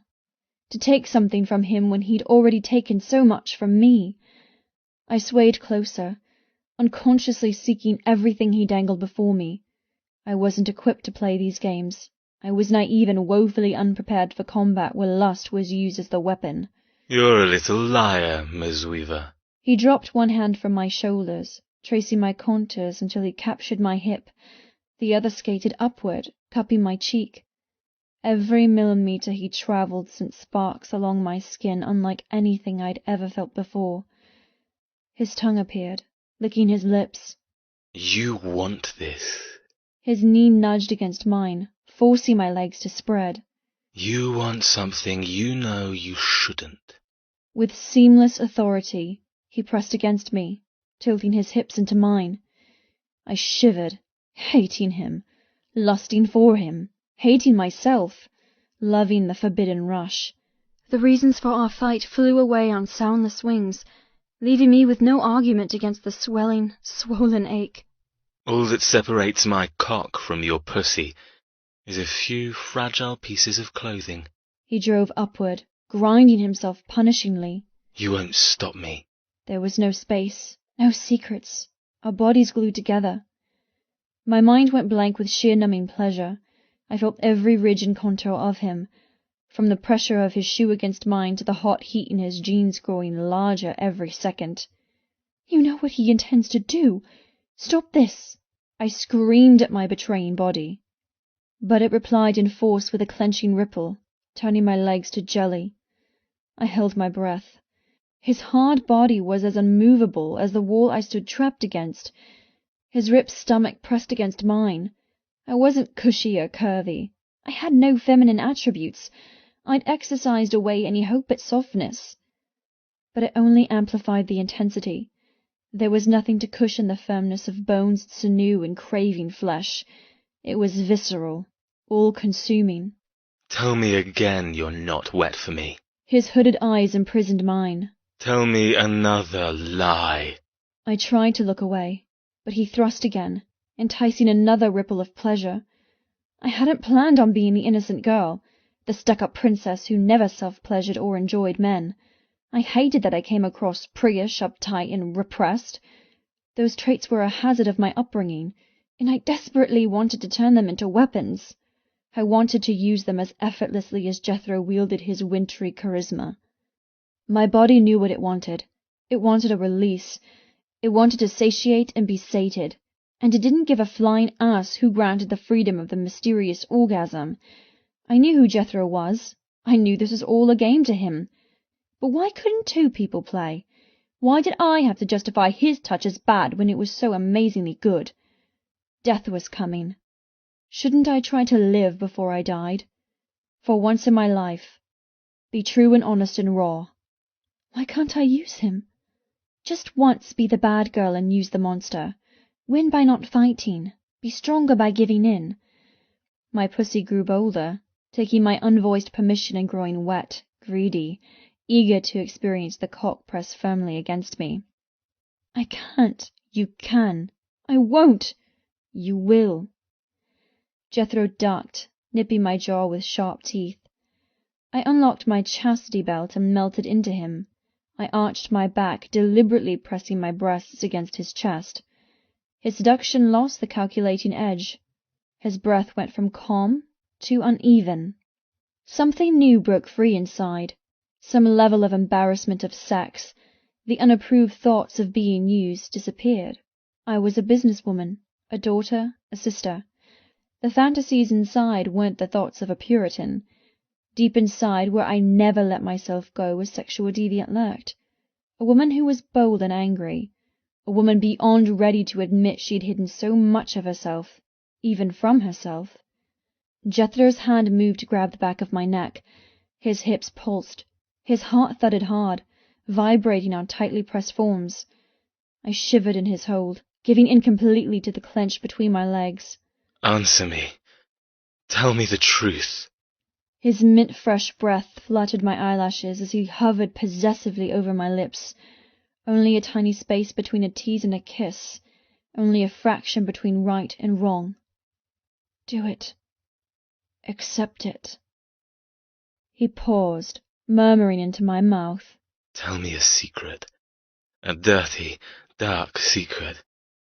Admit you want me. Admit you want your mortal enemy. I admit it. I won't. My heartbeat switched from thumping to humming. My skin prickled with heat. I hated him. I wanted to kill him before he killed me. But I couldn't ignore the overwhelming attraction he'd created. And it wasn't just me affected. His breathing turned ragged. His fingers dug deeper with need. Every pulse of his hips drew a quickening in my core. I couldn't control it. I didn't want to control it. I was done controlling my life. I'm free. The longer we stood, the further we blurred the lines between debtor and dettee, weaver and hawk. In that tiny moment we were each other's answer to freedom, a mind-blistering coupling that would surely ruin me for life. But at least I would have lived. I looked deep into Jethro's burning eyes, transmitting everything I suffered. I hate you for making me acknowledge this part of myself. His face tightened. His body slammed harder against mine, whispering his lips over my cheek, bringing them low, lower, lower. The tip of his tongue tasted the corner of my mouth. My world disintegrated with an ecliptic bang. I trembled, eyes snapping closed on their own accord. His hand on my hip shot downward, disappearing between our bodies. I gasped, jolting in his hold as his fingers scrunched up my dress, shoving it out of the way as if it were nothing. My gasp turned to a ragged moan as he cupped me bold and strong. My gaze flew wide, locking onto his. Never had something felt so good, so bad, so deliciously intense. His gold eyes turned to a burnt sunset, filling with fire as he fingered my knickers. Do you think you're so perfect you wouldn't scream my name? Do you think you'd be able to say no if I dragged you into the kennel and fucked you? His fingers bit into my pussy, hot and punishing. Because I want to. Fuck how I want to. I want your screams. I want your begging. I lost myself completely, throwing myself into this new creation. The one who had the power to do this and still retain her heart. The one who would give Jethro her body because she wanted it, not him. His fingers scattered my thoughts, probing against the thin satin of my underwear. His touch was electrifying. I wanted more. I wanted everything. I stepped off the cliff. No, I'm not so perfect. And yes, I would scream. Clawing at his shoulders, I forced myself deeper onto his hand. You think I'm immune? You think I'm dry and repulsed by you? Dragging him closer, I murmured, You couldn't be more wrong. Jethro's nostrils flared. His fingers twitched as he narrowed his eyes. You think you can confuse me? I pressed a finger against his mouth. Shut up. His eyes popped wide. He growled low in his chest. His lips pulled back, revealing sharp teeth. I didn't remove my finger. I was in charge. I was the one taking. My heart hates you, but my body, I'm drenched. I'm begging. So stop your endless questions. Stop taunting me and deliver. Kite flew into my mind, then was gone. I'd surpassed awkward sexing, embracing physical coyness. The world paused for a millisecond. Jethro sucked in a shocked breath. Then his hand left my pussy, tore the small stitches holding my knickers in place, and drove one finger so damn deep inside me, I did what I said I would. I screamed. My head fell back, smashing against the wall. My heart exploded into a mess of passion and rage. Oh God! Oh God! My mouth sucked in air, but it didn't stop the swirling, blinding need stealing my remaining sanity, giving me completely and utterly to Jethro. I cried inside. I wailed inside. I wished I could be different, someone not so deprived of her animalistic needs, someone who could scream and call for help, not someone who tilted their hips and moaned at the curses spilling from Jethro's lips, not someone who gripped the man who tore her from her world and opened her legs wider. But then Jethro touched a spot that made my muscles lock, and a need so violent to seize. I grabbed his wrist, forcing him to take me harder. My tears turned to joy, writhing on Jethro's hand. Fuck me. His voice was sex-gruffed and so low it echoed over cobblestones. Who the hell are you? His finger worked me, pulsating deep inside. I opened my legs as wide as I could. I gave up on everything, embracing the simplicity of being a sexually starved creature. This wasn't making love. This wasn't even fucking. This was war, and hell it felt good. Digging my fingernails into his shoulder, I jerked him closer. Harder. Jethro groaned, and in a twist of fate, obeyed. His finger drove so deep his knuckles nudged against my swollen flesh. His thumb swirled around my clit, smearing wetness, taking me to ever new heights. I turned to stone before detonating into tiny pieces. Every inch of my thoughts, emotions, and reactions was stolen by his mind-blowing touch. I hadn't felt anything like it. Guilt tried to claim me, reminding me this was the man who ruined my life. But lust quickly devoured the guilt, turning it to raging passion. You're so fucking tight, he growled, thrusting his finger harder. I felt as if I'd not been living, as if my world was dark and Jethro was the sun bringing me nutrition I never knew I needed. A painful pressure burned as he tried to fit 2 fingers inside me. I flinched, rocking my hips away. Stop! He paused, then removed the second digit, driving a single finger deep, dragging me back to willing. You're a virgin. The rumors were true. I shook my head. No. No? He grabbed my chin, holding me firm, driving his finger harder. I cried out, letting my head loll on my useless neck with bliss. How are you this tight and not a virgin? Once. I stopped, consumed with every pulse of Jethro's finger. I gave up. I was completely illiterate. If you're not a virgin, prove it. His fingers tightened around my chin. Pull out my cock. My mind blanked out. I hung on to the precipice of my good girl ways before throwing myself headfirst into a woman who would do anything to feel alive. Pull out my cock, Miss Weaver. He thrust against me, battering me with the hardness in his jeans. My eyes flared wide. My stomach hollowed out at the same time it swooped upright as he thrust his finger. God damn it. He growled. Do it. I'm not going to come in my jeans like an idiot. Would he fuck me? If I took out his cock, would he take me? Sex with him? I couldn't have sex with him, this cold-hearted monster. But my raging heart and bubbling blood said yes. God, yes. Shutting off my thoughts, I dropped my hands from his shoulders and fumbled with the buckle of his belt. The hardness of his erection burned my fingertips. Jethro didn't help my concentration, driving his touch deeper. Hurry up. I need your sweet fingers jerking me off. God damn it, I don't know. His voice cut off as I undid his button and zipper. I gasped as his cock sprang out, escaping the top of his grey boxer briefs. He shuddered, groaning in relief. The tip glistened with wetness, slightly red, slightly swollen. My eyes grew wide, fear chasing away the lust in my veins. I looked up, swallowing hard. I can't. He scowled. Too late to back out now, woman. Grabbing my hand, he placed it roughly around his thick, hard, massive cock. I had no experience to go on, but he would never fit inside me. He wouldn't fit inside any woman. Shut up and stroke me. I opened my mouth, unable to form words. It can't.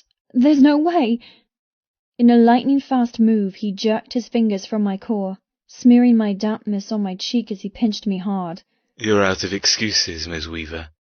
You were the one who started this. You're the one who rode my finger as if you'd never come before. His voice dropped to a dark whisper. So shut up, wrap those little fingers around my cock, and stroke me. Otherwise, I swear to God, I'll throw you on your hands and knees and fuck your tight little cunt right here. My heart lurched. There wouldn't be anything erotic about that. It would hurt. He would split me in two. Biting my lip, I cupped the exposed head, spreading the sticky residue at the top down his hot shaft. Locking eyes with Jethro, I pushed my hand into his boxers, following his long, long length. His eyes snapped closed as my timid fingers latched round him. Fuck. He groaned. His forehead smashed against mine, hips pulsating into my hand. Stop taunting me. Harder, goddammit. That was asking for the impossible. I couldn't get my fingers to connect around his girth. My grip was useless around the throbbing heat, the only hot part of him. Holding my breath, I wrapped my hold as hard as I could. Jethro grunted. Squeeze it. Stop being a fucking tease.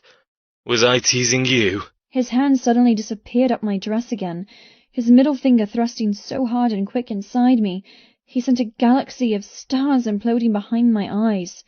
Then he glided upward, smearing the wetness around my clit. My legs tried to scissor closed. All my attention shot between my legs. I went rigid. Having him touch me was amazing.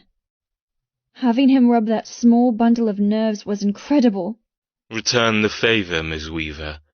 Make me come, right here, right now, and I'll drive you so wild you'll beg and never want anyone else. Coming. The blissful end of sex. Was that what the sharp sensation was? Growing tighter and tighter in my core. If it was, I wanted to come. Badly. Winding my fingers as tight as possible around his girth, I squeezed until a jagged pain erupted down my palm. I didn't have the strength. I didn't know what to do. Did I just squeeze and let him thrust into my hand? What else was expected? With a low growl, Jethro stopped stroking my clit. He turned to Granite. That's your idea of making me come. I swallowed, jerking my hand away. The thrill of being touched and touching faded, rapidly replaced with despair. Yes. For fuck's sake. Rolling his eyes, he removed his hand from between my legs and stepped back. With a grunt, he yanked his trousers back into place, but not before I caught a glimpse of just how huge his cock was. It was flawlessly straight, veiny, silky, so proud and rigid, just like its owner.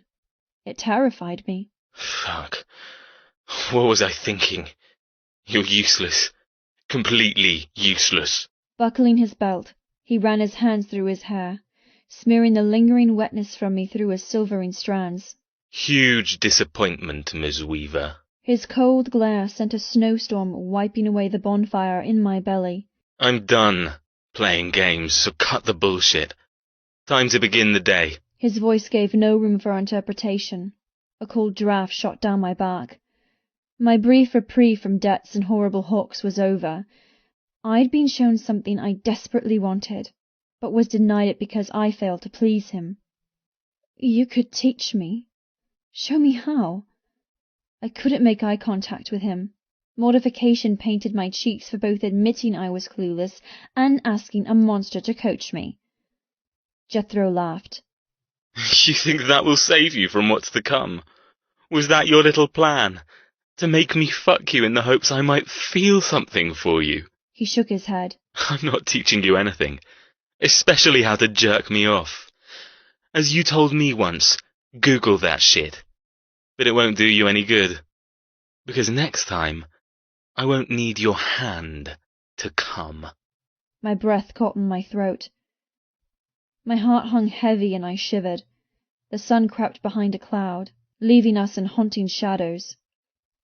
Jethro stood glaring, the outline of his erection visible in his jeans, but there was no hint of the lust he'd suffered, or the passion that blazed between us only seconds before. His unfeeling eyes burned a hole straight into my soul, condemning me for my past treasons and present failures. The longer he stared, the more he undermined my carefully built fortress. I couldn't stand the intensity any longer.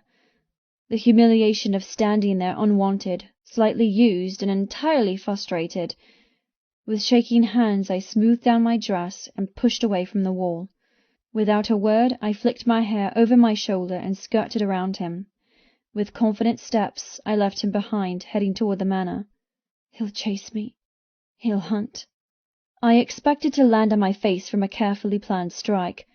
I waited for vertigo to steal my quiet assurance and spiral me to the ground. But nothing happened. Jethro didn't pounce, and I didn't fall. I was steady for the first time in my life. My world continued even though I'd been thrown off my axis and into a brand new realm. A realm where sex beckoned like the Holy Grail and my self-hatred magnified 1,000-fold. My empty stomach threatened to steal the remaining strength in my limbs, but I kept going, ignoring my body's protests, walking like a good little animal to the slaughter. I didn't think I was about to enjoy my penance of being a weaver. Balling my hands, I made a promise I hoped would grant me strength for the coming days. They can't touch me. I'm not Nyla or Threads. I'm done being weak. My heart swelled as I crested the hill, staring at Hawksridge Hall in all its glory. I shed my kitten baby fur and embraced a new pelt, one that filled me with fight, one that embraced the elongating claws I'd begun to grow. I was no longer protected by tigers, but forced to become one. I'm Needle, and I will survive. Jethro. Control. I loved it. I wielded it. I owned it. But that little weaver broke my control, turning me into nothing more than a sex-driven idiot. She'd made me throw my decorum, calmness, and carefully laid plans out the goddamn window. Her timid fingers, her fluttering breaths, they'd been more of a turn-on than the most experienced of lovers. She was so fucking pure, she choked on a halo. And to ask me to teach her, granting me power by evolving this virginal creature into anything I damn well wanted. It was temptation. It was not fucking permitted. She was mine to take from, mine to share. I refused to train her, because in the end I would be the one delivering the killing blow. She wouldn't succeed in dragging me into whatever game she played. I breathed hard, even now struggling to find my beloved coldness. I needed an icy shower. I need to teach her a fucking lesson. That's what I need. A knock snapped my head up. I spun in place, trading the view of the front gardens to glare at my father. The man who'd taught me how to be the master of my emotions, how to rein in the uncouth part of ourselves and be ruthless with silence. He'd taught me the most, beaten me the most, and I was his favourite. Thank God there were no cameras by the stables. If he saw how far I fell, his disappointment would bring repercussions. Big repercussions. My father popped his head into the buzzard room, named for the hand-stenciled wallpapers of hunting buzzards and the mounted carcasses of ducks, swans, and small birds. It was also the room I'd picked for Nyla. This would be her quarters, a room stinking of death and decay. She'd somehow won the lesson I wanted to teach her at the kennels. She'd managed to make me trade control for the promise of sex. It had worked. It would not work again. I pitied her, really. She'd shown me so much in that brief moment. She was hungry. She was hidden. And she was so damn vulnerable, it made me smile to think of her illusions. She thought she could outsmart us. Us! Diamond merchants, biker royalty, and proven masters of the Weaver's fate. Stupid, stupid girl. I nodded at my father. Cut. His grey goatee bristled. Bring her into the dining room when she's ready. Everyone's gathered. He puffed on a giant cigar, wearing a tweed waistcoat and trousers complete with a leather jacket from the Black Diamonds. He looked an enigma of motorcycle world and English aristocracy. I nodded again. He left without a goodbye, and I moved to sit on the 17th century hand-carved brooding chair. A chair made for men, and only men, complete with ashtray, newspaper stand, and heavy, dark brocade designed with our family crest. 10 minutes later, the door to the ensuite bathroom opened, revealing a freshly showered Nyla. Her long black hair draped like ink on her naked shoulders. She looked younger, innocent without the heavy makeup smeared from last night. Her eyes were bigger, like black, unhappy pools, whilst her skin glowed a natural dusky tan. I'd seen her in magazines. I'd run a fingertip over her snapshots in the fashion columns, but never found her attractive. She didn't have breasts. She always stood like a fading shadow next to her brother and looked too prim and stuck up. She was nothing to me. Then why did I almost come while fingering her? My mouth watered, remembering the wildness lurking beneath that uptight virgin bluff. I swallowed, battling the blood rushing to my dick. The way she rode my hand. Fuck. Then I laughed, out loud. Waving at her tiny hands clutching the towel, I said, I see your fingers are capable of holding something. My head cocked. Do I need to remind you of what a disappointment earlier was? She was nothing to me before, and she would remain nothing to me, and after this afternoon there would be no way in hell she'd ever let me touch her again. Which was perfect, because the next time wouldn't be for pleasure. It would be for pain, and permission would take the control away. She froze, locking her knees. The heavy cloud when she suffered a stupid balance attack swirled in her eyes. Sucking in a breath, she said quietly, No, you don't. You've told me countless of times. You've made me very aware of what you think of me, and I'm sick of hearing it. I took my time glancing down her body. She didn't fidget or blush, which pissed me off. I wanted her nervous. I wanted her terrified of what was to come. I stood up slowly, clicking my tongue. Miss Weaver, don't take that tone with me. You're the failure. You're the prisoner. You take what I give to you. You do not assume to have any say or authority. That includes listening to everything I deem important to tell you. Ghosting to a stop in front of her, I murmured, "Is that quite understood?" I flexed my muscles, welcoming back the soothing chillness of control. I hadn't liked stepping outside my confines of civility. Things got messy when silence was disrupted. Things got rushed when tempers rose and curses flowed. And I couldn't handle that. Running a fingertip along her damp shoulder, I smiled at her flinch. "Did you do as I asked, and wash your filth away?" Her lips pursed, anger glowing in her eyes, but she swallowed it down, muting the light. Yes. "Did you leave your pussy alone? No trying to finish what I started?" Her head hung a little lower. Yes. My finger followed the contour of her shoulder, tracing down her arm. She stood silently, hiding the wild creature from before, depicting quiet sexuality and vulnerability. My mouth watered again, but it wasn't with need to shove her against the wall and drive my dick inside her. No, it was because I'd never made someone with her skin colour bleed. Would her blood be darker? Would it be a rich chocolate like her eyes? I knew her family tree. I'd studied it in preparation. Her bloodlines weren't pure. There was mixed race in her past. A blend of Spanish and English, another reason why hawks were better. We were 100% English stock, unsullied. Nyla looked into my eyes. Her skin broke out in goosebumps.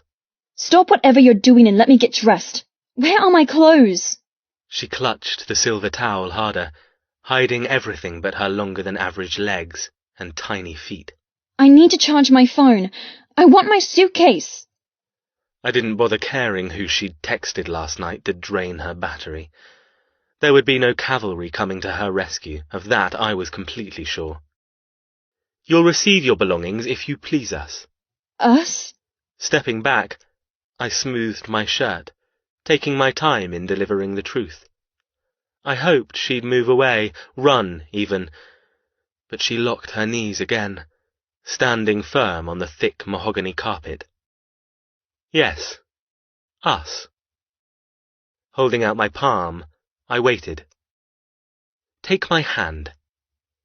She hesitated, hoisting her towel higher, her tiny fist jammed against her small breasts. I looked forward to making her obey, but then the aloofness I'd briefly witnessed in the kennels came over her features, blotting out the fire, turning her into an obedient robot. Slowly, she did as I requested, placing her slightly damp hand in mine. The moment I had her, I marched across the bedroom floor. She gasped, jerked into motion, her legs darting to keep up. Silently, I wrenched open the door and stalked down the huge corridor, past shields and lances and crossbows, to the end of the bachelor wing where the Black Diamond Brotherhood met once a week in a club meeting called the Gemstone.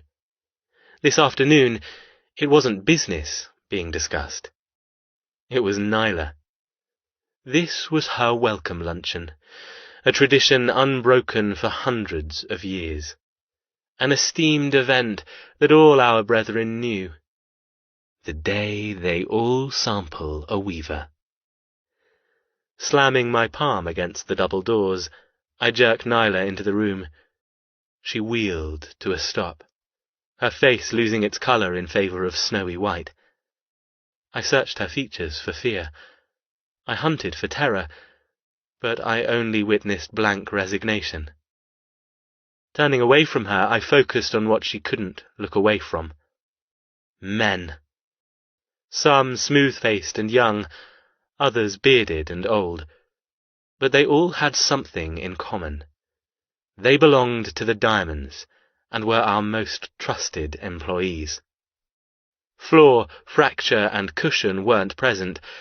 Their task was to watch Vaughan and Archibald Weaver from doing anything reckless. Nyla struggled, trying to take her hand back. I clamped my fingers around her, not giving an inch. "Don't be rude, Miss Weaver. Say hello and be courteous. This is, after all, your welcome lunch." She jolted, shying backward, testing my hold. My father sat at the end of the extremely long table. The room was huge, decorated with gold-spun drapery and massive oil paintings of my ancestors. It glittered with crystal chandeliers and silverware. The paintings were of male hawks only. The women of my family tree were designated to another room, still celebrated, but not merely as important. Each artwork showed a man of distinguished wealth and intolerable power. I'd studied them in great length this past month, preparing for Nyla's arrival. My favourite was Owen Hawke. I looked just like him. Snapping his fingers, my father called the small murmurs of masculine voices to attention. Pointing at Nyla trembling beside me, he said, "Brothers, this woman will be our guest for the foreseeable future, and in honour of our company, we have something special planned." The men grinned, reclining in their chairs, ready for the show to begin. The hiss and crackle of the log fire added a cheery background noise, as well as welcome heat to the cavernous room. "Jet, if you would be so kind as to make sure our guest is appropriately attired." "Pleasure." Tradition had begun. Dropping Nyla's hand, I moved toward the large side table that held crockery, wine glasses, and decanters. The food that had been prepared by the full kitchen in the other wing of the house waited on the matching sideboard across the room. There were countless dishes, at least 7 courses, but no waitstaff to present it. I smiled. That was where Ms. Weaver came in, along with other duties. Gathering the items that were meant for Nyla, I returned to her side. She hadn't moved, but not from obedience. 2 large men in leather cuts blocked her way out. The moment I came back, she looked pleadingly into my eyes. "I can't, Jethro, don't make me." She swallowed. "Not so many. I can't do it." Snatching her arm, I spun her to the corner of the room, away from hungry onlookers. "You dare say no? Do you want this to be over?" She nodded rapidly. "Yes, more than anything, yes." "Fine. It's over. But you're sentenced to watch your father and brother be slaughtered, along with the decimation of your family's business and assets. It will be obliterated. Gone.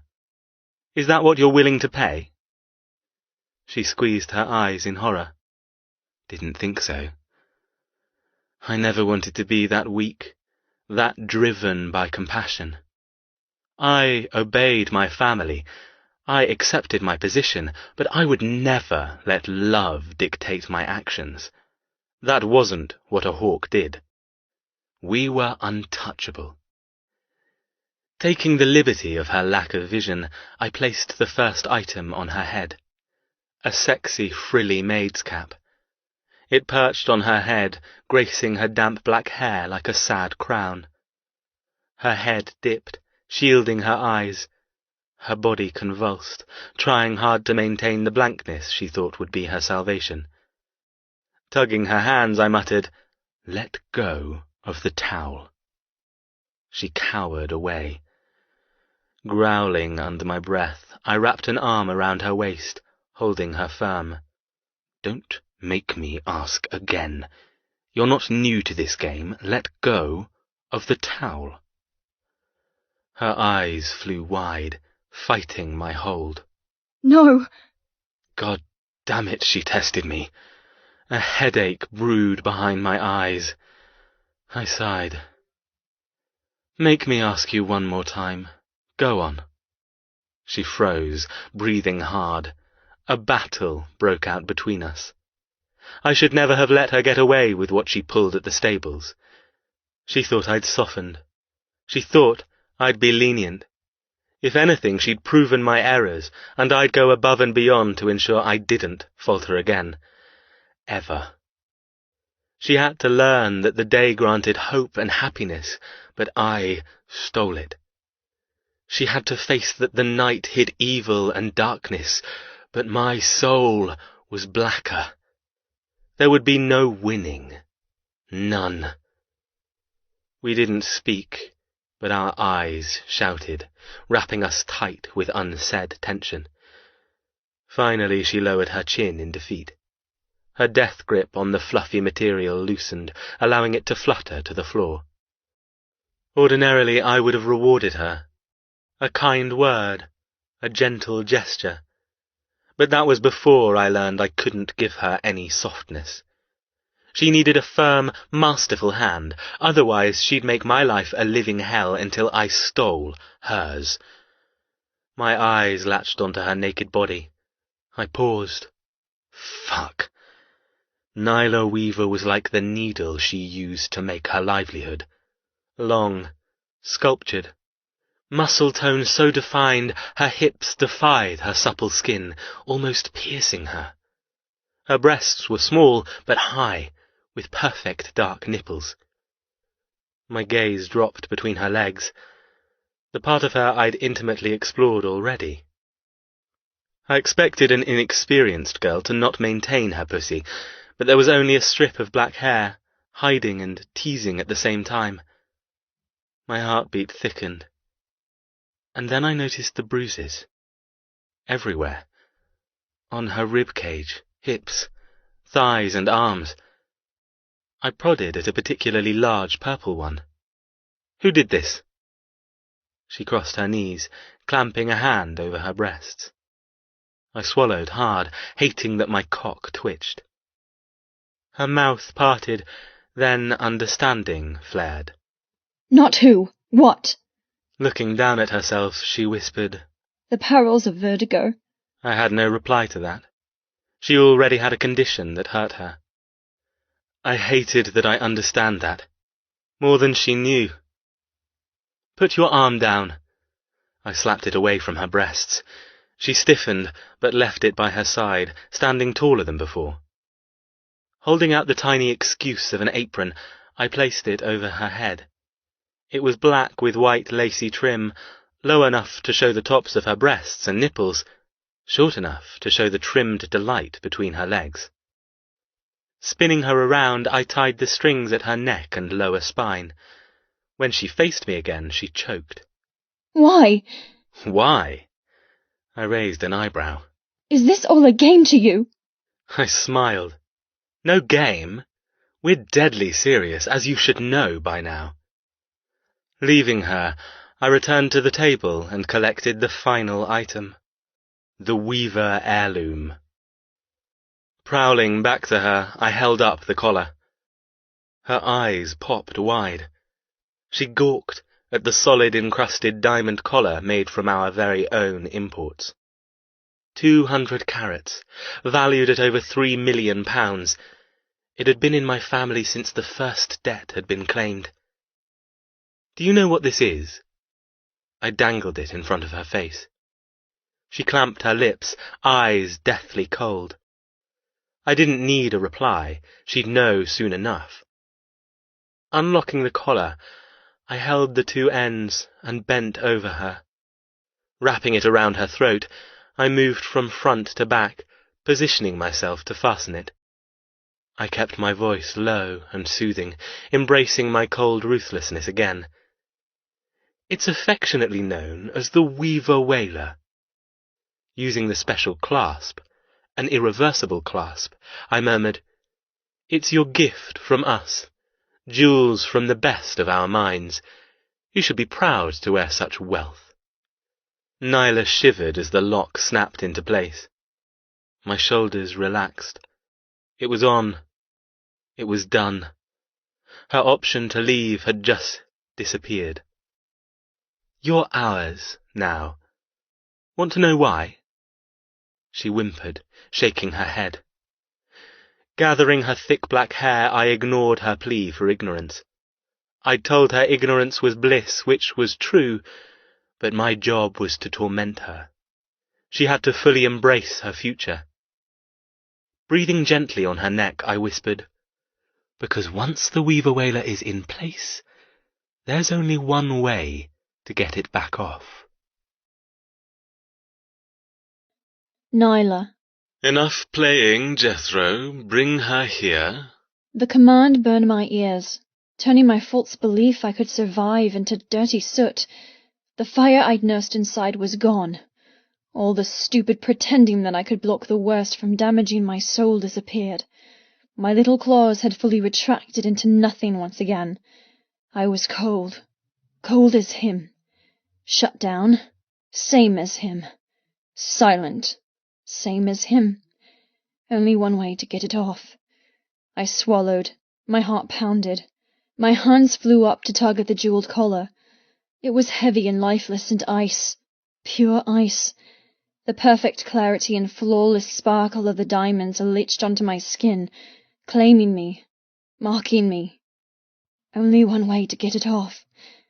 I thought I'd come to terms with my mortality. I thought I'd face the end with my head held high and dry eyes. But that was before they told me the method of my execution. When I thought of death, I pictured nothing. I had no image of how the end would come. Now I did. Only one way to get it off. I was to be beheaded. There would be no sawing off the collar or picking the lock. The way the clasp snapped so resolutely hinted at a one-way mechanism. The heavy noose was now mine, an accessory slowly strangling me by diamonds. It wasn't breakable, but I was. So fragile, really, when a single sharp blade could cast me from life into the nether. Diamonds were nature's hardest fortress, the quintessential marriage of unbreakable ice and power. A new unwanted respect curled in my stomach. Jethro said his mines, their mines. Diamonds were pure, but the method of their collection had a checkered history of death and violence. They didn't just play the part of untouchables. They were untouchable. No. My tugging fingers turned frantic. I arched my neck, searching with an edge of insanity for a weakness in the solid white golden gemstones. It had to come off. It has to. I didn't have the strength to die. I didn't have the martyrdom to let them do this. Not for family, not for fortune, not for anything. I'm weak. I don't want to die. Jethro grabbed my wrists, effortlessly pulling my arms away from my throat. My eyes opened, and all I saw was malevolent stone. There was no compassion in his light brown eyes, no sympathy or even guilt. How did he have the power to be so close to me, to grow hard wanting me, and knowing all along my fate? Only a special person could do that. A person who wasn't born of this world, but brimstone and fire. From hell. I struggled in his hold. The collar settled heavily, spreading its heinous ice. I was wrong about you. Jethro placed my hands by my sides, then let me go. He shrugged, running a palm through his thick salt-and-pepper hair. I've been nothing but forthright and honest from the beginning. You're the one who spun a lie from the truth. You're the one who ignored everything I was telling you. Turning to face the table, he wrapped a cold arm around my waist. And now it's time to face the reality of everything you tried to ignore. Mr. Hawk, with his ridiculous tweed and leather outfit, stubbed out a smouldering cigar. Did you tell her? Jethro stiffened. I forgot. His father reclined into the high-backed chair and folded his hands on his stomach. You were meant to tell her when you put it on. It's called the Weaver Whaler, and it belonged to... A loud, screeching sound exploded in my ears. My stomach rolled. Vertigo spread its nullifying tentacles through my brain. It's the necklace. The one she wore when she came back the final time. Jethro looked down, trying to capture my eyes, but I wouldn't do it. I couldn't do it. I kept my vision blank, looking resolutely over his shoulder. I think you've already guessed who it belonged to. Lowering his voice, he whispered, The last person to wear this collar was your mother. She wore it for 2 years and 23 days before it was forcibly removed. It carries not only the diamonds of my bloodline, but also blood from yours. We, of course, clean it thoroughly after every owner, but if you look closely, I'm sure you'll see the tarnish of their lives given in return for their crimes. Nyla, when you're a big girl, you can wear my clothes, shoes, and jewelry, but you have to grow a little taller before that day. My mother laughed, looking down at me on the floor of her walk-in wardrobe. I'd not only raided her jewelry box and draped myself in gemstones, but I wore a feather boa with a baggy one-piece swimming suit and giant high heels. I thought I looked incredible, for a 7-year-old. Holding up the pearls around my neck, I said, "Promise, I can have these when I'm your size." She ducked, pulling me into a hug. "You can have everything of mine. Why?" I smiled. I knew the answer to this. "Because you love me." She nodded. "Because I love you." The memory came and went, stealing the firm ground beneath my feet and sending me headfirst into nausea. Spirals, loop-de-loops, and spin cycles all churned my brain until I didn't know up from down. It wasn't vertigo this time, but grief. Crushing, crashing grief. A grief I hadn't suffered, because all my happy memories of her had been blocked by the wall of hatred. She was supposed to be the bad guy for leaving my father. I'd been safe from hurting, safe from reliving everything with the knowledge of how precious she was, how tragic her life became, and for 2 years after she left. 2 years we didn't try and save her. The Hawks had stripped her from me and torn away any armor I had against missing her. She wasn't the bad guy. They were. They would all die for this. They would rot for eternity.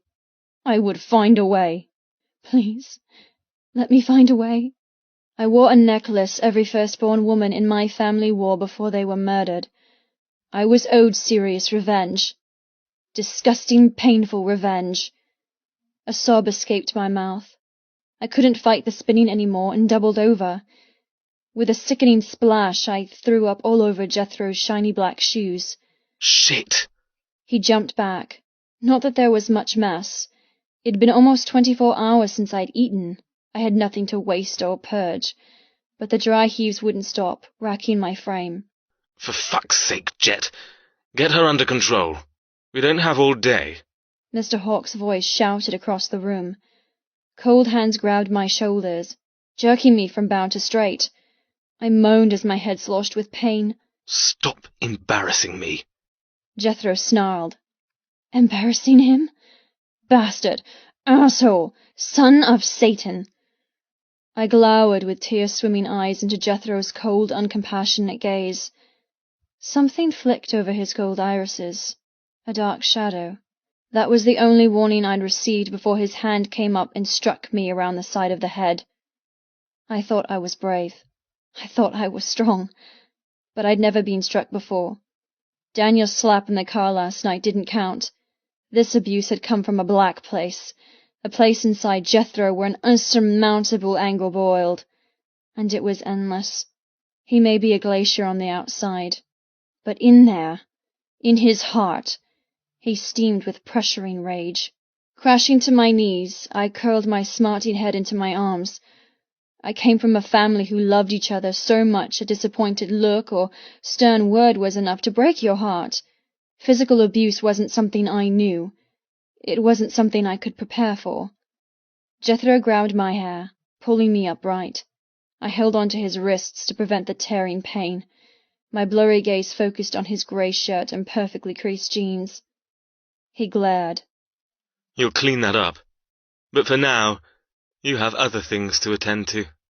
Not letting go of my hair, he canted me toward his father.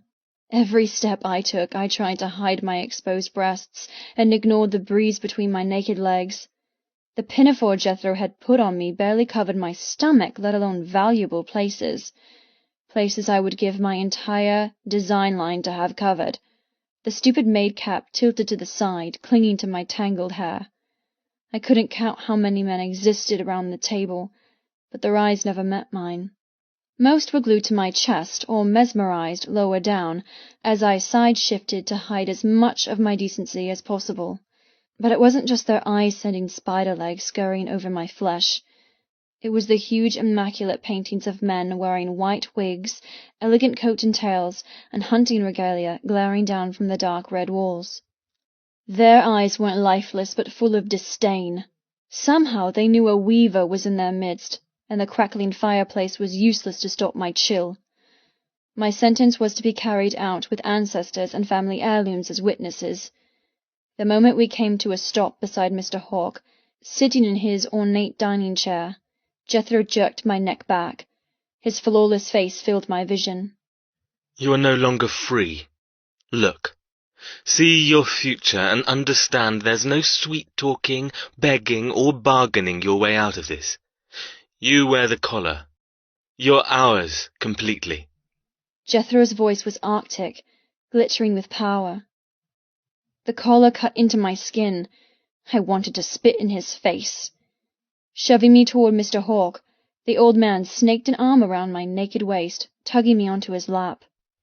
Obey, and make me proud, Miss Weaver. Jethro crossed his arms. He shifted to stand behind his father's chair, removing himself from the role of authority, becoming merely a spectator. He's never called me Nyla. The stupid thought came and went on a heartbeat. Jethro was yet to use my first name. I shuddered, feeling overwhelmingly sick again. Jethro was awful, but being disowned and handed over to a room of men was worse. I would have given anything to avoid what was about to happen. I would willingly trade all my nights in a bed and return to the kennels. The hounds were loving, kind, warm. I sat frozen on Mr. Hawke's lap. His hand rested on my upper thigh, not violating but terrifying. Now that we all understand each other, I want you to look at something for me, Nyla. Then the festivities will begin. Every man you'll serve, you'll receive another snippet of your history. Only once you've completed your task will you know the entire story, and will be free to spend the afternoon either in the steam baths below the house as a reward, or in solitary confinement in the dungeons as punishment, depending on how well you please us. I couldn't understand how my body still functioned. Shock turned my limbs to statues. Fear made me mute. I died inside until there was no part of me left, but still my heart kept pumping, my blood kept flowing, staying alive only for their sick pleasure.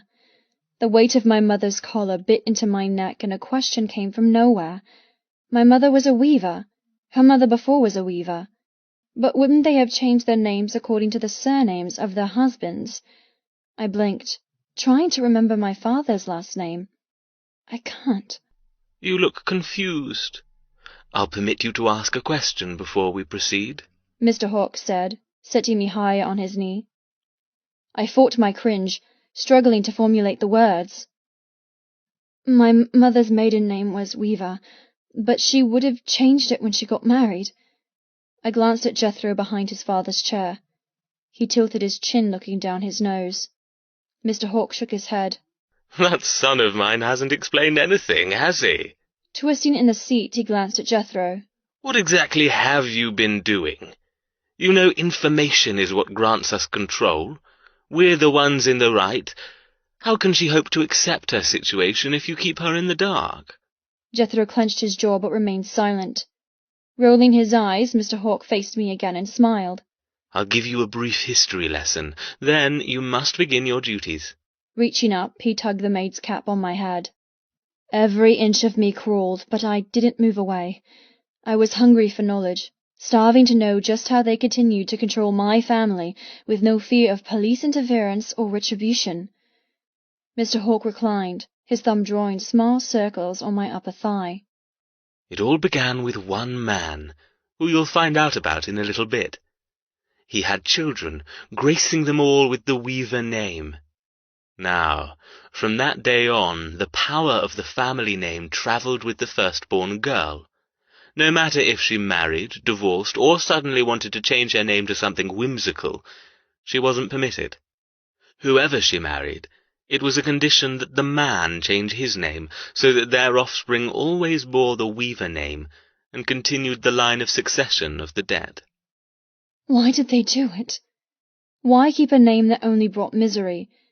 My mind hurt trying to understand the Hawke's power. You, I believe, are the 7th woman to be taken, and the claiming can happen anywhere between the ages of 18 and 26. You have rules on ruining someone's life. His forehead furrowed. What do you think we're doing, Nyla?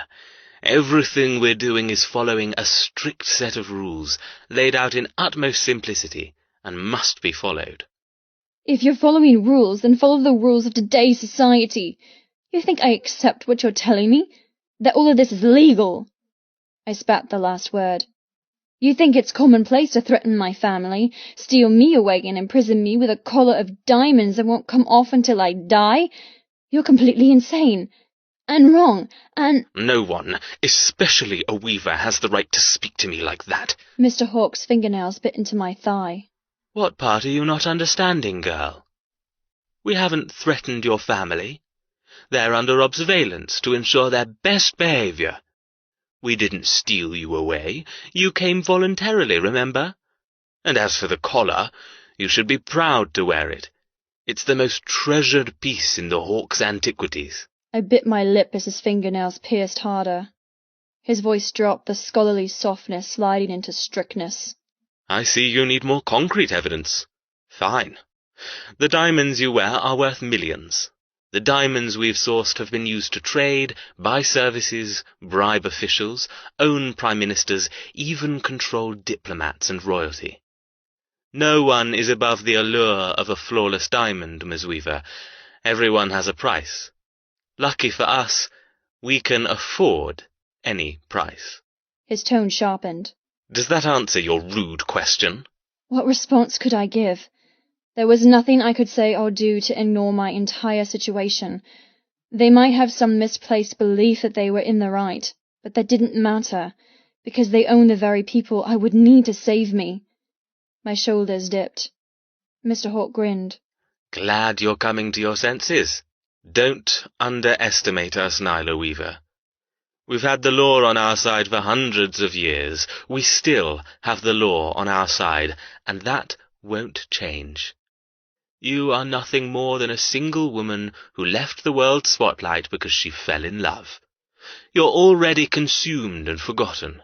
His fingernails stopped slicing my leg. He patted me gently. I apologize that my son didn't inform you of this. It's his job to be implicitly open with you, to ensure you accept your new standing quickly. He threw a glare at Jethro behind us. Jethro locked his jaw, his eyes unreadable. Mr. Hawke bounced me on his knee. Now, no more questions. Serve my diamond brothers and earn your right to more information. My heart shot up my throat. Serve them how? Mr. Hawke shook his head. I just told you, no more questions. I have no doubt Jethro would have been rather firm on that instruction. Silence is the key to pleasing us. He pinched my lips together. Don't say a word until we permit it, and you'll be rewarded. I'm to be a blow-up doll with no voice or soul. Looking down, I fought against the urge to tear my face from his grip. He didn't let me go, and I couldn't keep fighting the urge, so I did the only thing I could. Slowly, I nodded, losing another battle against the trickling tears cascading silently down my cheeks. They continued their unhindered sad journey down my neck, through the collar, to my naked nipples below. The sun glinted through the window, blinding me for a second on the diamond pin in Jethro's shirt. His eyes were tight and narrowed, glaring at the room of leather-jacketed men, his face resolute and frozen. Freeing me, Mr. Hawke ordered. Lean forward and retrieve the first bit of parchment. I sat unmoving. I didn't want to wriggle on his lap. I didn't want to give any reason for things to grow or hands to grope. Jethro lashed out from behind, catching me by surprise. He didn't hit me, but grabbed my diamond collar and snapped a leash to the back. Tugging the restraint, he muttered. Lesson 1.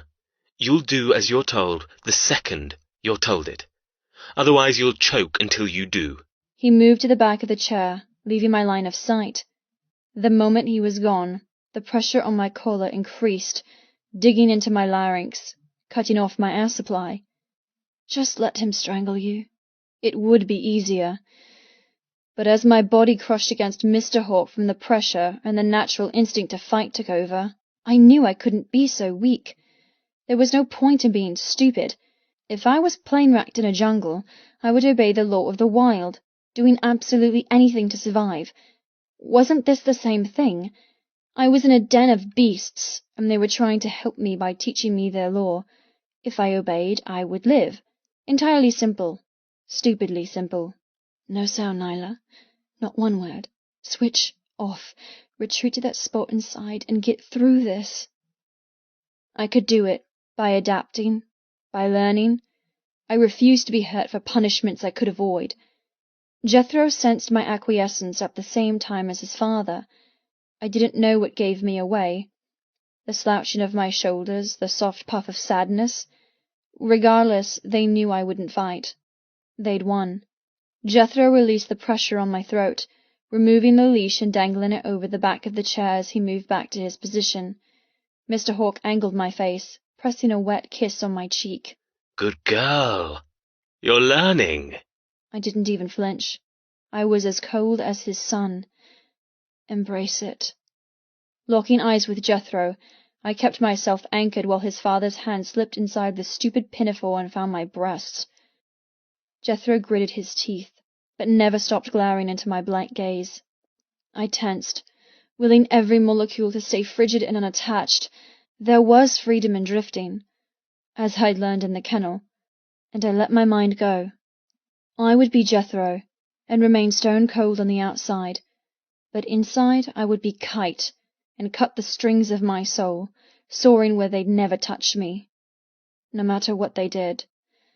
My head bowed as Mr. Hawke pressed up, grinding a hard cock against my naked ass. Read the parchment.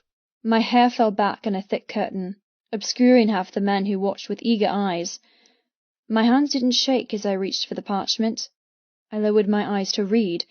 I was silently amazed at how collected and aloof I seemed, shocked that I was so easily turned off. What did that say about me? I just learned about my mother, spent the night with a pack of dogs. Am I really that adaptable? Or was shock to blame? The parchment used to be whole. It was age-stained, blood-marked, and torn. Glancing upright, I noticed the remaining pieces scattered around the table. A treasure hunt to read what would be my sentence. Not every man had a piece, but at a quick count, I guessed 4 to 5 shards of secret tarnished paper were out there, waiting for me to read. Looking back to the parchment in my hands, my eyes landed on the crest I'd grown fast to recognize of hawks, women, and diamonds. It took pride of place at the top of the letter, with intricate calligraphy and penmanship. Taking a deep breath, I read, On this date, the 18th day of the 8th month, of the year of our Lord 1472, we hereby convene to settle the unsightly claims and forthwith family disruptions between Percy Weaver and Bennet Hawke. We call upon the royal sovereignty to grace this binding agreement upon the two houses, to put aside flagitious slander and immoral actions, and settle this as gentlemen.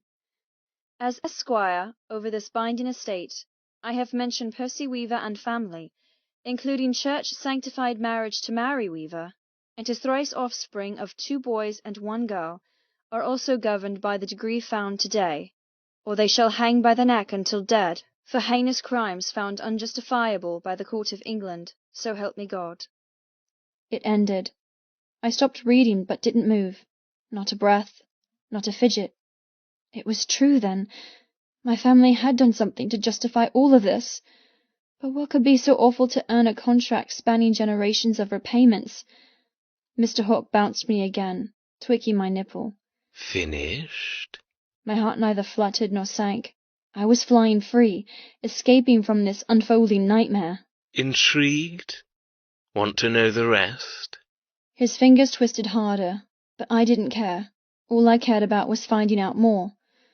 Ignoring his touch, I breathed for the first time and nodded. As much as I didn't want to get close to the other men, curiosity burned. I was desperate to read more torn pages and solve the mystery of my lineage. Why did my father never say anything? Why did he raise me to think we were good people? that question would probably never be answered. Mr. Hawke placed his hands on my hips, hoisting me from his lap. I stood with my eyes cast downward, silent and waiting. He smiled in encouragement. Behaving well so far. Let's see if you can keep it up. Waving toward the overladen sideboard, full of hors d'oeuvres, fish dishes, meat dishes, roast vegetables and desserts, he said, You're our waitress for this little get-together. Please, be so kind as to serve our meal.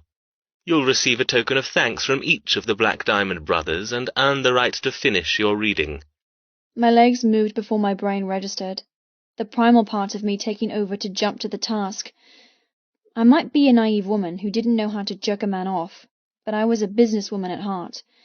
I'd been around strict shop buyers, ditzy models, and sulking catalogue owners. I'd learned how to adapt and sell my work. This was no different. I had to adapt and sell myself. Make him care. Make him feel. My eyes flew to Jethro. Was it possible? Could I break his ice and find a man deep inside? A man who I could seduce, beguile, and ultimately use to stay alive? Am I that strong? Mr. Hawke tapped my behind as I skirted the back of his chair. Jethro didn't move, granting a small space for me to pass. I hunched into myself, preparing for whatever cruelty he had planned. His body twitched, the perfect lines of muscle and masculinity once again making me despise his natural beauty. An unwilling rush shot through my system at the memory of him fingering me. He'd wanted me in that moment, and it had nothing to do with debts or pain. It'd been pleasurable, confusing, and awkward, but maybe there was something I could work with. The idea to seduce Jethro flowered quickly. The bloom wasn't fresh like the bud of a rose, but black. The unfurling petals dripped with filth, sprouting from a place I never wanted to acknowledge. He belonged to a family who ruined mine. He had no compassion, no heart. How could I make him care when Stone was utterly heartless? I'll try, though. I had nothing left to lose. I could be their ward, to be tormented on a daily basis for years. I would be his toy for however long he wanted. Time could change anything if the elements conspired with me. A mountain ultimately had to give way to the sea, if hammered by its salty waves. I'll be that wave. Jethro cleared his throat, deliberately stepping forward. His large frame pressed against mine, causing my body to twist and brush my naked breasts against him. Oops, he breathed. I didn't look into his eyes. I couldn't stand to look at him. All of this was his doing, and I refused to let him unsettle me any more. Don't touch me, I whisper-hissed. His hand lashed out, slinking up my pinafore and tweaking the same nipple his father had. Silence. He bowed his head to mine. And you loved me, touching you. Stop being a little liar, Miss Weaver. Gritting my teeth, I darted away, tearing his fingers from my breast. I breathed hard when I reached the sideboard. So much food. My stomach scrunched into a hunger ache. So what I was naked? So what over 20 men waited to do who knew what to me? It didn't matter, because my life hinged on throwing away normal and embracing the crazy I now lived with. I would meet them in hell and play their horrid games. I'll come out the victor. Grabbing a tiered plate of pâté, crusty bread, and pickled vegetables, my mouth watered. I'm so hungry. My stomach growled, sending spasms of pain. I'd never gone this long without food, and the lack of sugars and vitamins faded the edges of my vision. My fingers whispered over a piece of roasted potato. Just one little taste. Hurry up, Mr. Hawke ordered. Shaking my head from the overwhelming need to shove a handful of delicious-looking food into my mouth, I turned to face the table. I'd never waitressed before, but I guessed the man in charge would get first choice. That means passing him again. Holding tight to the platter, I held my head high and made my way past Jethro. His mouth twitched as he once again blocked my path. I kept my lips tight together, not looking at the challenge in his eyes. Not interested in me anymore, Miss Weaver? He purred. Mr. Hawke looked over his chair and pointed at me, then placed a finger over his lips in the universal hush sign, a none-so-subtle reminder that I wasn't permitted to speak. When I didn't respond, Jethro smiled. I'm impressed. He might terrify me, but he needed to know I wouldn't give up. I had plans for him, and I wouldn't be so easily cowed. Plus, he had my vomit on his shoes. He shouldn't be so smug. I let myself glance into his golden eyes. You don't scare me. His capricious demeanor shifted slightly, a silent message glowing in his gaze. Give me time. He let me pass without another word. Breathing shallowly, I came to a standstill beside Mr. Hawke. He nodded, choosing a selection from the platter. Good girl. You may now serve the rest of the table. Left to right, if you please. Straightening, I forced myself to truly look at the men before me, the gauntlet of masculinity I had to travel through to reach my destination. My heart raced. A cold sweat broke out down my spine. Stay cold, stay free, and you'll get through this. I placed one foot, then another. My heartbeat ratcheted as I came to a stop beside a large man. He had orange hair and a tattoo snaking up his neck. My vision wobbled.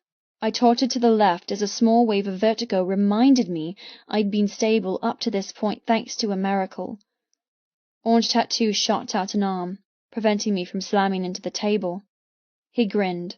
Steady, I won't bite. He brought me close, smiling so deep a dimple formed. I'll lick, though. Before I could move, his tongue landed on my thigh, licking long and slow, like a giant animal. What? I squirmed, almost dropping the tray. His grip was absolute, holding me firm until he tasted his full. The rush of vertigo turned to nausea. The sickly scent of my previous sickness didn't help my stomach from rolling like a shipwreck. Letting me go, I stumbled and tried to rub away the glisten of wetness from his awful mouth. It only transferred to my naked elbow. Orange Tattoo beamed, licked his lips, and took a selection of breads and pickles. Thank you, Ms. Weaver. I spun to face Mr. Hawke. This couldn't be true. He expected me to let this happen? From everyone. Mr. Hawke chewed thoughtfully, raising an eyebrow, daring me to speak. My lips parted, to demand to know what happened. Was that the token of gratitude he spoke of? A lick? My chest puffed, sending a wash of embarrassment through me. Not only was I naked, but I had to permit them licking me? Mr. Hawke pursed his lips, waiting for me to explode. He'll punish you. Don't ask. Do not snap. It took more courage and energy than I had, but I managed to suck in a breath and release the stress swirling in my system. I had too many other things to focus on to care about an unorthodox dinner soiree. No speaking. I had to pretend I had no tongue, otherwise waitressing would be the least of my problems. Glancing back at the men, they grinned, knowing I had no choice but to continue. Jethro's voice ghosted behind me like a dark cloud. You're the main course, Ms. Weaver. Each brother gets a taste, anywhere he chooses. You'd be wise to allow it. My heart thundered. Anywhere. But if it was just a lick, was that so bad? Perhaps this dinner party might not be as awful as I feared. A lick I could tolerate, a touch I could handle. Full penetration would drive my mind from its sanctuary straight into asylum. It was as if Jethro knew that, pushing me, little by little, past my comfort zone. I moved to the next leather-jacketed man. This one was skinny but had an edge of violence. His shaved head shone as he helped himself to the food, before placing his finger in the top of my pinafore and pulling me down to his level. His tongue lashed out, tracing my cheekbone all the way to my ear. Shuddering, I swallowed back my repulsion. You can handle it. The moment he'd finished, he said, Thank you, Ms. Weaver. What did they want from me? Permission that it was okay? That I was grateful? Standing upright, I struggled to move. Struggled to keep going when I knew how many more licks I'd have to earn before it was over. Proceed, Ms. Weaver. Don't disappoint me. Jethro's gravelly voice invaded my ears. Damn him! Damn all of this! Swallowing hard, I moved to the next. He was handsome. quite like Jethro in a stockier, less devilish kind of way. He had dark hair with flecks of grey, and a bird of prey tattooed on his forearm. Never taking his eyes from mine, he took a few items, then hooked a strong arm around my waist and pushed up my maid's uniform. His lips pressed a kiss on my hip bone, the wet tease of a tongue hidden by the warm pressure of his mouth. Every inch of me revolted, but I didn't flinch. Smirking, he let me go. Thank you, Miss Weaver. It was the smirk that gave him away. He's another Hawke. The man nodded, sensing my connection to his pedigree. I'm the second brother, he said softly. I doubt you know my name, seeing as Jethro gets to have all the fun, but I'll tell you, so you know who to scream for when my older brother goes too far. He crooked his finger, hinting for me to move closer. Despite myself, I bent. There was something about this brother, something different. His light brown eyes, a Hawke family trait it seemed, crinkled at the corners. I'm Kestrel. Pointing at the tattoo on his arm, he added, Like the bird. Leave her alone, Kess. Other brothers want to turn. Jethro's demand snapped from behind. Kestrel chuckled. Easy there, Jet. Only playing with my food. He sat back, motioning me to continue. How many sons did Mr. Hawke have? How many must I submit to when Jethro had enough of me? I didn't have the mental protection to sleep with an entire family of evilness. My eyes didn't linger on him, and I wasn't permitted to speak, but I wanted to know more about him. I wanted to know why I had a sense of kinship, no matter how slight. Tense, I darted around his chair, moving to my next customer. The next man had piercings in his eyebrow and lower lip. Blue-black hair, so similar to Vaughn's, tore my heart out as he bent his head over my arm and dragged a pointed tongue toward my elbow. V. Tears threatened. V was everything to me. I couldn't stand to think of him while this happened. I should have messaged him back. I was cruel to leave him in distress. Closing my eyes, I put one foot in front of the other, moving toward the next man. And then the next. And the next. Each one thanked me once they'd tasted, acting like gentlemen rather than the layer of monsters they truly were. With every lick, I froze, standing tense and hating while they dragged the saliva all over my skin. Thankfully, the lack of hunger tripped time, merging the men and tongues into a merry-go-round of nightmares. I lost track of who licked where, hiding myself away and focusing on the weight of my platter growing lighter and lighter. But not one person tasted my breasts or pussy. It sent me into a state of uncomfortable awareness. They were men, taunting a woman who they'd been given permission to taste. Why hadn't they gone for the prized locations? The unknowing and waiting set my skin crawling more than their eager tongues. The next man I served was older, with a graying mustache and wispy hair. He licked my neck, nuzzling my hair before taking his fill of food. I went to move, in a trance, to the next diner, but the older man captured my hip and presented me with the next part of the parchment. My trance evaporated, leaving me hungry for information. This was why I permitted this. I let myself be governed by history. The double meaning of the thought didn't escape me. You were taken because of history. You're staying because of history. The diamonds of my collar bit into my neck in agreeance. Placing the platter on the table, I removed myself from the 21st century and proceeded to be swept to 1472. For actions committed by Percy Weaver and his entourage of well-to-do associates, he stands judged and wanting. His life is determined by the grace of Bennett Hawke, who states the following comeuppance: monetary compensation, public apology, and most of all, bodily retribution. What a bastard! He couldn't let some petty grievance go.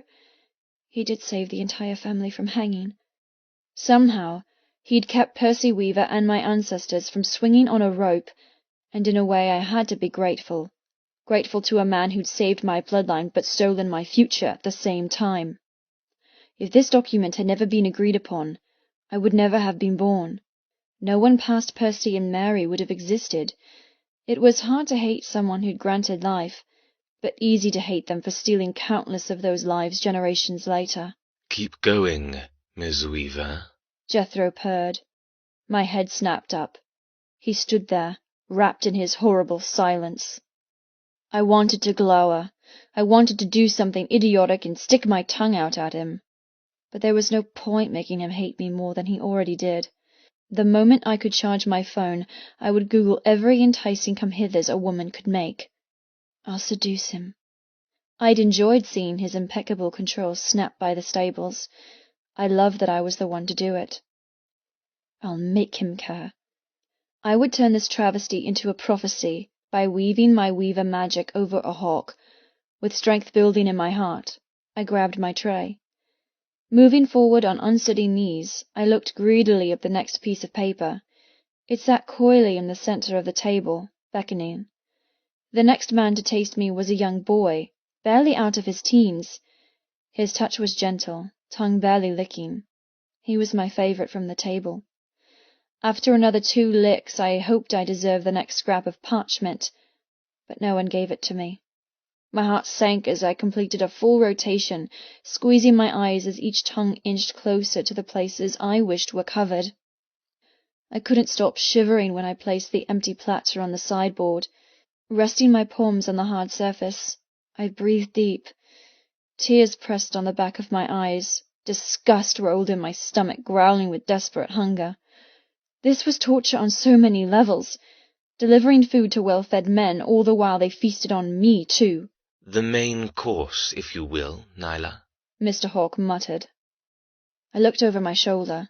He sat there, running his fingers through his goatee. His golden eyes, so like Jethro's, held no patience or tolerance, but his lips tilted in mirth. He was enjoying this. Of course he was. They all were, including my main tormentor. Pushing off from the sideboard, I collected a large silver tray of chicken and asparagus.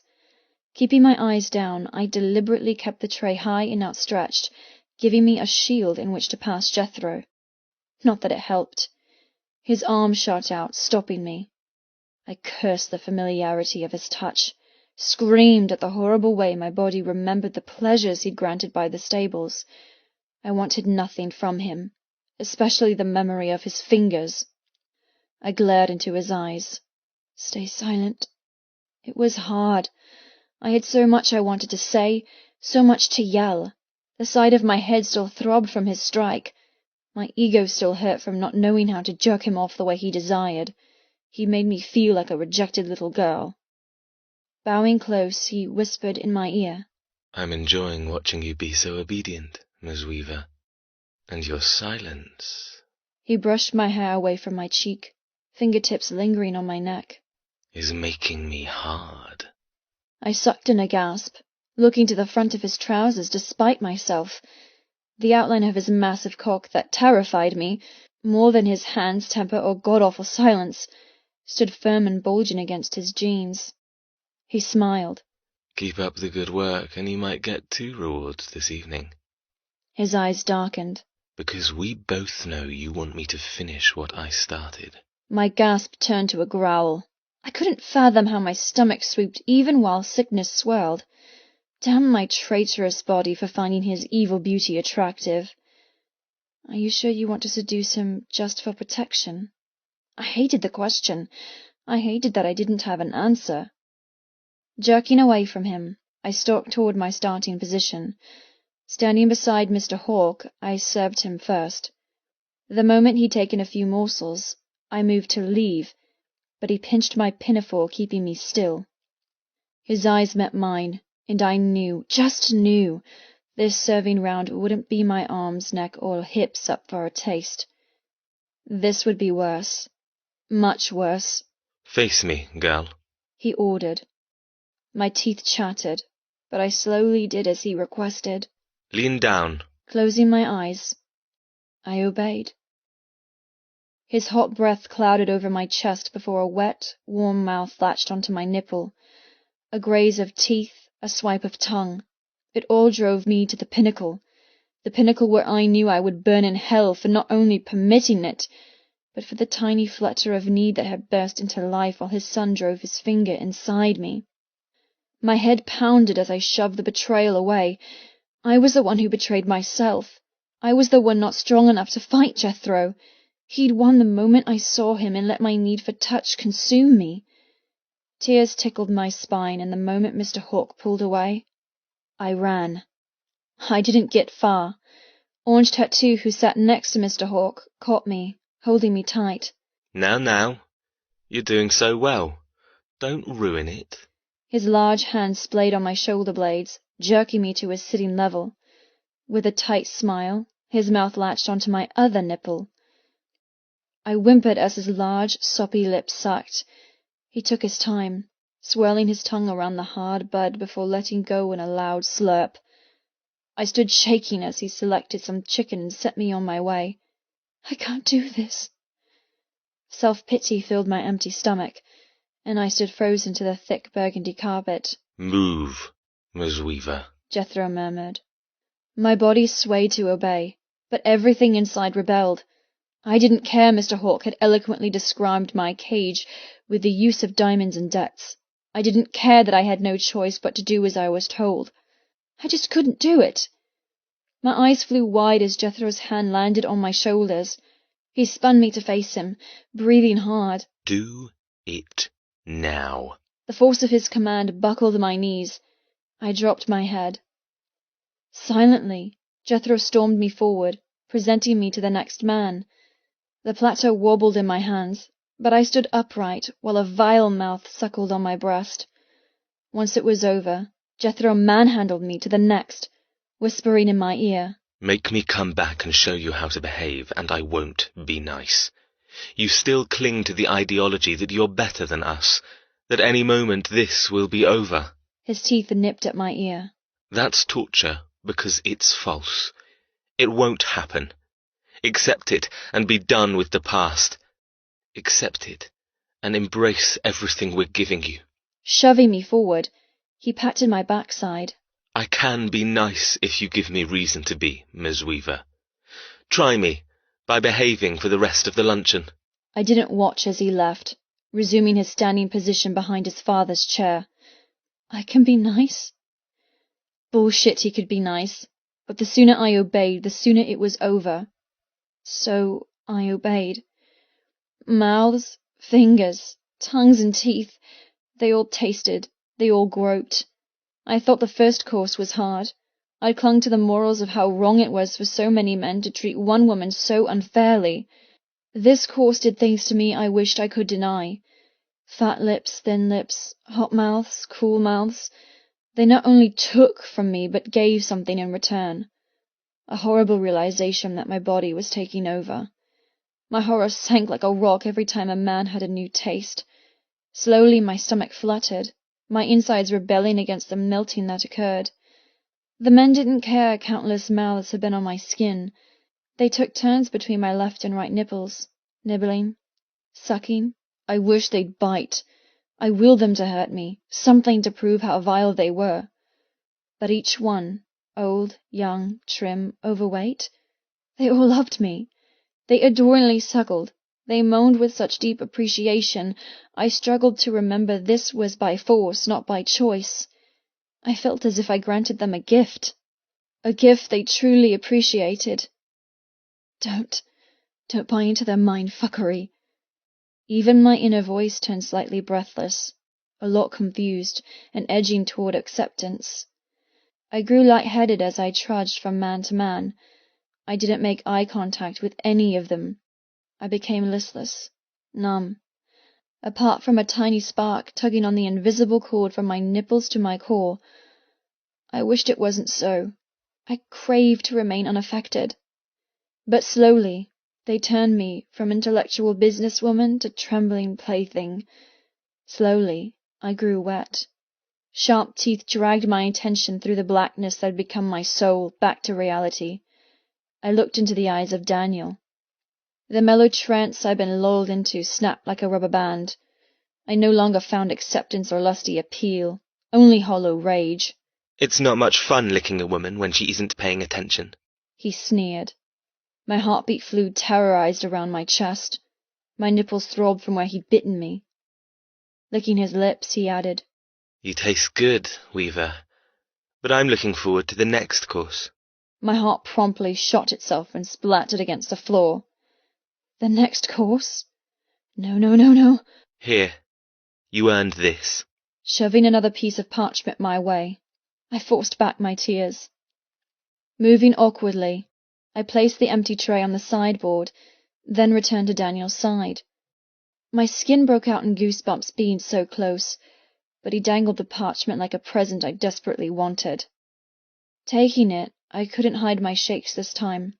My aloofness and spirit were gone, replaced by a brittle shaking leaf, a leaf that was turned on and damp.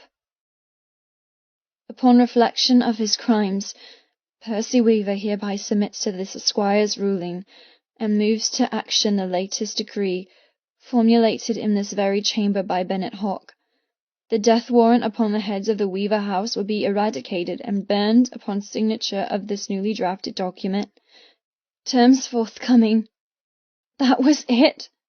Tears spurted from my eyes. I let countless men suck on my breasts for no more than a tease. How could they? How could I? How could I allow my body to react to the foul ministrations? I hated myself. I hated that I couldn't hide my weakness or the stupid hormones I'd spent my whole life ignoring. My knees wobbled and I almost folded like an accordion to the floor. You pass out, and you won't like what you find when you awake. Jethro's voice cut through my grief. Anger battled away my tears, nursing a new warmth inside. A warmth born of rage rather than flimsy passion. This burned hotter. It licked with orange flames, abolishing my hunger and weakness. I was fed by anger. I smothered with hate. I became stronger because of it. It gave me power to continue, but also stole my safety of acceptance. I hissed and scowled with liveliness. I couldn't switch off. The next course, Ms. Weaver. Jethro commanded from his position at the head of the table. Balling my hands, I threw away the parchment and stalked to the sideboard. Dessert. I knew what would happen. I can't do this. You will do this. In my rage, I made a reckless decision. I was at war with my body. Why not step over the battle line and join them? Why not embrace it? It was yet another tool, another lesson. If I embraced those new feelings inside, I would be better equipped at chipping away at Jethro's cold exoskeleton of ice and burrowing my way into his warmth. I would make him care. I would pleasure him. Then I would kill him. My legs scissored together. Everything inside curled deeper into hiding. The moment I went near the table, I would lose all control. I didn't trust my body. It overpowered me every time, and it sucked to be in this mess with a traitor. Get it over and done with. Taking a deep breath, I collected my last course. Passing Jethro with a gilded tray of mini eclairs, bonbons, and trifles, I kept my eyes down. He'd torment me, no doubt. Sure enough, his arm wrapped around my shoulders, forcing me to face him. His breathing was slightly uneven. His voice lost a tiny shred of chilliness. Get through this, and I'll reward you. I'll be kind, because you deserve it. Pressing a possessive kiss on my cheek, he whispered. I'll wipe it all away. I was struck dumb by the rare and scarily beautiful glimpse at a man I didn't know existed. But then I blinked as Jethro's eyes slid back into place, a grim smirk on his lips. My offer only stands as long as you don't speak, act out, or disappoint me. Unwinding his arm, he shoved me toward his father. Almost drunkenly, I moved toward Mr. Hawke. My stomach quivered with trepidation. My heart was prey running frantically for its life. Mr. Hawke smiled, holding up another piece of paper. Here. Your last one until you've completed this final service. I think you deserve it, don't you? His eyes raked down the front of my ridiculous maid's uniform. The cap had stayed in place. How, I didn't know. Patting my arse, he added, I must admit you refrained beautifully. Even your mother, who was my favourite, didn't do so elegantly at her first dinner party. I ignored that, latching onto the parchment. Mr. Hawke motioned me to put the tray on the table, before handing over the small piece. Percy Weaver and family hereby acknowledge his agreeance to the one and only terms set forth by Bennett Hawke. In accordance with the law, both parties have agreed that the paperwork is binding, unbreakable, and incontestable from now and forever. Details and parties of both signatures are displayed on the enclosed verified document, henceforth known as the debt inheritance. My eyes met his. If only I had the rest, I would scream and give up the charade of obedience. I was done. I would take pain to avoid what was about to happen. I would take pain rather than pleasure, because then I would still know myself. The longer this went on, the less in tune I was with the girl I'd been. Too many feelings, too many senses, too many rabbit holes with too many right and wrongs. You're giving up so soon. They killed your mother. They've broken your father's heart. Could I not stomach some unpleasantness and confusion in order to find a way to repay them? Disappointment weighed my heart. I thought I'd have more endurance. No, I won't give in. This is nothing. Be that kite. Cut your strings again. Bracing my shoulders, I moved closer to Mr. Hawke without being asked. His eyes widened, then a grin spread his lips. Good girl indeed. Bowing his head, his arm wrapped around my waist, tilting me back a little. You're proving to be a testament to my son's training. My waist height was almost perfect for a lowered mouth to latch onto the front part of my sex. And that was when I felt the strangest, wettest, alluring, disgusting thing of my life. His tongue slid along my clit, wriggling softly, drenching me in saliva. My stomach clenched, my hands balled, and I wobbled in his arms. The disgusting element didn't leave. I waited for my body to betray me, to like it. But all I felt was grotesque impatience for it to be over. And then it was. My first experience with a tongue down below, and it being done by a man older than my father. If I didn't have an empty stomach, I would have thrown up all over again. There was nothing sexy or erotic about that. Tapping my behind, he murmured, Proceed. Swallowing hard, I collected the dessert tray and crossed the small distance to Orange Tattoo. He crooked his finger, beckoning me closer. Locking my jaw, I held the desserts high and did as he requested. His orange hair tickled my thighs as he leaned down, running his tongue over the private bundle of nerves. Luckily for me, I wasn't sensitive, nor did I enjoy it. Once he'd taken his trifle and tasted his fill, I left to serve the next. And the next. And the next. Some men forced my legs to spread, angling their faces deep. Some men barely touched me, the hot breath wafting between my thighs. I would like to say I managed to turn my brain off, to do what I promised and fly free. But every tongue kept me locked in the world I lived in. Every lick made my body turn to stone while my tummy twisted and ached from clenching. I delivered dessert, but I was the ultimate sweet. The men took their time, firm fingers holding my hips, dragging their foul tongues, and after every violation they'd wipe their glistening mouths and say, Thank you, Miss Weaver. Thank you, as if their appreciation was enough to stop me from feeling like dirt. Their treatment never changed. They remained courteous and gentle, obeying boundaries and not doing anything but licking me in a place they had no right. Their pleasantness made all of this seem so normal, so terribly normal, and my hatred slowly switched back to acceptance. The small flutter I'd felt from my nipples being sucked returned, frightful, tentative, but softening my hate tongue by tongue. They weren't hurting me. They weren't making me do anything that had the potential to shatter my mind. They'd just tasted. A little taste. That's all. And I didn't fight. Not at all. I'm wet. By the time I came to Daniel, my legs were drenched and the trimmed hair I meticulously maintained was matted with droplets of Diamond Brotherhood. My hands were balled around the tray, my jaw tight and aching, because no matter my good intentions, they'd won.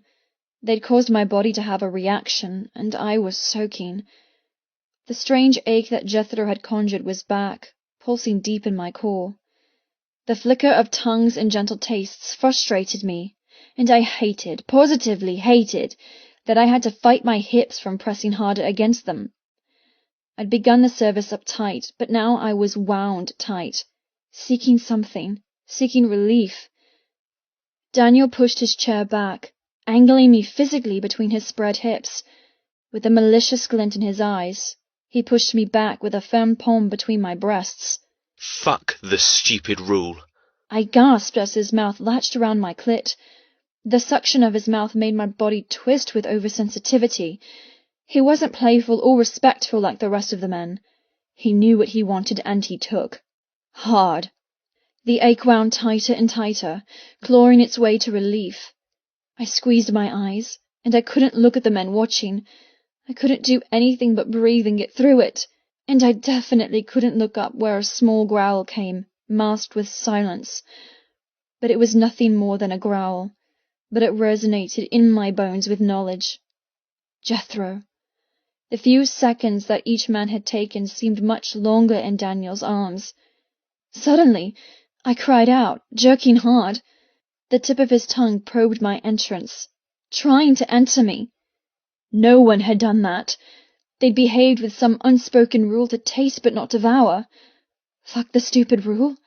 Daniel's voice repeated in my head. Had there been guidelines on how I was to be treated? Everything we're doing is following a strict set of rules, laid out in utmost simplicity and must be followed. I recalled what Mr. Hawke had said. He had rules meant to ruin me, but also protect me? Daniel tried again, his fingers biting into me painfully. Then I was wrenched away, torn free of his grip with a slice of his fingernails and dragged to the end of the table. The empty dessert tray went flying, clanging against the floor.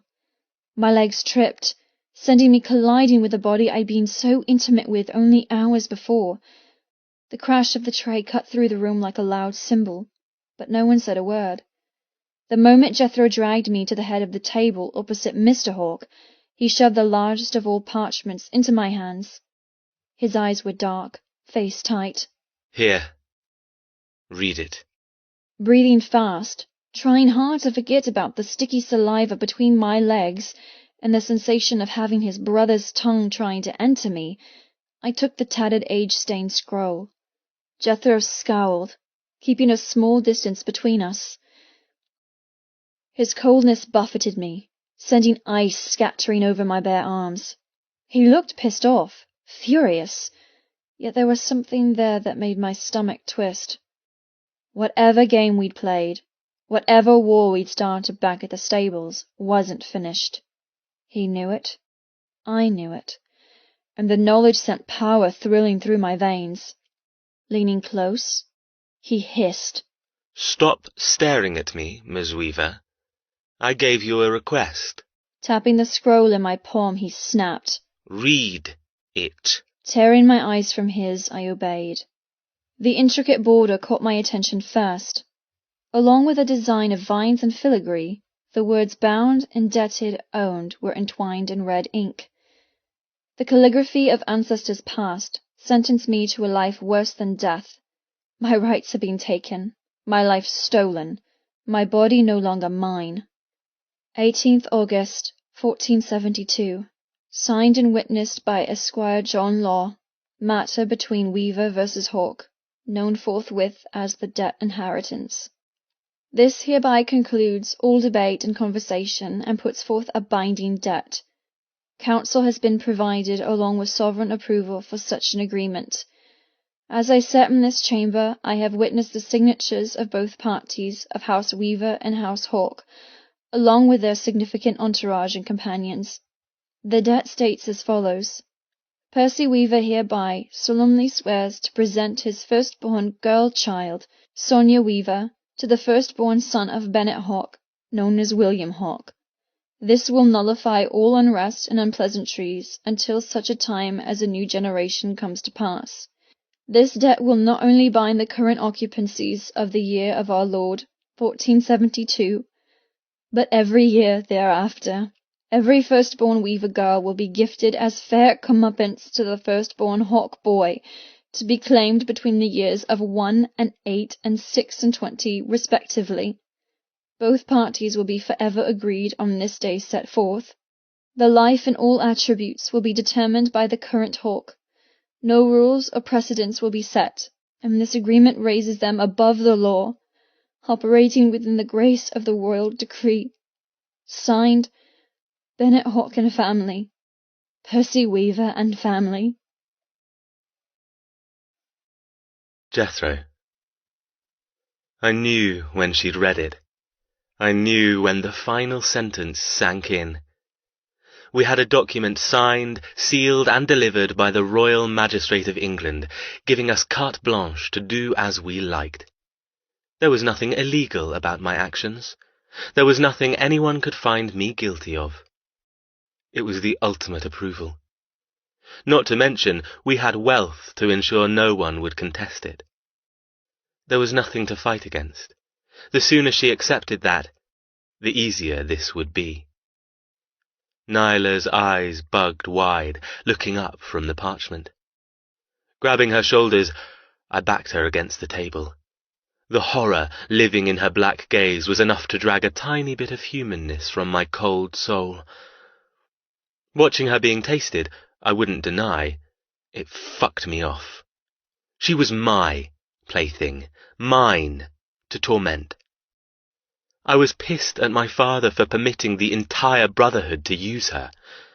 They weren't deserving of drinking someone's misery. That right was a Hawk's, and only a fucking Hawk's, excluding my younger cock of a brother. He deserved shit. Grinding my teeth, I placed my palm against her sternum, pressing her breakable chest. Her heart beat like a war drum beneath my fingers. Her lips parted, but she didn't fight as I pushed her backward. I didn't say a word, controlling her by sheer anger and will. Her defined stomach muscles clenched as she gave in, sprawling backward onto the table. A small sound of pain came from her lips, catching her weight on her elbows. She refused to lie down. She would. My cock fucking bruised itself, punching my belt time and time again. Only I knew how she tasted when she wanted to be tasted. Only I knew how she sounded when she wanted it so fucking bad. And only I knew how tight she was. That tightness belonged to me. I doubted I'd fit. I doubted I'd get half my dick inside her, but until I'd had the pleasure of trying, no one else was permitted near her. I had the scroll giving me power over everyone on that subject, including my father. I swallowed hard. The anger watching my brother stick his fucking tongue inside her boiled. I teetered on a dangerous edge. Pull back. I couldn't. I wanted what I wanted, and I'd take what was owed to me. You finally understand. My voice was thicker, deeper, overrun with the dark lust that had been created this morning. She'd done this to me. It was her curse to fix me. I couldn't look at her without feeling her thrust against my finger. I couldn't see past the challenge, the building strength in her skinny frame. She was learning. I was learning. We were learning how to play this game together. She shivered as I dragged my hand down her front, moving lower and lower. My cock ached for the wet temptation belonging to me. I was responsible for her. She'd been through a lot. She'd obeyed even though she'd fought. She'd kept it together, but now she was precariously close to losing it. I wasn't so heartless to ignore that craving in her eyes. The borderline insanity of needing a release, combined with finally seeing proof that we were the good guys. Well, I owed her. Just a little. It was my job to take her to the edge, dangle her for a time, but then draw her back into safety. My purpose was to bridle everything she was, so she would do anything I asked. Glaring into her eyes, I said, "You are mine. I'm not your master or owner or boss. I'm the man who controls your entire existence until you pay off your family's debts. You don't breathe unless I permit it. You don't move unless I request it. You live a simple life now. One with a single word you need to remember. Yes." My touch skated from her belly to her hips. She stiffened to a plank. Her gaze left mine, locking on the ornate ceiling. "Look at me." My voice turned harsh, barbaric beneath its cultured refinement. "Has it sunk in yet, that I can do anything I want to you?" She didn't respond, just like she'd been told not to. Silence. Blissful, blessed silence. She couldn't admonish or argue. She was pliant, wondrously pliant. She deserves a reward. I tried to hold back. I didn't want an audience, but fuck it. Shoving her higher on the table, I slapped away her position on her elbows, crashing her spine onto the wood. She cried out, then sucked in a harsh breath. I grabbed her legs, forcing them wide. Her pink flesh invited me, glistening. Not from other men's tongues, but arousal. Arousal for me. Arousal that I intended to take advantage of. Grabbing an untouched glass of water from a diamond brother, I dumped the liquid all over Nyla's pussy. She cried out, legs trying to scissor, but I didn't let her move. The water trickled through her dark hair, pooling beneath her. It wasn't enough, but I washed at least some of the men's spit away. I only wanted to taste her. Hooking my hands beneath her hips, I held her tight. No, don't. Too fucking late. With a fleeting smile, I captured her swollen cunt in my mouth. The moment my tongue shot out, pressing firm and hard, she arched off the table. Ah! Her mouth hung wide, her neck straining as every muscle shot into stark relief. Her black hair fanned out on the table, sliding against her shoulders as she writhed on the wood. Snapping my fingers, I glared at two diamond brothers. They leapt to attention, grabbing her wrists and holding her down. She squirmed, she fought, but my fingers only bit harder into her arse, keeping her pinned wide and open. My fucking brother didn't have the right to tongue-fuck her, but I did. I hadn't planned on giving her such a reward, but it wasn't just her getting off on this. The power, the submission, her taste, her damn fucking taste. I showed too much.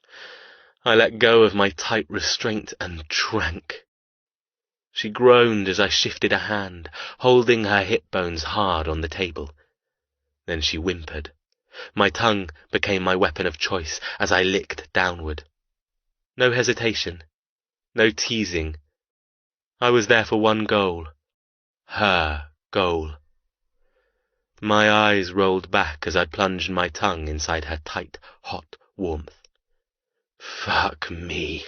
God. Her hips tried to run from my invasion.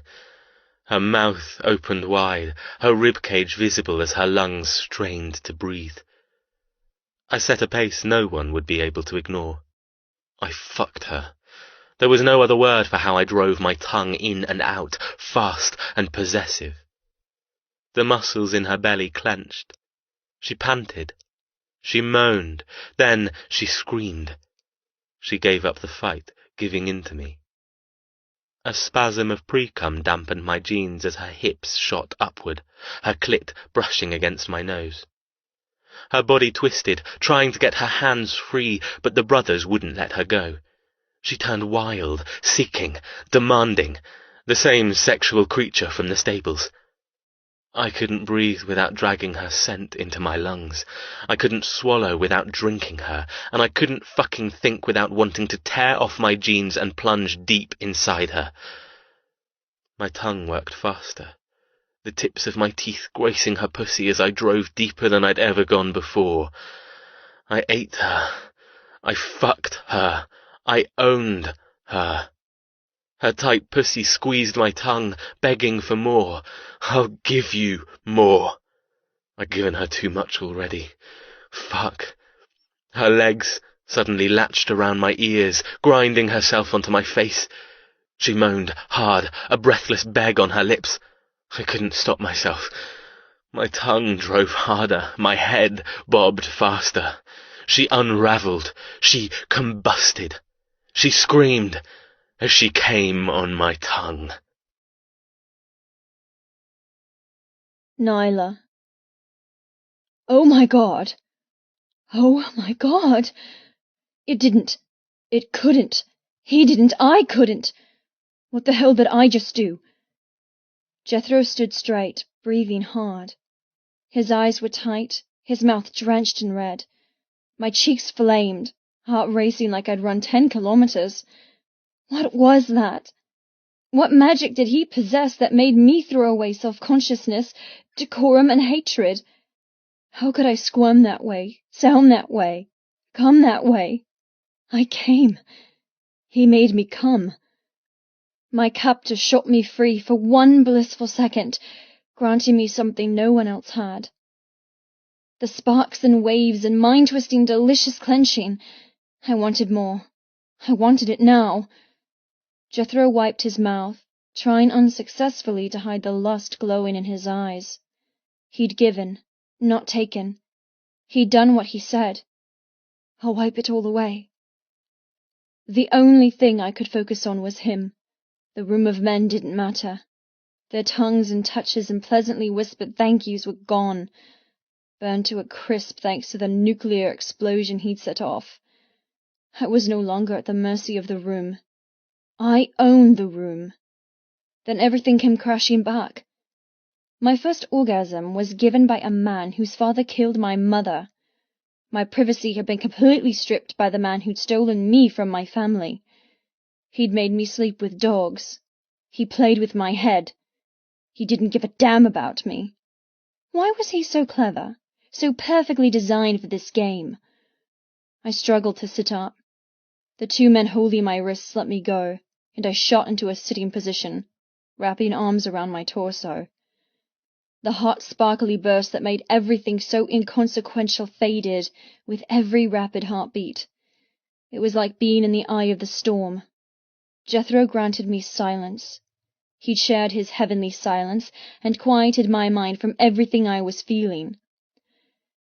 But now the storm gathered strength, howling, twisting, sucking me back up the funnel of horrors. Eyes. So many eyes upon me. Paintings and real. Men who'd seen me naked. Men who'd licked every inch. Men who didn't care if I lived or died. You let him control you. You let your body rule your mind. You let yourself down. Crushing grief swamped me. I couldn't be there another moment. I couldn't sit there with residual sparks shivering in my core. I couldn't pretend that everything was acceptable. Jethro smirked. His breathing calmed as he dragged large hands through his hair. My heart broke into shards. How could he give me something so incredible all while hating me? His mercurial moods, his unreadable face. It confused me. Even worse, it upset me. Visceral repulsion and horror howled through me as the storm grew in strength. The compliant prisoner disappeared under a tsunami of rage. This wasn't okay. None of this was okay. This is not okay. Balling my hands, I scooted off the table. Keeping my distance from Jethro, I bared my teeth at him, the first male to drive me up a mountain I'd never leapt off before. Him.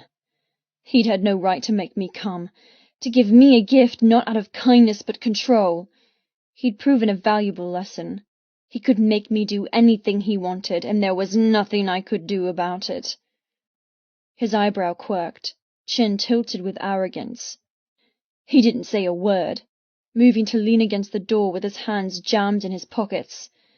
He gave nothing away. No hint at how he felt watching other men use me. No clue as to what he was thinking when he made me come.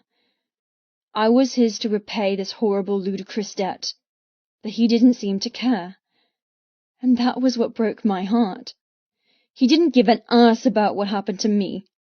Everything I'd hoped, the secret plan to make him care, was smashed to dust.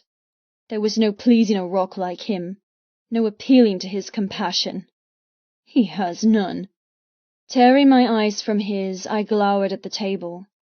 Standing tall, I embraced my nakedness. I throbbed with righteousness. I trembled with indecency. I hated what I wore. It covered nothing and was theirs. I wanted nothing to do with them. I wanted to refuse their food, spit out their water, and burn their clothes. Not that they'd offer me any. With suddenly steady hands, I tore the French maid's cap off my head. I threw it down the table. The satin wood let it slide all the way to the center, where it rested like a stain, a sin, a simple, innocuous thing screaming of wrongness. The men didn't move. Fumbling at the ties around my neck, I pulled the hated pinafore over my head and balled it up.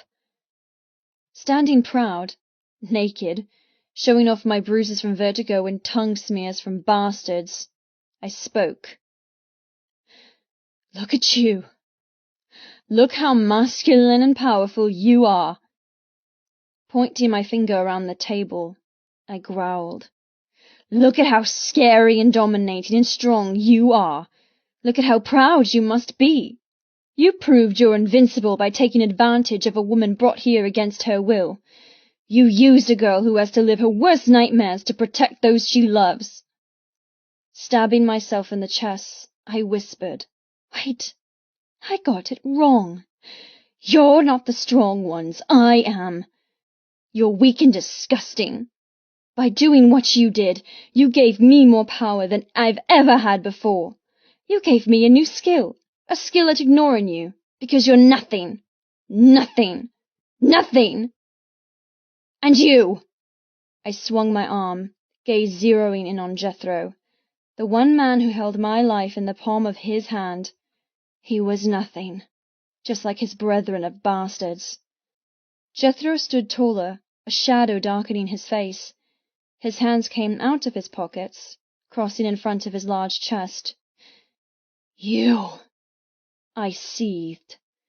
You think you're the baddest one here. You think I'll cower? You think I'll obey? Running both hands through my hair, I shouted, I'll never cower. I'll never obey. You'll never break me because you can't touch me.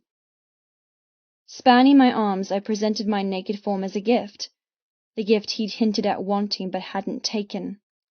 I'll never be yours even though you own my life. I'll never bow to you because my knees don't recognize your so-called power. So do your worst. Hurt me, rape me, kill me, but you'll never ever own me. Breathing hard, I waited. The room had remained silent, but now it filled with rustling of leather as men shifted in their seats. The atmosphere went from shocked silence to heavy anticipation. My overworked heart kicked into another gear, sending my vision a little grey, a little fuzzy. Please not now. Planting my legs, gripping the soft carpet beneath my toes, I locked my knees against a wave of vertigo. Mr. Hawke was the first to move. He placed his elbows on the table, linking his fingers together. I was wrong. You're nothing like your mother. She had a brain. She was smart. His voice dropped the chivalrous countryman edge, deepening into violent snaps. You, on the other hand, are willful and stupid. You don't see that we are your family now. The moment you slept under my roof, you became a hawk by means of acquisition. I laughed. I'm still a weaver then, because I didn't sleep under your roof. My kitten claws sharpened. I'd never been a fighter, but something called to me, something intoxicating and lethal. He leaned forward, anger etched his face. You will learn your place. Mark my words. I wanted to fight. I'd listened to their damn history lessons. It was time they listened to mine. I may not have records so perfectly kept as yours, but I do know my family is innocent. Whatever happened back then was between them, not us. Leave it in the past. My family created a business of making clothes. We dressed the royal court, but also donated to the poor. I'm proud of where I've come from, and for you to— Jet! Mr. Hawke pinched the bridge of his nose. Shut her up. Jethro immediately slammed a hand over my mouth. I froze. I knew I'd brought whatever punishment was about to happen upon myself. I couldn't blame anyone, but I wouldn't let myself regret what I'd said. I believed I was a good person. So were my twin, father, mother, and ancestors. You just had to push. Jethro hissed. I'm going to draw blood for this. My heart rabbited, but I forced myself to remember one important fact. They can't hurt you too much. There would be pain. There would be agony, but they meant to keep me alive. I had debts to repay before my life was stolen. Never taking his eyes off mine, Mr. Hawke ordered. Jethro, teach this woman that Hawkes are a forgiving family, but there are times when strictness is required in lieu of allowing little tantrums like this to occur. His eyes switched from mine to his son's. Take her. Deal with her. I don't want to see her again until she's lost the misplaced righteousness she seems to think she's owed. Jethro nodded, jostling our bodies. His fingers unglued from around my mouth and he grabbed my wrist. Every part of me shrank from his overbearing body and granite golden eyes, but I forced myself to stand tall. I growled. Whatever you do won't matter. What happened before will never happen again. I would never let my body rule my mind no matter what he did. You may be able to hurt me, but you should know how pathetic it is for a man to hurt a woman.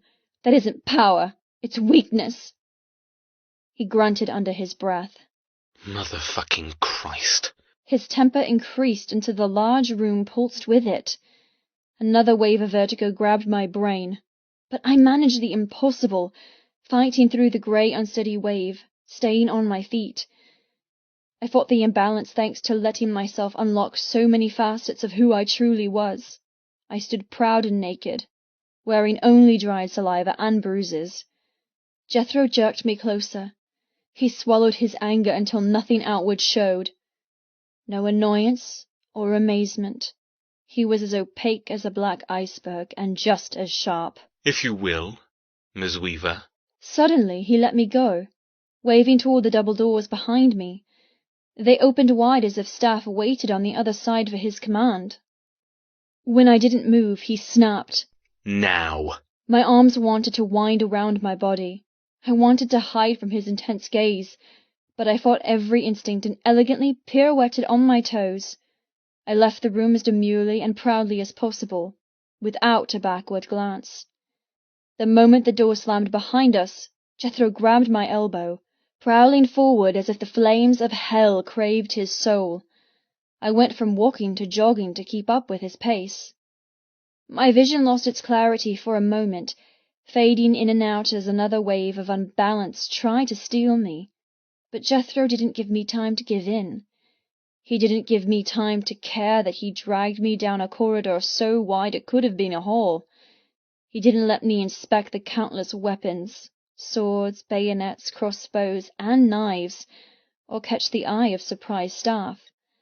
I breathed hard when we finally crashed through one of the many exterior doors, and we were welcomed from brooding red corridor to bright early autumn sun.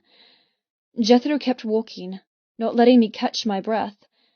Dragging me down the 4 huge steps, I winced as the gravel bit into the soles of my feet. But he didn't care. He didn't even notice. Our feet kicked up pebbles as we headed toward the tree line several meters from the house. I'd never seen this side of the property before, but the grounds were just as expansive and impressive as the other perimeters, and just as dangerous. This was my cage. Leaves and thorns and brambles. And I'm naked. The moment gravel was replaced by soft grass below my toes, Jethro tossed me away. I would have fallen if I wasn't malleable and given up fighting his momentum. I stumbled forward, arms soaring outward as if I could suddenly leave the world behind and fly. Fly away. Fly free. The moment I came to a halt, I spun to face him. Jethro was right behind me. He fisted my hair, twisting my neck. I whimpered as he raised my head higher and higher. My eyes coasted over his crisp grey shirt and locked onto a pair of ferocious eyes. Tell me, what did you hope to achieve in there? He didn't give me a chance to reply, tugging my hair in a painful jerk. Did you honestly think before you opened your mouth? If you'd stood there and been silent, it would have all been over. You earned an afternoon on your own in a hot steam bath, a maid to bring you whatever you wanted to eat. He shook me. What part of a gift for good behaviour did you not understand? I don't want your charity. He groaned. Oh, it's not fucking charity if you've earned it. Lowering his head, his nose pressed against mine, I froze. You earned it today. You pleased me by letting those men sample you. You surprised me, in a good way. The softness of his voice disappeared under a torrent of rage. But then you fucked it all up by being you. And now... He trailed off, ideas glowing in his eyes. Letting me go, I backed away from him, grabbing my hair and quickly twisting it into a loose braid down my back. I hated the thickness, the length. It seemed to invite Jethro to use it any way he pleased. My scalp had never been so bruised. The diamond collar sent little rainbows of light bouncing from the sunlight. I would have laughed if I wasn't so tense. I was naked, but wearing rainbows. I never would have thought to combine magic with fashion. Ideas for a new design line came thick and fast. I craved a pencil to sketch before they disappeared. Jethro placed both hands on his hips, watching me silently. I didn't move. I didn't say a word. The fragile ceasefire between us stretched uncomfortably thin. It would either snap and ricochet onto me with terrible pain, or fade away like a feather on a breeze. I see threats don't work on you. But perhaps a negotiation might. Despite myself, curiosity and hope swelled in my heart. A negotiation? A one-shot offer. You win, you're free. I win, you forget about your old life and give in. You say I'll never own you. If I win, you willingly give me that right. His lips pooled into a cold smile. You sign not only the debt agreement, but another. One that makes me your master until your last breath is taken. You do that, and I'll give you this. Give me what? I asked breathlessly. A chance at freedom. My eyes popped wide. What? He cocked his head at the forest behind me. You wanted to be free? So go. Run. Go seek your freedom. I twisted on the spot, looking over my shoulder.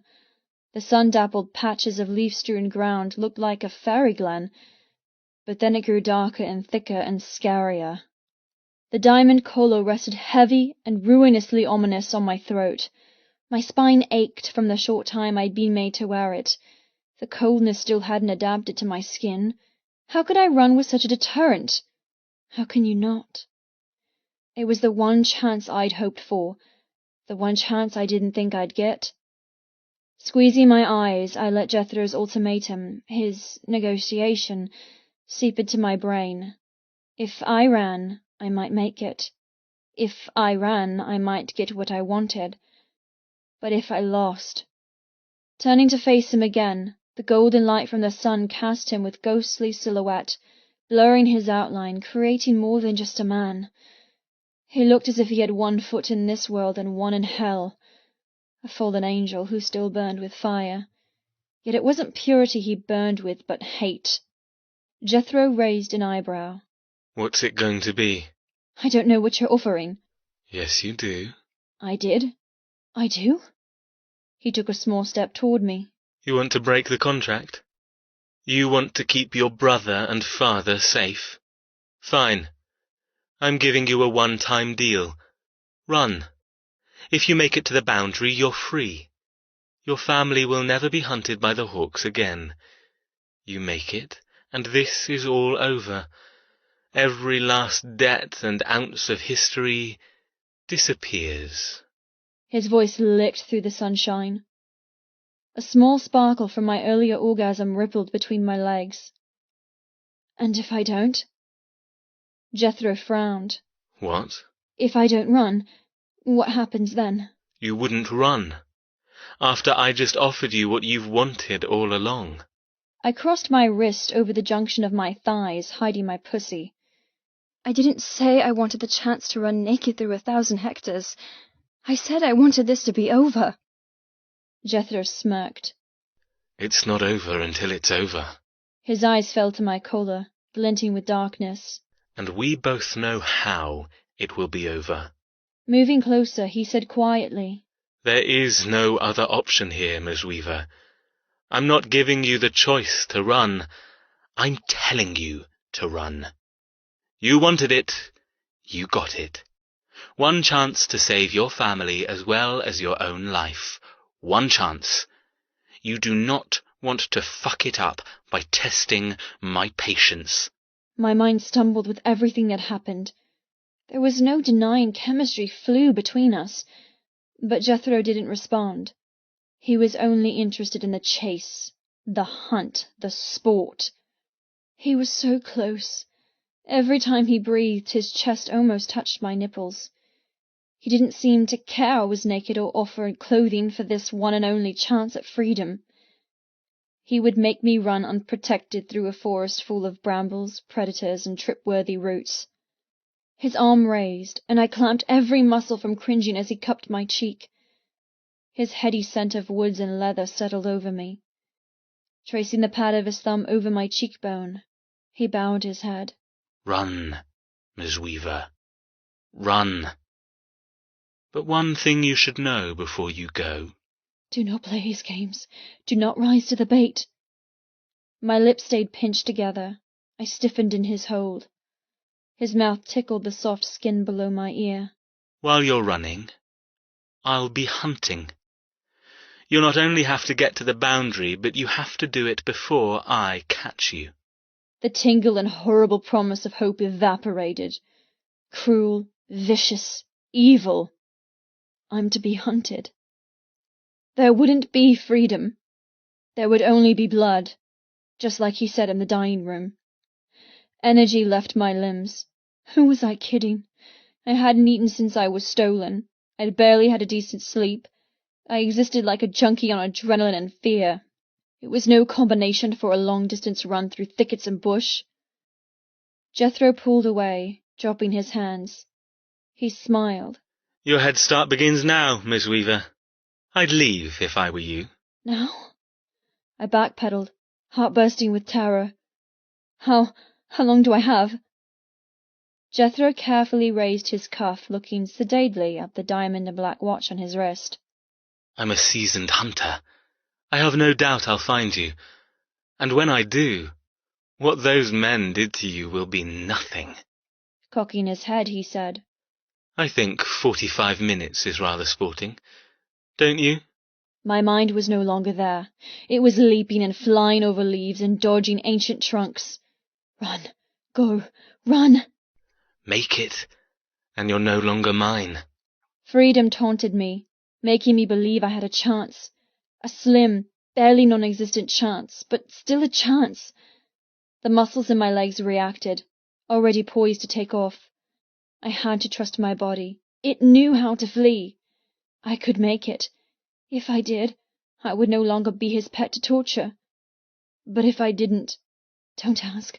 Don't ask. And if I don't? Jethro lowered his head, glaring at me beneath his brow. His eyes were tight and dark, glinting with excitement at the upcoming hunt. Don't. And the debt I'll make you repay will make you wish you had made it to the boundary. He stepped from the sun's glare, his teeth sparkling like diamonds. Now, run. I ran. Keep listening for a short sample of the next book in the series. My lungs burned. My feet stung. My legs ached. Every inch of me screamed with fear. Run! Run! Run! I lowered my head, pushing harder, forcing my body to find non-existent energy and propel myself from hell towards salvation. How long did I run? I didn't know. How far did I get? Probably not very. But no matter the stitches in my side or the spasms in my lungs, I kept going, kept running. I thanked God for my endless nights of pounding the treadmill, and for the first time in my life, was thankful for my small chest size. Shadows chased my every step. The sun remained blocked by the tree canopy. The yellow glow was still light, still bright, coaxing me on, screaming at me to get up when I stumbled, and ordering my tears to stop as I gasped for breath. I kept running, zigzagging as much as I could, cutting through a stream and almost rolling my ankle on the slippery rocks below. I did everything I'd ever seen survivalists do when being hunted. With my heart whizzing, I bypassed wooden trails, avoided muddy paths, and obscured my scent as much as possible. But I knew in my heart it wouldn't be good enough. He'll find you. My body begged to stop and let the inevitable happen, to stop punishing myself for no purpose. My mind howled in frustration as lactic acid burned in my limbs. It won't work. Give up. Go on, just stop. I shook my head, driving myself harder. He'll catch you. It wasn't a matter of if, but when. I could run for years, and he would still find me. How did I know? I didn't trust him. I didn't believe he let me get away so easily. Everything about him was a carefully scripted lie. Why should his word be any different? I had no doubt if he didn't find me, something else would. A snare, a trap, something just waiting to ambush its prey. Every footfall I tensed, waiting for death, wondering if that last step would trigger a net or an arrow to my heart. Stop running. Just stop, Nyla. My breathless inner voice was tired and hungry and completely worn out. My muscles cramped. My mind seized with too many questions. At least it was summer, and I didn't have to combat the cold on top of everything else. My skin glistened with sweat from exercising so hard that I hated the defeat in my soul, the rapidly spilling courage and hope. This wasn't about the chase. We all knew who would win. It was about defiance, the word that I never knew or put into practice until last night. But now I lived and breathed it. I would be the most defiant thorn, stabbing holes in Jethro's carefully made plans. I would never be able to win. The only way I had a chance at surviving long enough to reap vengeance on the men who ruined my ancestors was to fight his ice with fire. I had to burn. I had to blaze. I had to cinder his beliefs and control to the ground, and smear his soul with the ashes of his sins. A loud howl came on the breeze. My knees locked, slamming me to a standstill. No, please no. My heart squeezed. I should have guessed. We hope you've enjoyed listening to this excerpt from First Debt, book number 2 in the New York Times best-selling Debt Inheritance series by Pepper Winters. Continue Nyla and Jethro's journey when First Debt is released for download via Audible, Amazon and iTunes in early summer 2016. This has been Debt Inheritance, Indebted Number 1 by Pepper Winters. Read by Kylie C. Stewart and Will M. Watt. Copyright 2014 by Pepper Winters. Production copyright 2016 by Pepper Winters.